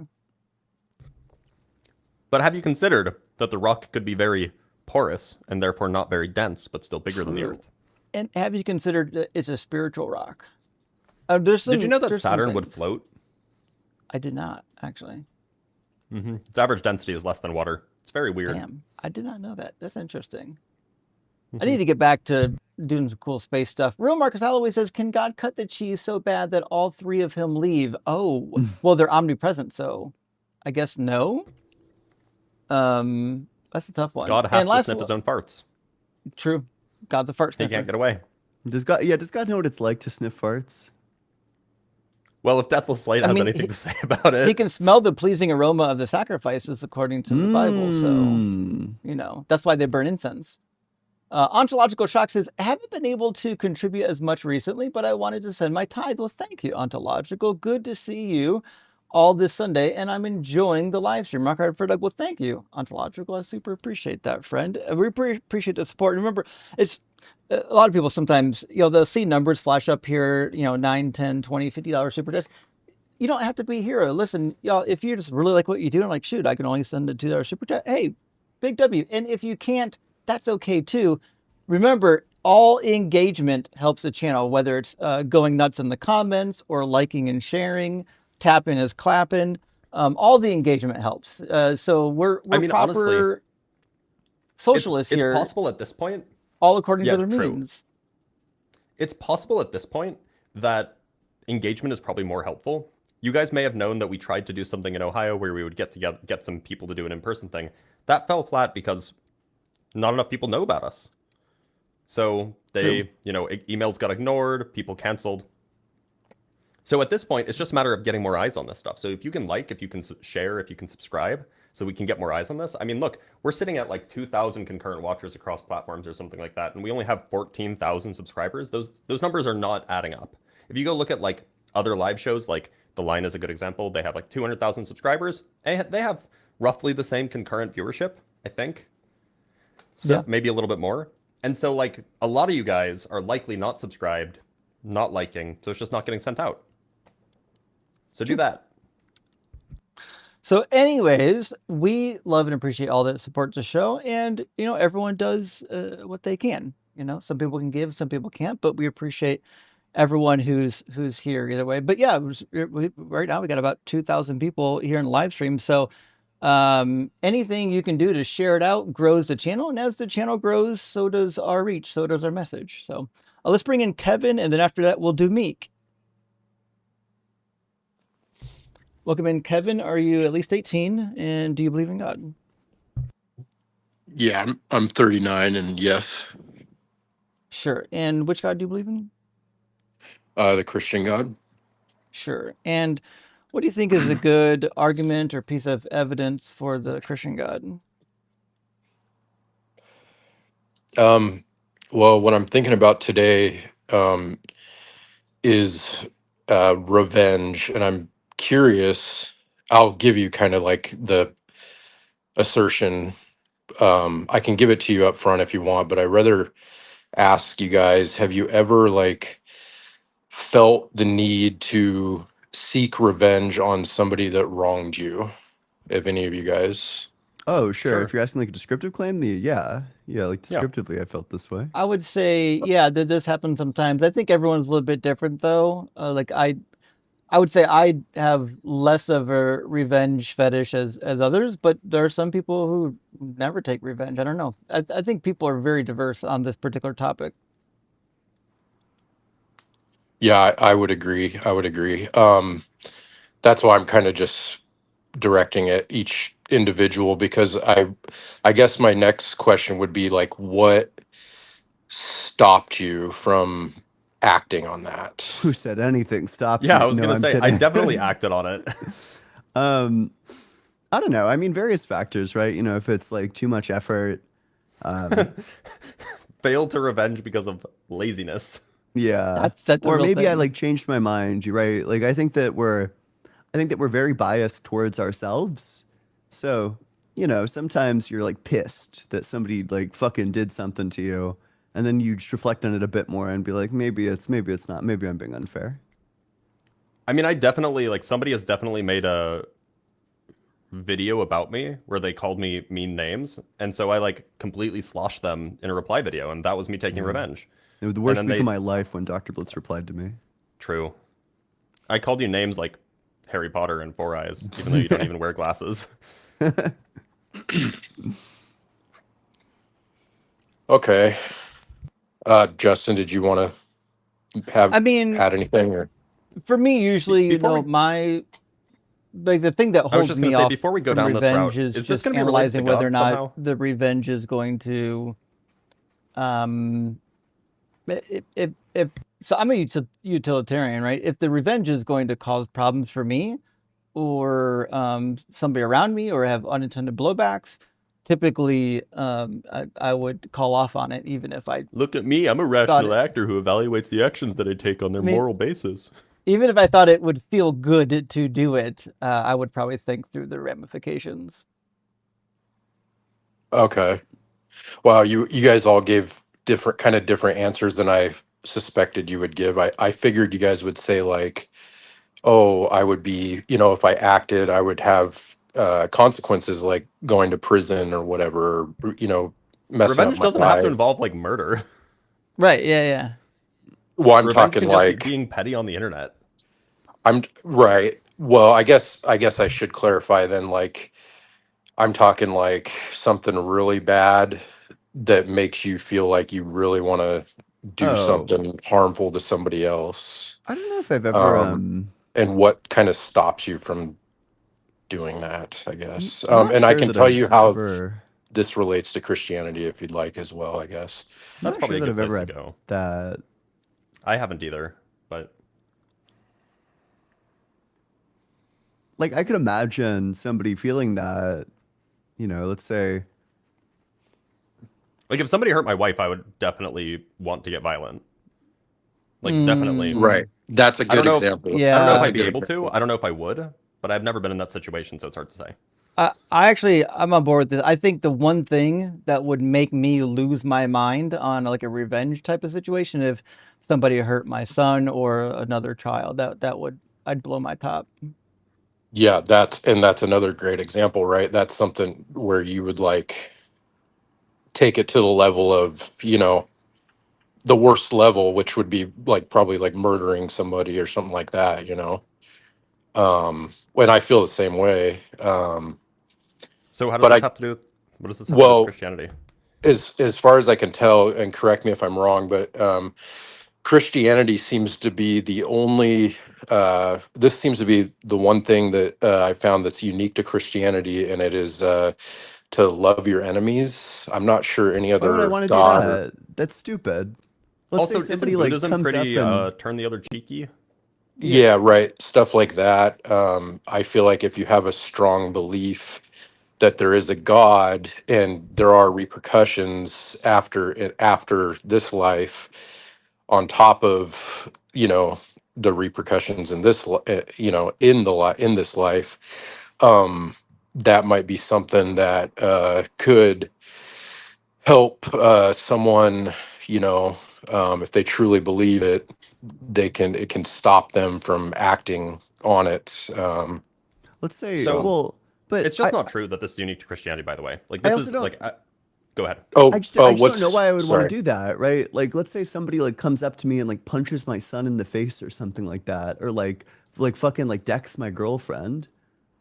Why would I want to turn the other cheek to a situation like that?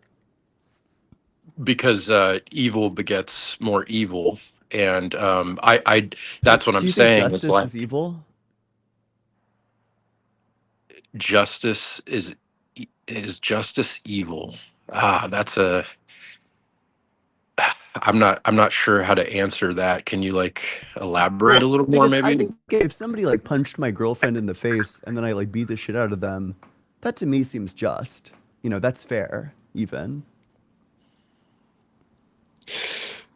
So a lot of times if whoever wins a fight, if the person bloody on the ground doesn't end up going to jail or getting arrested, but the person who did beat them up does get the repercussions in this life and ends up getting charged, maybe that would prevent you, but So, I can see I, what you're saying, like eye for an eye, right? Kevin, do you mind if I just mention something real quick? I've Sure. heard this argument a lot, or this idea a lot, and I get it. The What? argument is like Christianity, especially the teaching of Jesus, brings like this really unique perspective that seems to have been absent from culture in the world. But we had these concepts a long time ago. Like if you read some of the Greek Stoics, Seneca talked about it.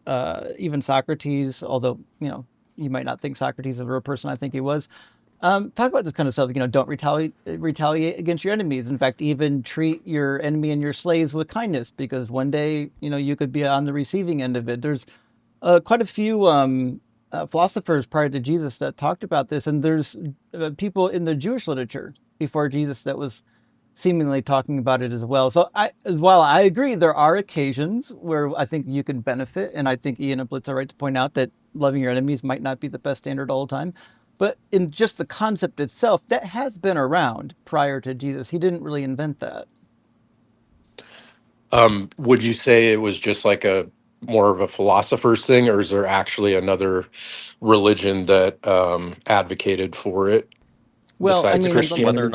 It depends on whether or not you consider Buddhism a religion. Some people would say that it's less right. of a religion because it can be compatible with other religions. But if you consider Buddhism a religion, there is a collection of sayings by the Buddha called the Dhammapada, which has things like what we're talking about here. You know, hatred is never appeased by hatred in this world. By non-hatred alone is hatred appeased. This is an eternal law. Overcome the angry by non-anger. You know, it's like that kind of stuff. Yeah, so it seems to be a good thing, and just based on psychology and you know, moving about the world, to not act on it. I guess I'm just wondering what I don't even know how to articulate this. Let me think. Okay, let me ask you this: if someone's like, "I'm going to go seek revenge on somebody," but if I believe God is real, I'm not going to do that. If I believe the Christian God is real, I'm going to follow his teachings and not do that. Would you recommend that that person should probably stay believing in God? Depends on the So, circumstances. okay. If the person plans on doing some like unhinged shit, right? Like, okay, I'll give you two extremes. You know, let's say that the person is like currently a slave, and they're going to lead a slave revolt where they rise up and they kill the slave owners. I'd say, yeah, you should do that. You should do the slave revolt. That's good. That's a good thing to do. It's just. It's deserved. It's right. It's a better state of affairs. But then, like, let's say somebody has like delusions about justice, and they're like, well, I just simply must shoot up the school because you know, these fucks deserve it, you know, they bullied me. Well, no, I don't think you should do that. But I think that the symmetry breaker there is whether or not it's just, whether or not the thing that they're planning on doing is just. So for the first one, I would ask. So I agree with you. Like, yeah, slaves should revolt and try to get out of that and change things to, you know, to kind of what we have today, where we don't accept that. But what I would ask is, what if they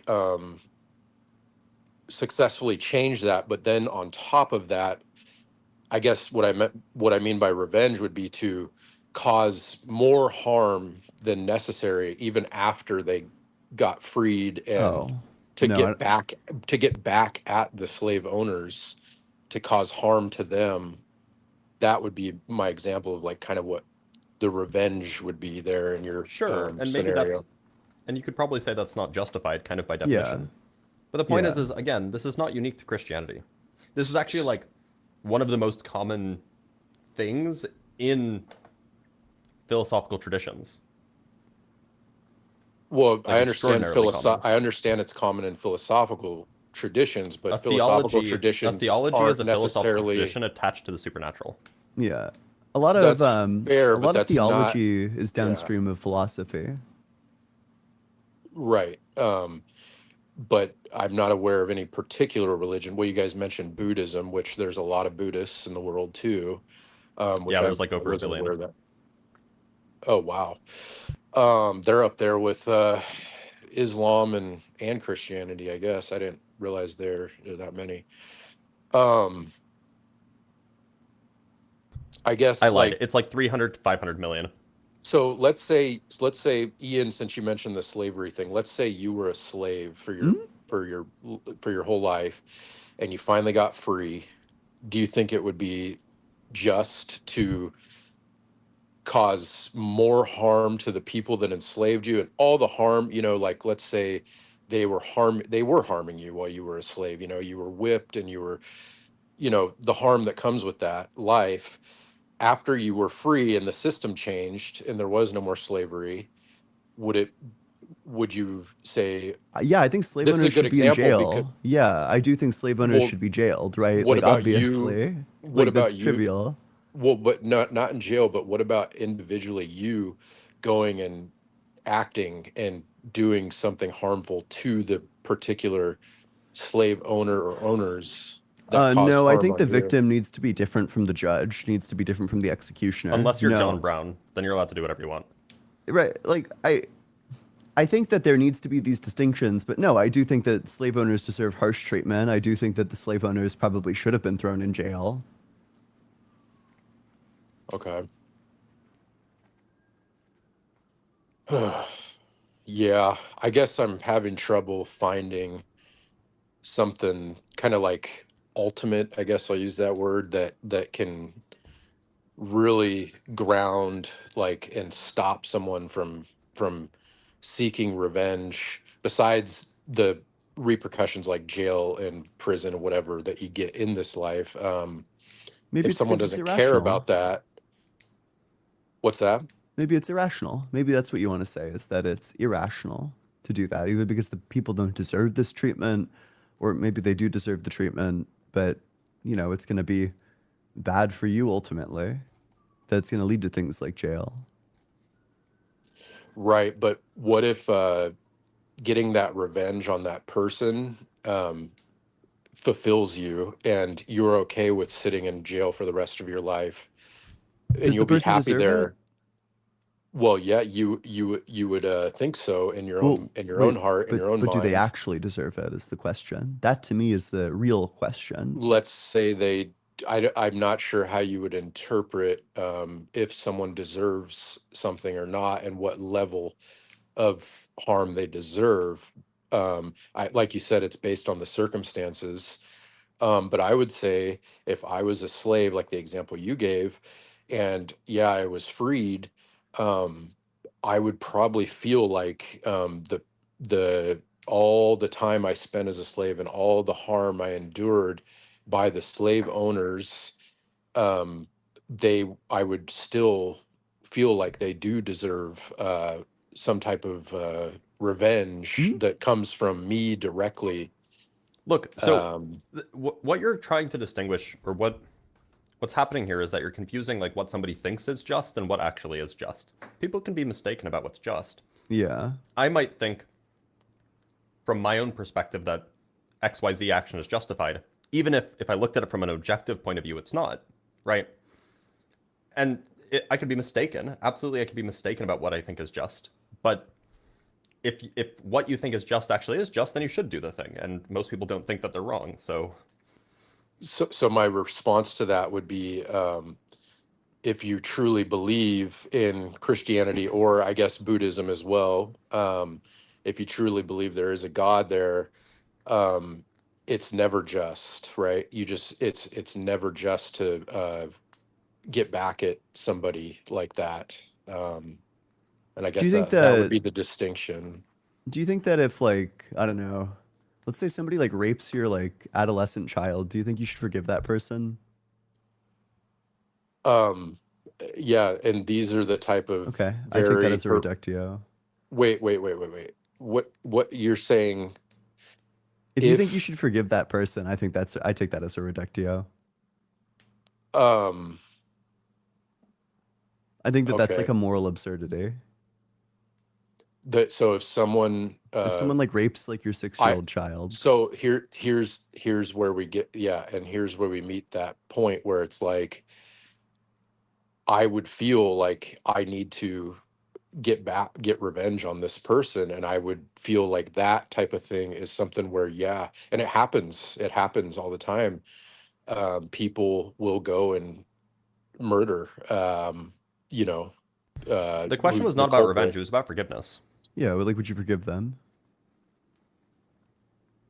So if you truly believe in Christianity and you believe there is a God and that's what it teaches, then I'd have to say, yeah, you have to forgive them and trust that there is a bigger plan and that that person is going to have repercussions in the afterlife. Another good example I just want to mention, I don't know if you guys heard about that guy in Texas, that FedEx driver that Sorry to interrupt, but I don't know if that's the case. I don't think there are repercussions in the afterlife. There's only repercussions if you don't believe in the same God, right? Because all sins are forgiven in Christianity, which means you can do horrible, horrible stuff, but as long as you repent, then you don't get that justice. Whereas there are some people who did like kind of minor crimes, but because they believed in the wrong God, well, now they're burning in hell forever. The same place theoretically someone like Hitler would be. Yeah, I agree with you. There's a lot of problems, and I listen to you guys. I've been listening to you guys for a long time, and I know there's a lot of problems and a lot of the apologetics for this stuff. I've heard the best they got, and it's tough. It's tough to make sense of it. And you guys are like a three-headed monster here.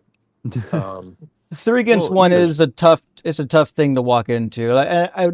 That's not missed on us. Yeah. So I guess to sum it up, your answers are pretty much like, yes, you should seek revenge in certain circumstances, and Depends. to make it and it is justified. The point is if it's there's a difference between unjustified revenge and justified revenge. If by revenge you just mean some retaliatory action, then you think that revenge is also totally justified in many scenarios, because like putting someone in jail would be an example of retaliatory action, right? It's a punishment, which is what a retaliatory action is. Now, if by revenge you mean some sort of unjustified retaliatory action, then yeah, of course not, because it's unjustified. But who interprets what's justified? Because under Collectively, we all do as a society, generally. That's how we make laws. But Well, like you could justify things in a more like individualistic sense using some whatever moral code you have. Yeah, or you could say that like the punishment should be roughly equivalent to the crime. You could just hold to like some sort of not it shouldn't be like the same type, but there should be like some like underlying currency, like jail time, for example. And then you match the severity of the crime to the severity of the jail time. Can I give you guys a specific example? And so, okay, let's say somebody gives you like an STD, like a lifelong permanent STD, and they don't give a shit. They spread it to you. Did they do it on They don't- purpose? You don't know. You Well, don't know for that's- sure. In order to give you like a judgment about the case, that's like a morally relevant feature. If they do it on purpose, then I think that they've done something severely wrong. They are morally responsible for that. If They they do should it go on to jail. accident, then I don't know. If they're they do it on probably- accident, then they're There's probably like a further negligent. question about like negligence. Like, should they Yeah. have known? And if they're being like negligent, then they're still morally responsible. Should still probably go to jail. But if it's like a total accident, like some crazy set of circumstances led to this, then I don't think that they're morally responsible. I think it's a tragedy. So let's say they are morally responsible, but there's no way to prove in the court of law that that person gave you that STD or the other things that you need to prove with evidence to prosecute them and get that justice. So the court of law it's kind of off the table. So it's kind of up to you personally. Do you just live with this and let it go and let that person be? Or do I think you seek can make a revenge case on for them? revenge. Like you could, I don't know, contact their employer, like make their face profile, all that stuff, like very public. I don't know. I think that you could justifiably try to like, I don't know, severely same damage time- this person's life. At the same time, if you're so certain that they did it on purpose, then why weren't you able to make that case to 12 other people? True. Yeah, you should Like probably reevaluate your certainty on that if you Right. don't have enough evidence. That's a good point. Yeah. Yeah, that is a great point there. Like the American justice system or justice systems globally are not perfect, and plenty of people go without finding justice, and that's just the nature of things. But generally, we have an aversion to punishing people who are innocent, and so if that means that that sometimes justice is ungiven, it's then that's the compromise that we've decided upon as a society. I think that this is a good distinction. I think in an ideal society, punishment for crimes, like this harsh treatment that people sometimes deserve, would come from like a state. A state would be the arbitrator so that you can have a distinction between the person dealing out the punishment, who's deciding like what the common base is, and then the victim. I think that the role of the victim is very different should be different from the role of the executioner. But if society is unjust and indeed like it's either the victim goes out and gets the justice or there is no justice, then I think the victim getting the justice is fine as long as it's proportionate. It's less, it's suboptimal, but it's fine, I think. Wow. See, and that's the only thing in that case that would be stopping that person from seeking revenge on the victim, from seeking revenge on the perpetrator, would be the repercussions in this life, like spending the rest of their life in prison or jail. Yeah. Yeah. Well, but if it's just, then who cares? Like, I don't care if, let's say somebody like knowingly, willfully spread an STD to someone else, and then the person spends like the rest of their life like destroying the STD spreader's life. I think that's fine. I don't care. That seems just to me. Okay, I appreciate you. That's very clear. I appreciate that answer. So I'm clear on that. Now, there's one other thing I want to mention. What if seeking that revenge while you're busy, spending your time doing those actions of and seeking that revenge, like trying to go online and put comments on their profile and warn other people, or trying to embarrass them online, or maybe even trying to find them in person and confront them. And what if while you're doing that, it's making you feel worse and worse inside? I think that's for you to decide. Sounds I don't like a think you it's problem. It's the question is whether or not it's just. It might not be pragmatic, but I'm more concerned with like justice. That's kind of like the framing of the question, right? Like if what we're optimizing for here is justice, well then this is a potentially just thing to do. But if what we're optimizing for is something else entirely, like if it's like, I don't know, human flourishing, yeah, maybe there's like pragmatic reasons to give it up, not because you forgive the person or whatever, but just because you're makes trying the to world cut your better. losses. And by the way, like the Bible is filled with revenge. It's like at least the story of the Israelites is like 100% a revenge fantasy. Like that's like the whole thing. Yeah. If you look go ahead. at Yahweh, right? Yahweh does specific things specifically just for revenge. For example, you might know Samson when he like wanted to go down and marry the foreigner. He told his parents, "Go get that woman for me." And they're like, "Oh, you're not supposed to do that." Well, at the beginning of that section, it literally says that this thing that Samson did, this bad thing, was actually from the Lord because God was seeking an occasion or for which he could punish the Philistines, which is, then it turned into a whole thing where he got to kill a bunch of Philistines. So like God takes revenge against people all the time in the Bible.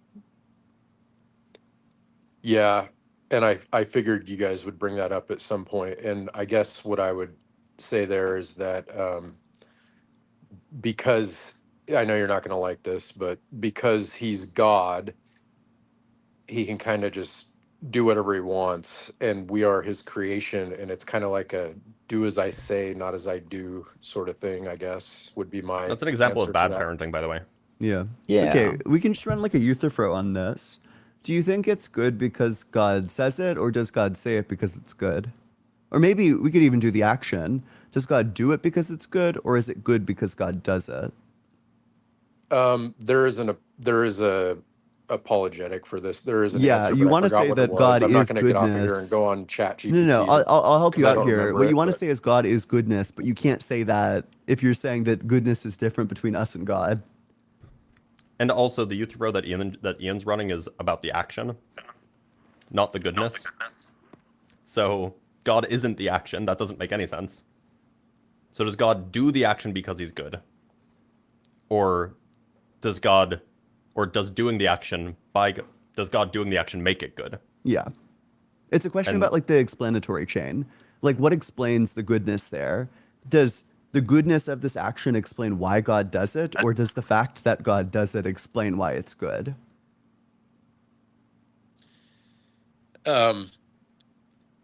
So I think this is one of those conundrums, right?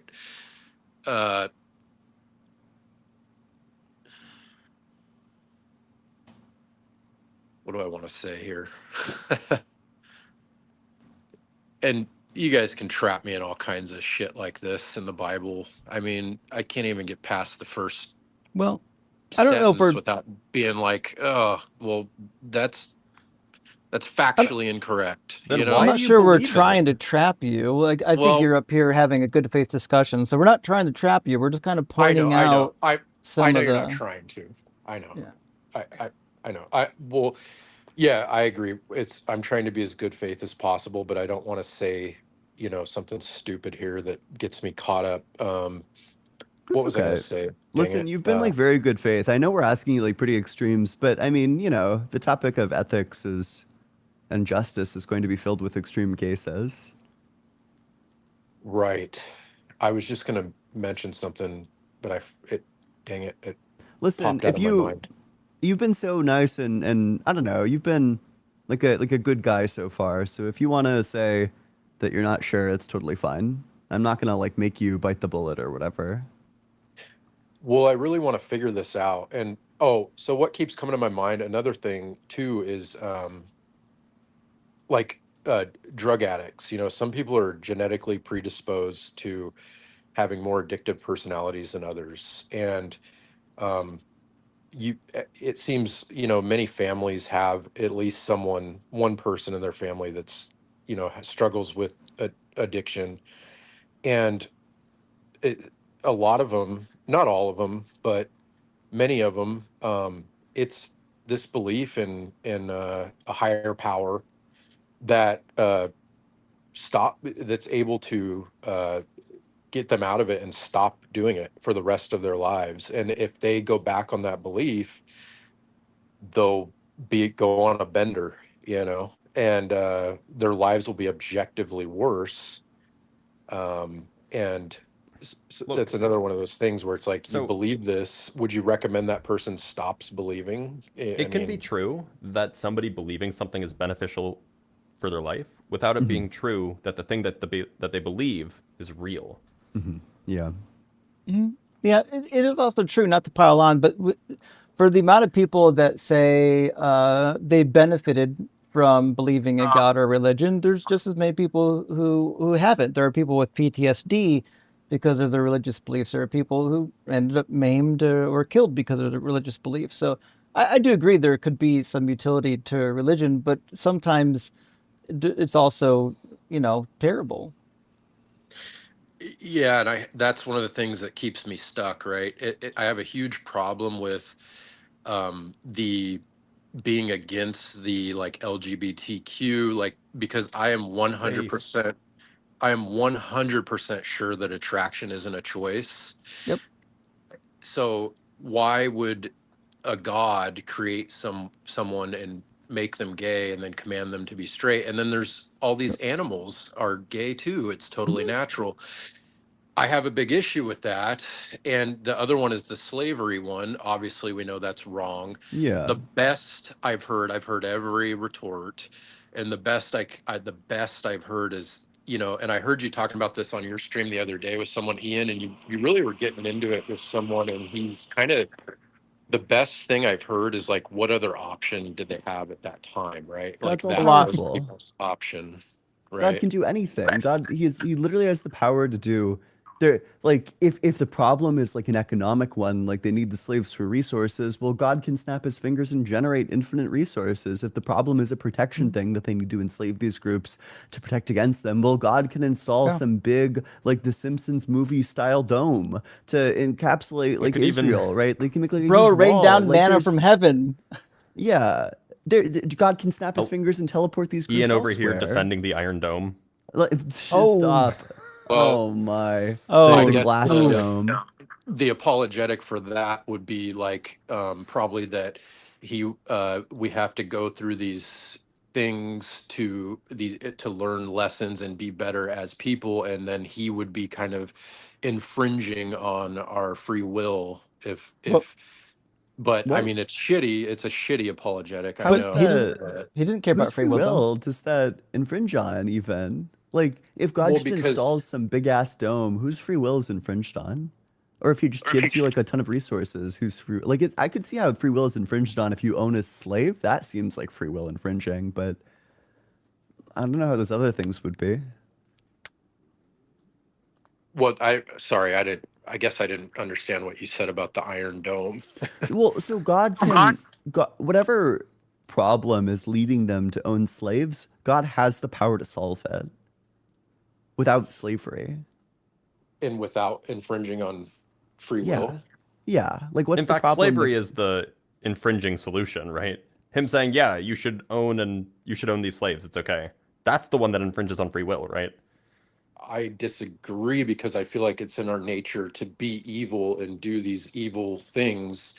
And then maybe the reason we're here and having this first person experience, that's another. So the things that keep me kind of holding on to Christianity is morals and consciousness. And you can easily go in the Bible and find a bunch of horrible shit and say, true. well, that there goes the morals. Yeah, that was my first question. What morals are you talking about? Right. And as soon as I say one, you can just go in there and say, well, God murdered the Amalekites. I can easily, I debate with both sides on this. I'm kind of a contrarian. But I say, the Amalekite babies, what were they guilty of? Right. So that's a big issue. So I guess the biggest one for me, I hate to just shift the topic. I guess I'm kind of shifting here, but consciousness is a big one. Okay, so consciousness is the thing. Well, let me ask you a question because you specifically pointed out Christianity. What about consciousness would lead you to Christianity as opposed to anything else, like Buddhism, Shintoism? I mean, why Christianity? Because, like, Or honestly, like theoretically, atheistic panpsychism. I can answer that. Right. well, Yeah, I can answer that. because Well, I personally think that panpsychism is a good example because that one's more broad. So that one could be accepted before Christianity. But I think specifically Christianity has the best evidence for it being true out of all the religions.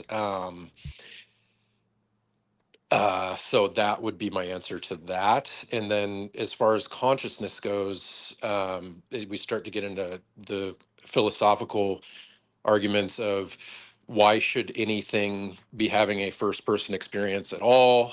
What things are conscious? How do we know? Because it seems like on a purely natural worldview, on naturalism or materialism, and probably I'd say physicalism, um, it there doesn't seem to be necessary for things to be having any experience. We could be going through all these What if you're motions. what if you're a naturalistic panpsychist? Yeah. You just think that everything has an experience. So you're saying like even atom at the most basic level, things are Yeah. conscious. Well, yeah, that would be the view. So Like, if consciousness is fundamental, which I've been seeing some stuff lately that there are people starting to think that, some philosophers. This is not a new position. Right. Okay. Well then, maybe it is panpsychism, but look, if we pointed out the problems with Christianity, namely the moral problems, and the only thing holding you onto Christianity is the question of mind, well, there's a view that you could hold that solves the question of mind, say naturalistic panpsychism or something, that doesn't have the moral problems that Christianity does. So why hold on to it seems like you're holding on to a view that makes you have to deal with these, apparent contradictions when you could just hold on to a better view that doesn't make you deal with those contradictions and answers all of the same questions. Because panpsychism is more, it's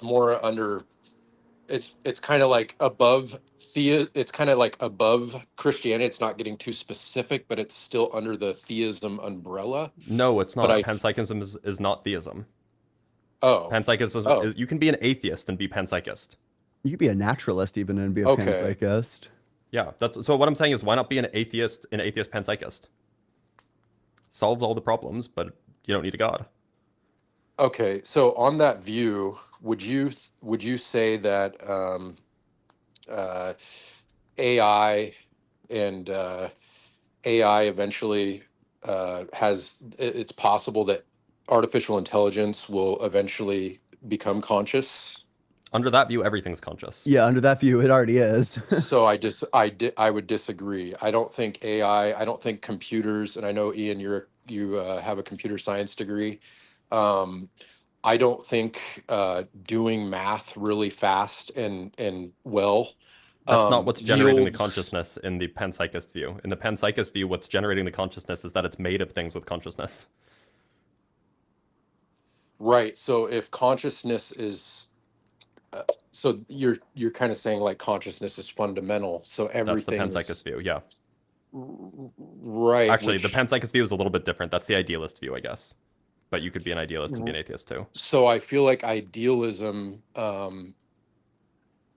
entails God, and I already know I know he's gonna come back at me on this, but I feel like it's kind of like idealism versus physicalism, and Yeah, but you can be an idealist and an atheist.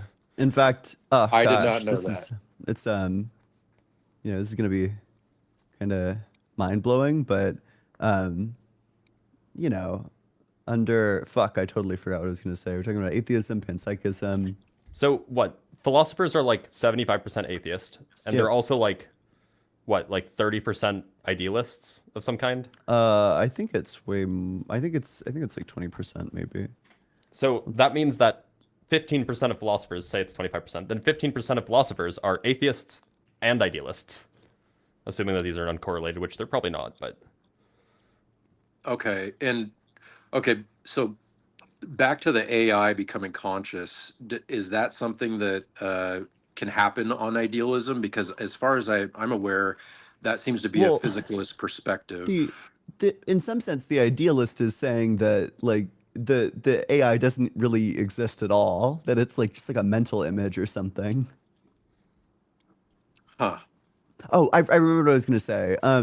That a lot of people will say like the best versions of idealism are indistinguishable from the best versions of physicalism. That you kind of end up somewhere in the middle, a view called like Russellian monism, where you hold that there's like bundles. There are atoms that have like intrinsic properties that are differentiable qualitatively. Okay. I probably should go to school for philosophy because I need to get more educated. Sounds like a on this, horrible. yeah, I was gonna say financial actually you decision. probably shouldn't. Okay. You can learn about it on your own though. Now You could and should read about it. Now that's some advice I appreciate right there. It's an expensive. Well, degrees are I always listened to expensive, you but it's one guys. that's going to be hard to pay off. You know. Yeah, well, I think you probably just need a plan for what you're gonna I was do. thinking about going for computer science and minoring in philosophy, but now with AI, I don't know if Kevin, how old are you? I'm 39. Oh, okay. I'm like, we're not talking to like a 17-year-old, are we? Oh no, I was real dumb back then. I didn't even start getting into this until like my 30s, and then I'm just like obsessed. Like I listen to you guys all the time. Kevin, all this is day. stolen valor. You're probably way smarter than a lot of the people that we've talked to today. I appreciate it, man. I mean, I honestly though, I have called in and been combative, not with you, Ian, but with Justin, and I recognize your voice. yeah, it wasn't fruitful, and I just thought like, well, that was stupid. We didn't get anywhere. I want to learn, you know, and We talked the first time almost 2 years ago, didn't we? On the line. Probably. Bro, on a over here Monday night. remembering conversations from 2 years. What, at the day of the week? Yeah, it was a Monday night. It was on Skep Talk with John. Yeah, we did. I think, I said, I did. I Yep. remember that. I said, you guys said, how do you know God exists? And I said, I know God exists the same way I know I'm conscious. And that one You really got pissed it. you guys off. Yep. Justin, do you know what BAP is? What's BAP? Broad autism phenotype. No. It's often the traits that family members of those who have autism display, where you don't Yeah. have diagnosable autism in any sense of the word, but you do have phenotypes that are associated with autism. Yeah, actually, so it's funny. I used to date a therapist. She was doing her PhD, and one of her specialties was in autism. And I remember one day we were talking about something, and she goes, "Justin, have you ever considered that you're autistic as well as your son?" I was like, "Pretty fucking sure I am." But like, she goes, it explains a lot about you. I was like, it sure does, but I'm too old to Including get remembering the diagnosed. exact day of the week that you had a conversation with somebody 2 years ago, by the The way. crazy thing is my brain is so selective. Like when, for example, when I read the Bible, I can tell you, like when I read a passage, like weeks later, I can tell you what page it was on, left or right, what paragraph it was in, and if it was towards the top of the chapter or the bottom of the chapter. I've just got a really weird memory. But if you told me, hey, I've got a meeting at 3 o'clock on Tuesday, I will not fucking be there. I will never remember that. Anyway, Yeah, we're a bit off so- topic. Well, being cordial with you guys is a lot more fruitful and works way better. Because like I'm also like I've been diagnosed by my counselors neurodivergent at very least, and probably ADHD, but I'm kind of similar in that way. So, yeah. Damn it, I forgot what I was gonna say. Damn it, That's okay. I had something good. I thought was good, but I get. Oh, so with Ian, your argument with the time that I don't know how you escape that. I mean, I don't know how. Nobody, that seems inescapable. If God is in Technically, time, God. God changes, he's in time. If he doesn't change, then he didn't create. So how does anybody escape that? I mean, it's Well, just I'll help You you don't. out. There are, well, gosh, I'm being evil. I'll lay my cards on the table. There are two escapes. You either say that God is temporal, but then you have to find some reason why it's not problematic that God didn't create time, because then at that point, time just always exists. Or you need to say that kind of the conclusion that you arrive at is that either way, time is eternal. So the alternative is that God is just eternally created, and then it's just God chilling with like the timeline forever. okay. Yeah, and I called you before, and that's what I was kind of trying to articulate. I don't know how well I did, but it's kind of like, correct me if I'm wrong, but it's like this God kind of, the universe is like this big block, and the God kind of exists kind of like outside of it, kind of like Like with it, yeah. like with it, kind of. Yeah, okay. Mhm. That's the best I think anyone can do with that, I guess. Yeah. Well, it's a powerful argument, and I'll tell you what. From my perspective, I was a general theist after I left Christianity, and literally the thing that Okay. took me Cringe. from general theism to atheism was this nonsense about God having to create all of space and time. I couldn't get around the fact that something existing outside of space and time just seemed to be not only impossible, but identical with non-existent. Mm.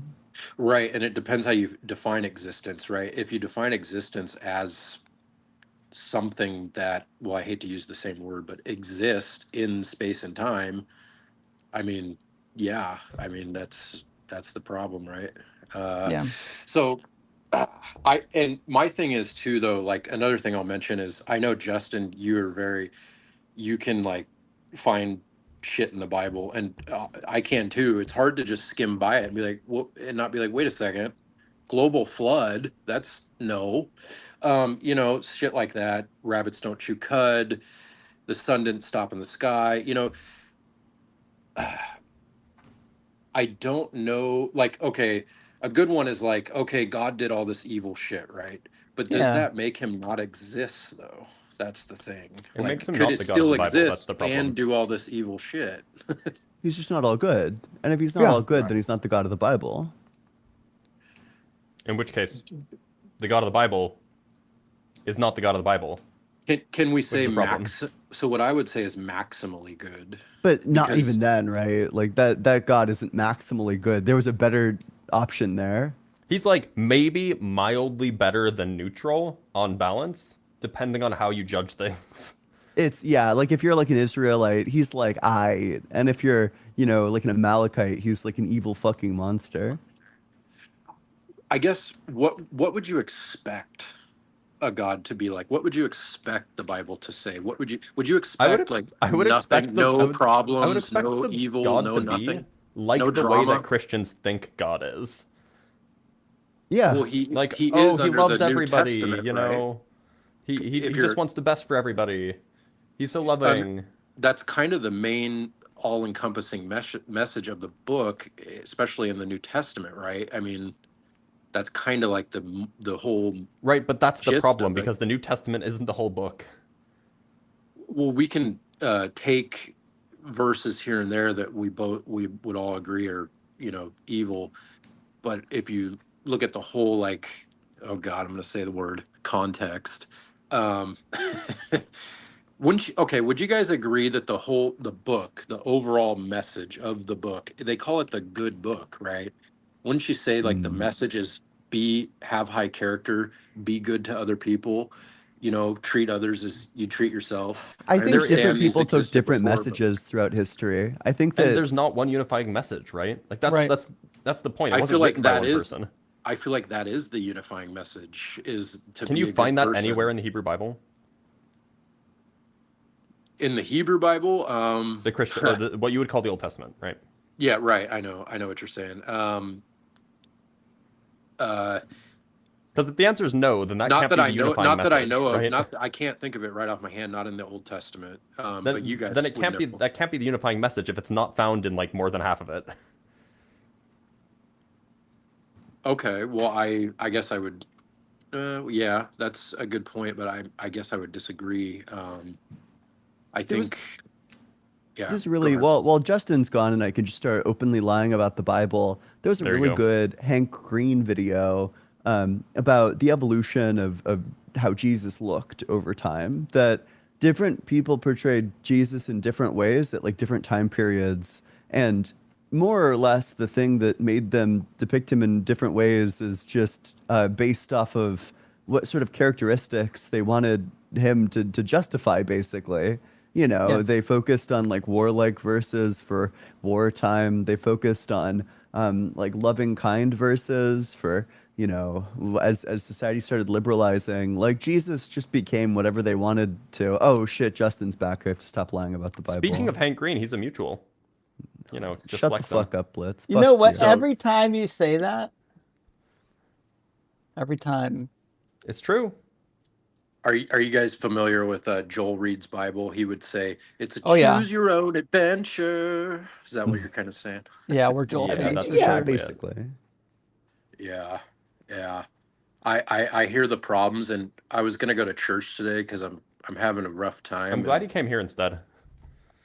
I'm here, but so basically what I meet these girls, sometimes I'll go on dates with girls and they'll be like Christian, and they'll say, "Oh, are you a Christian?" Oh, if you're not Christian, I don't, but like my logical brain is like, fuck no. But I still have this like in my heart, quote unquote, I guess. I still feel like it's true. And if I were to have to give you logical arguments, I would go back to the consciousness and maybe morality, which is the two kind of tie into each Questionable other. at best. But yeah. Because why do you guys think we're having a first person experience? You think it just It's emerges? evolutionarily advantageous. Are you asking like the causal explanation? There's an evolutionary explanation. Well, that's my problem, right? We can show correlation, like someone gets a brain injury and it changes them, but we can't seem to show any causation. It seems to be like magic. Between Which- the mental stuff and the physical stuff? Yeah, like Of what is course the there's causation? Otherwise, you wouldn't know Where about the is it? mental stuff. I struggle to figure out where that causation actually is, like where, because it seems to me that on a pure, like a strictly atheistic view, I could, well, there's the problem of hard solipsism, obviously, but it's That's like a problem for everybody. Look, Right, maybe I right. can just shortcut this and explain. Like, we can just be maximally humble and say, like, we don't know how consciousness happens in the brain. But, like, even if I gave you a black box and the black box splat out, or the black box out, from its output chamber, it produced flames, right? It produced flames whenever you pressed certain keys.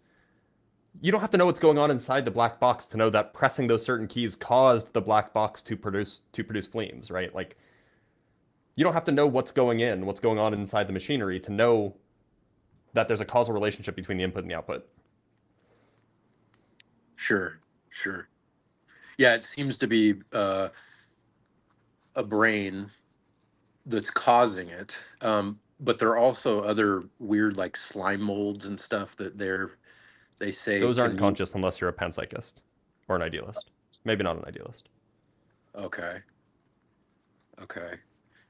They're I problem solvers. They can optimize problem solving, but so can AI. Or they can optimally solve problems, but so can AI, and AI doesn't have to be conscious. yeah. You guys are familiar with Lawrence Kuhn, right? The Closer to Truth guy. I'm not. Sorry. Okay. Well, he's been doing this Closer to Truth series for years. He has this website with all these different philosophers on there that and all their different views, and he has all the categories, and he's very obsessed with this consciousness thing. And he doesn't seem to believe one way or another.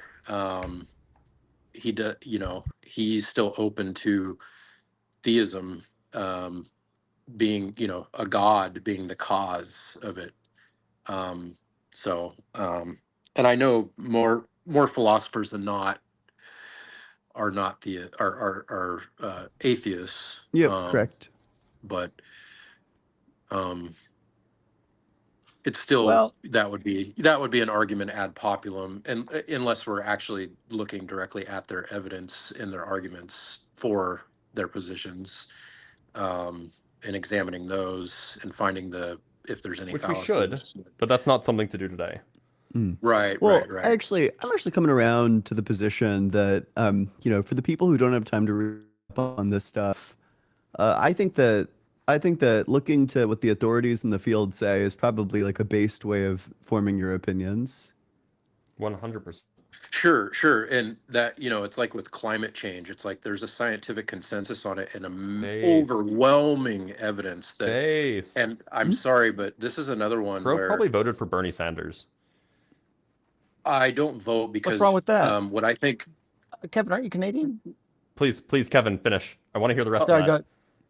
well, I think with climate change, because I pay very close attention to it, what's occurring is we've emitted about 2.5 trillion tons of No, Kevin, I wanted to hear why you don't vote. Oh, because I'm explaining that because Okay. nobody seems to understand what a deep emergency we're actually in. They don't match my views on it. We need something like a COVID type lockdown, like a very drastic change, because the whole world is based on fossil fuels, and we kind of chose our fate here. And the closest comparable mass extinction event is probably the Permian, and something like 90% of life was wiped out in a very short time. Well, we're dwarfing all the major mass extinctions in the Earth's past, besides the asteroid, have a commonality of a massive influx of carbon dioxide into the atmosphere. I wish that your reason not to vote was because Kamala Harris or whoever is not far enough left for you, but that wasn't the reason. But it's close. Look, Kevin, we do have we are way over, so we should probably let you go because we have a lot of super chats to read. Okay, yeah, thanks for talking to me. Also, you should vote, Kevin. Some people are certainly worse, as we've seen. Yeah, definitely vote. I agree, but it's like we're facing abrupt mass extinction no matter what. I mean, it's going to keep getting hotter and hotter, faster and faster, and eventually it's conducive to bacterial and disease growth. No, I agree. I agree with all of that. We're going to die. It's not. No, I agree. I agree. I agree with all of this. I mean, it's going to collapse civilization. Some people are going to get us there you may as well vote. What's that? Sorry. If we're all going to die, you may as well vote. Yeah. Some people are certainly going to get us to death quicker. Okay, sure. Yeah. Okay. Well, thanks, guys. All right, get him out of here. Thanks for being cool, Kevin. Yeah. All right, good to hear from you again, buddy. Take care. Hey, you too. Thanks, man. I'll tell you what, like a terminally chill guy. Terminally chill. You don't know Kevin then. Listen, I just want to say, I've talked to Kevin a couple of times now since I first interacted with him. And this is huge. This is huge positive movement for Kevin. Like, this is huge. If y'all knew what he was like a couple years ago, this is like really good evidence of what we're doing here. Like actually, like it matters. It's actually moving the needle. You know what I mean? Like we're doing some good stuff. I love this. All right, we have So- some super chats to read, and then I have to go because I have a meeting soon. Yeah, I have to eat lunch. absolutely, absolutely. All right, 1 second. Let me grab the get the super chats back up here, and then we'll keep the thing rolling. I gotta fucking write down in my notes here before I forget. Kevin is deconstructing. I might find one of his old videos eventually and do a montage of his progress, because it sounds to Kevin is me cool now. what I'm sure he was always a decent individual. It just seems to me though that like this is like a huge progress for him, and it'd be nice to capture that. All right, Yeah, I can believe that. but let me grab these super chats here. 1 second. We get all the donos and see, of the right range, and yeah, we have a bunch left still. Yeah, but thank you, friends, for hanging out late with us on the stream. Space Lord of 75 says, I always laugh at Jordan Peterson when he brings up some dude like, Carl Jung. Just because you're impressed by someone doesn't mean we all have to be. Arg. I agree. I don't know about y'all, of all the arguments, of the Jordan Peterson-esque arguments, the nonsense archetypes from Jung is the most, they're the worst. They're so boring. It's hard for me to tolerate them. Yeah. Bro, I think the worst part is that people don't even lead with like, yeah, I'm a Jordan Peterson follower, so I can kick them right away. It's know. like 30 fucking minutes of like, yeah, and I just think, gibberish, gibberish, gibberish. I just think that there are these shared commonalities in our psychology. I just think that lobsters have certain dominance characteristics. Yeah, and then you know. Oh boy. And from Kane Malice says, me and Dr. Blitz have one thing in common, never studying. The difference is my report card actually reflected it. You know what, Dr. Blitz? I had a really, really close friend when I was doing my engineering classes early on. I think I talked to you about my setup, but I did a co-op when I was in high school, and I had this really good friend who's literally slept through like half the classes and made straight A's. And I had to do what I told you all do, just study repetitiously and whatnot. And it drove me insane. I almost wanted to strangle him. So thanks for bringing up that school PTSD, Dr. Blitz. I really appreciate that. I'm sorry. And from Amir, good to see you, Francis. Your faces when UFO came into the room. Yeah. I mean, if you hear someone talk about UFOs, it's just an immediate like audible groan or grimace. Just glaze over. Yeah, it's about to get wild. The Fuzzy Logic says, I find that using flashcards with the Anki method of space repetition can help embed knowledge while focusing on any gaps. There are free apps. I assume this was intentional word salad. Oh, spaced right. repetition. I just don't know what the Anki method is. Sorry. Yeah. Spaced repetition. I don't know. No, that's it's like an app, I thought. Okay, yeah, I don't know what Anki is, so. I actually have a very specific flashcard model that works really well for me. I don't know if anyone has ever tried this, but I start out with a stack of flashcards and I will do one at a time. And then I have non-memorized and memorized. So as I memorize it, I throw it into the memorize and I repeat it from the back every single time I add a new one in, because anyone can remember one thing at a time. That's it. Just the whole thing. True. From Space Lord again says, atheist is part of my worldview as much as theist is part of Christians. Not a lot. That's a fair point. That's fair, actually, yeah. And from I'm the Big Cheese says, debates are useful is making fallacious principle claims of impossibility of creating consciousness without proving any argument. Black swan fallacy. Perhaps. I find his arguments did, I think, fall into the category of like incredulity. Like, I don't know how else we could explain it, therefore God, That's right? roughly how my conversation went with him. Yeah. And Encubitabilis says, question, does energy or matter exist in the non-boundary state, which is timeless? Yeah, sure. Did you say yeah, sure, or yeah, sir? Yeah, sure. I mean, so it's hard to define what energy is if there's no time, but you could definitely have matter that if that matter in a certain configuration was embedded in time somehow, then it would have energy. Like that's not a problem. What if there's a what if in the spatial realm there's just a big old dick? What then? What would you how would you update your belief system, Dr. Blitz, if one day There's they a ran timeless the dick. they ran like the fucking world line back and hit the spatial and then The got a spatial facial dick. by this big old dick? Well, Well, I guess I would become. There's a fallible phallus joke here somewhere. I can't quite put my tongue on it. You would become. Oh. Okay, please continue. nevertheless, from the Knights Who Say Knee, game idea. Open the Bible, flip to random passages, and do what it says. Last one, not in jail wins.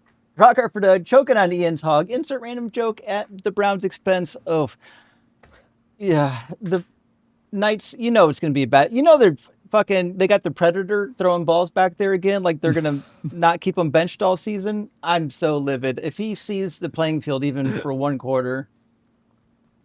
David James says, I've been watching these streams for a while, and I was wondering how Ian's argument that time is eternal interacts with the Hartle-Hawking model. It doesn't. The time eternal argument presupposes a theory. Oh. And he never says that. And I never say that. It's because I'm a scumbag. It's because everyone just intuits a theory. Get fucked. That probably is the case. And from Eat Some Sharks. Windows ME was garbage, but at least it had Space Pinball. That's true. Windows ME had Yeah, Space but like Pinball. a lot of when did they take away Space Pinball? Like Windows 7 or something? I actually don't Space recall, Pinball but was around for a while. I played some Space Pinball for sure. Like that was a staple. Once that came out, did anyone ever play Solitaire? No. I mean, they shouldn't have. I'm actually shocked Okay, they got rid of it. correction. Actually, my mom played Solitaire. Well then, some people I guess are just into that. You know, the same type of people that are like into feet and stuff. I don't know. What are you gonna do? Also from Kirby New Kirk. There we go. You have three. You three have changed my life for the better. Vegetarian from Ian, got over hell with Justin's arguments, and creation from Blitz will always I support feel like him. mine's the Hell most yeah, impressive. Curb. You know what? This type of competition is not necessary here. Okay. That's what a loser says. Wow. You know, I think you're not wrong. I'm contributing to the end of the torture of animals. You know, I think that's a Oh, bit okay. more I didn't know you were a important. utilitarian. I'm well, true. I'm making up for the rights violations against animals. Okay. Nevertheless, I mean, Ian, you did. I basically converted to pescatarian talking about the this particular topic. So I think it. Bro, can you imagine me being vegetarian or vegan and also being celiac? Like, there's no way at this point. And you can't afford to get any skinnier. You're like already as skinny as it's going to get. I know. Like, So. I'm guaranteed I've lost weight in the last 2 weeks because I've had to eat because I can't eat bread. So, question from Germsolino says, Justin, in Hosea 3:1, is the use of the term raising cakes a euphemism or illicit sexual acts, or is it just a reference to blasphemous rituals? Number 3. So, Germs, thank you for the super chat. So, typically, raising cakes is a reference to worshiping what they might refer to as the Queen of Heaven. It was a time-honored tradition of a type of offering that was common to Inanna or Ishtar. And so if you see talk about making raisin cakes in any sort of ritualistic or offensive setting, or even in a religious tone, it's typically because they're offering it to the goddess of heaven. Also, you'll find the same thing with burning incense. They talk negatively about burning incense, but typically burning incense just means burning incense to the gods. And certain gods had certain things that they enjoyed, and raising cakes was one of them. So hope that helps. And Shaggy says, hola, love you guys. Quick question. Why can't I repost on TikTok? What do you mean repost? There's a repost button usually, but it seems like it's buggy. Oh. You mean repost our content or just repost in general? Repost the live stream. I didn't even know you could repost a live stream. Yeah, there's a button at the bottom right. Huh. Interesting. Well, now we know. I'm learning something. It's the And share icon. the basis says y'all need a clipper for this channel. Agreed. That would definitely give the algorithm more work, more to work with to get the word out. So I've talked to a couple people about clipping, and what it typically comes down to is honestly, I don't think people actually like clipping videos that much because it's tedious. It's not fun. It's not tedious fun. work. It's tedious work, and the thing is our videos, at least for the time being, our videos probably won't do well enough to pay for a clipper. Well, I mean, we could. It just depends. Like, so for example, when I clip videos, I can clip like 4 an hour, 3 to 4 an hour. Like that's depends on actually what really you're good doing. Have to money. leave soon. I do. We can. Sorry. This is a very important conversation. Don't get me wrong, but Sorry, we'll get it going. It's something that we've thought a lot about. Yeah. Ontological, thank you for additional super chat. Said, I don't find Jesus' call to love your enemies that impressive, considering he believed God was coming soon to judge the earth and get revenge on those he deemed wicked. It's just delayed retaliation. Yes. And that's why the Bible says that vengeance is the Lord. It's not that vengeance is bad. It says that, don't worry, I want all the vengeance, right? And Cain Menace says, where is the justice for the victim if a sinner that wronged them repents into heaven? That's what I was saying. There's no justice there. Christianity actually eliminates the justice in the afterlife, not fixes it.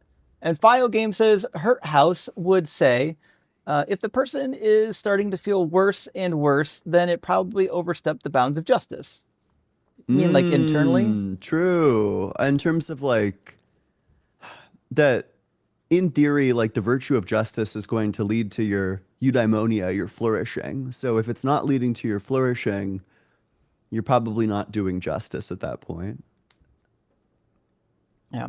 And from 2 donkeys, 1 Jesus, what the hell were you talking about? Hank Green is a mutual. Don't know what a mutual is. And this guy's fucking setting Dr. Blitz up to. I know. Fuck. No, God, but I this actually is have to bullshit. glaze. Don't feed the trolls. So first of all, mutual just means, if you don't know, I guess it's TikTok lingo or whatever, but it means that we follow each other. And actually, so they talk on the phone once a week and have tea parties together. Yeah. So when I thought I had cancer, like 5 months ago, like Hank Green actually had leukemia or lymphoma or something, and so he was actually one of the first people to know, aside from my wife. Because I reached out to him, I'm like, look, I'm terrified. Do you have any advice? And so like he was actually super helpful, super generous with his time. And so I have a lot, like, I mean, he does great things on the internet. I also have a lot of respect for him as a person. Like he was like, I hardly know the guy, but he was super generous. So how dare you? How dare you casually drop that you've had like full length conversations with Hank Green? How dare you? Honestly, I haven't. I just texted him, but he spent like we texted back and forth a lot. While I was in the hospital, like it was preposterous. How dare you? Unbelievable. And last super chat from, if I click on it, maybe we'll get it. There we go. From Adam, Adham Lab Wham. Hello, Dr. B. Glad you're feeling better. You guys call yourselves idealists. What is your understanding between consciousness and time? Oh, we're not idealists. None of us are. I wasn't. Yeah. This might be, you might have been confused about the dialogue on who was and wasn't an idealist, but as far as I'm aware, I'm not an idealist, and neither Blitz or Ian. I actually don't even know what the idealist wants to say to that, to be honest. It's a legit problem. Yeah, for sure. All right, friends, thank you so much for being here. We really appreciate it. Sorry we started late. That's on me. I'm still working through some things here, but we did get it going, and we went late. So I am, by the way, in agreement with the audience. We do need to get some videos clipped. I'm going to see if I can get somebody to work on that. If there's somebody interested in clipping videos, we don't ask anyone to do it for free. We pay for that. So yeah, shoot me an email. You'll find it. Honestly, you'd have better luck shooting me an email because Justin doesn't check his email. That's true. Yeah, never mess with me. Honestly, I'm a mess. Go to, like if you're interested in clipping, I'm probably the easiest person to reach about it. Yeah. This is accurate. Like evilly, and then I can communicate with the fellas. We can get it worked out. But honestly, I will be the. But please, like, make sure that this is something you're good at. Well, yeah, perhaps done before. Make sure it's something you're good at, but also make sure it's something that you can commit to as well. So one thing to say you can do it and it sounds great, and it's another thing to actually sit down and realize, oh, I have to sit down each week and actually do this. It's like a job now. We're paying you to do it. But nevertheless, hey, friend, thank you so much for being here. We love and appreciate you. Are either of you two live today? Nope. No. I have a meeting in an hour, and who knows what'll be Okay. going on after that. I think I have chores Okay. after that. Okay, cool. I'm going to be live a little bit later today. I'm just doing a Q&A today. I'm not doing any debates. So if y'all interested in doing a Q&A, let me know, and we'll talk to you soon. Other than that, we'll see you next week, friends. Bye.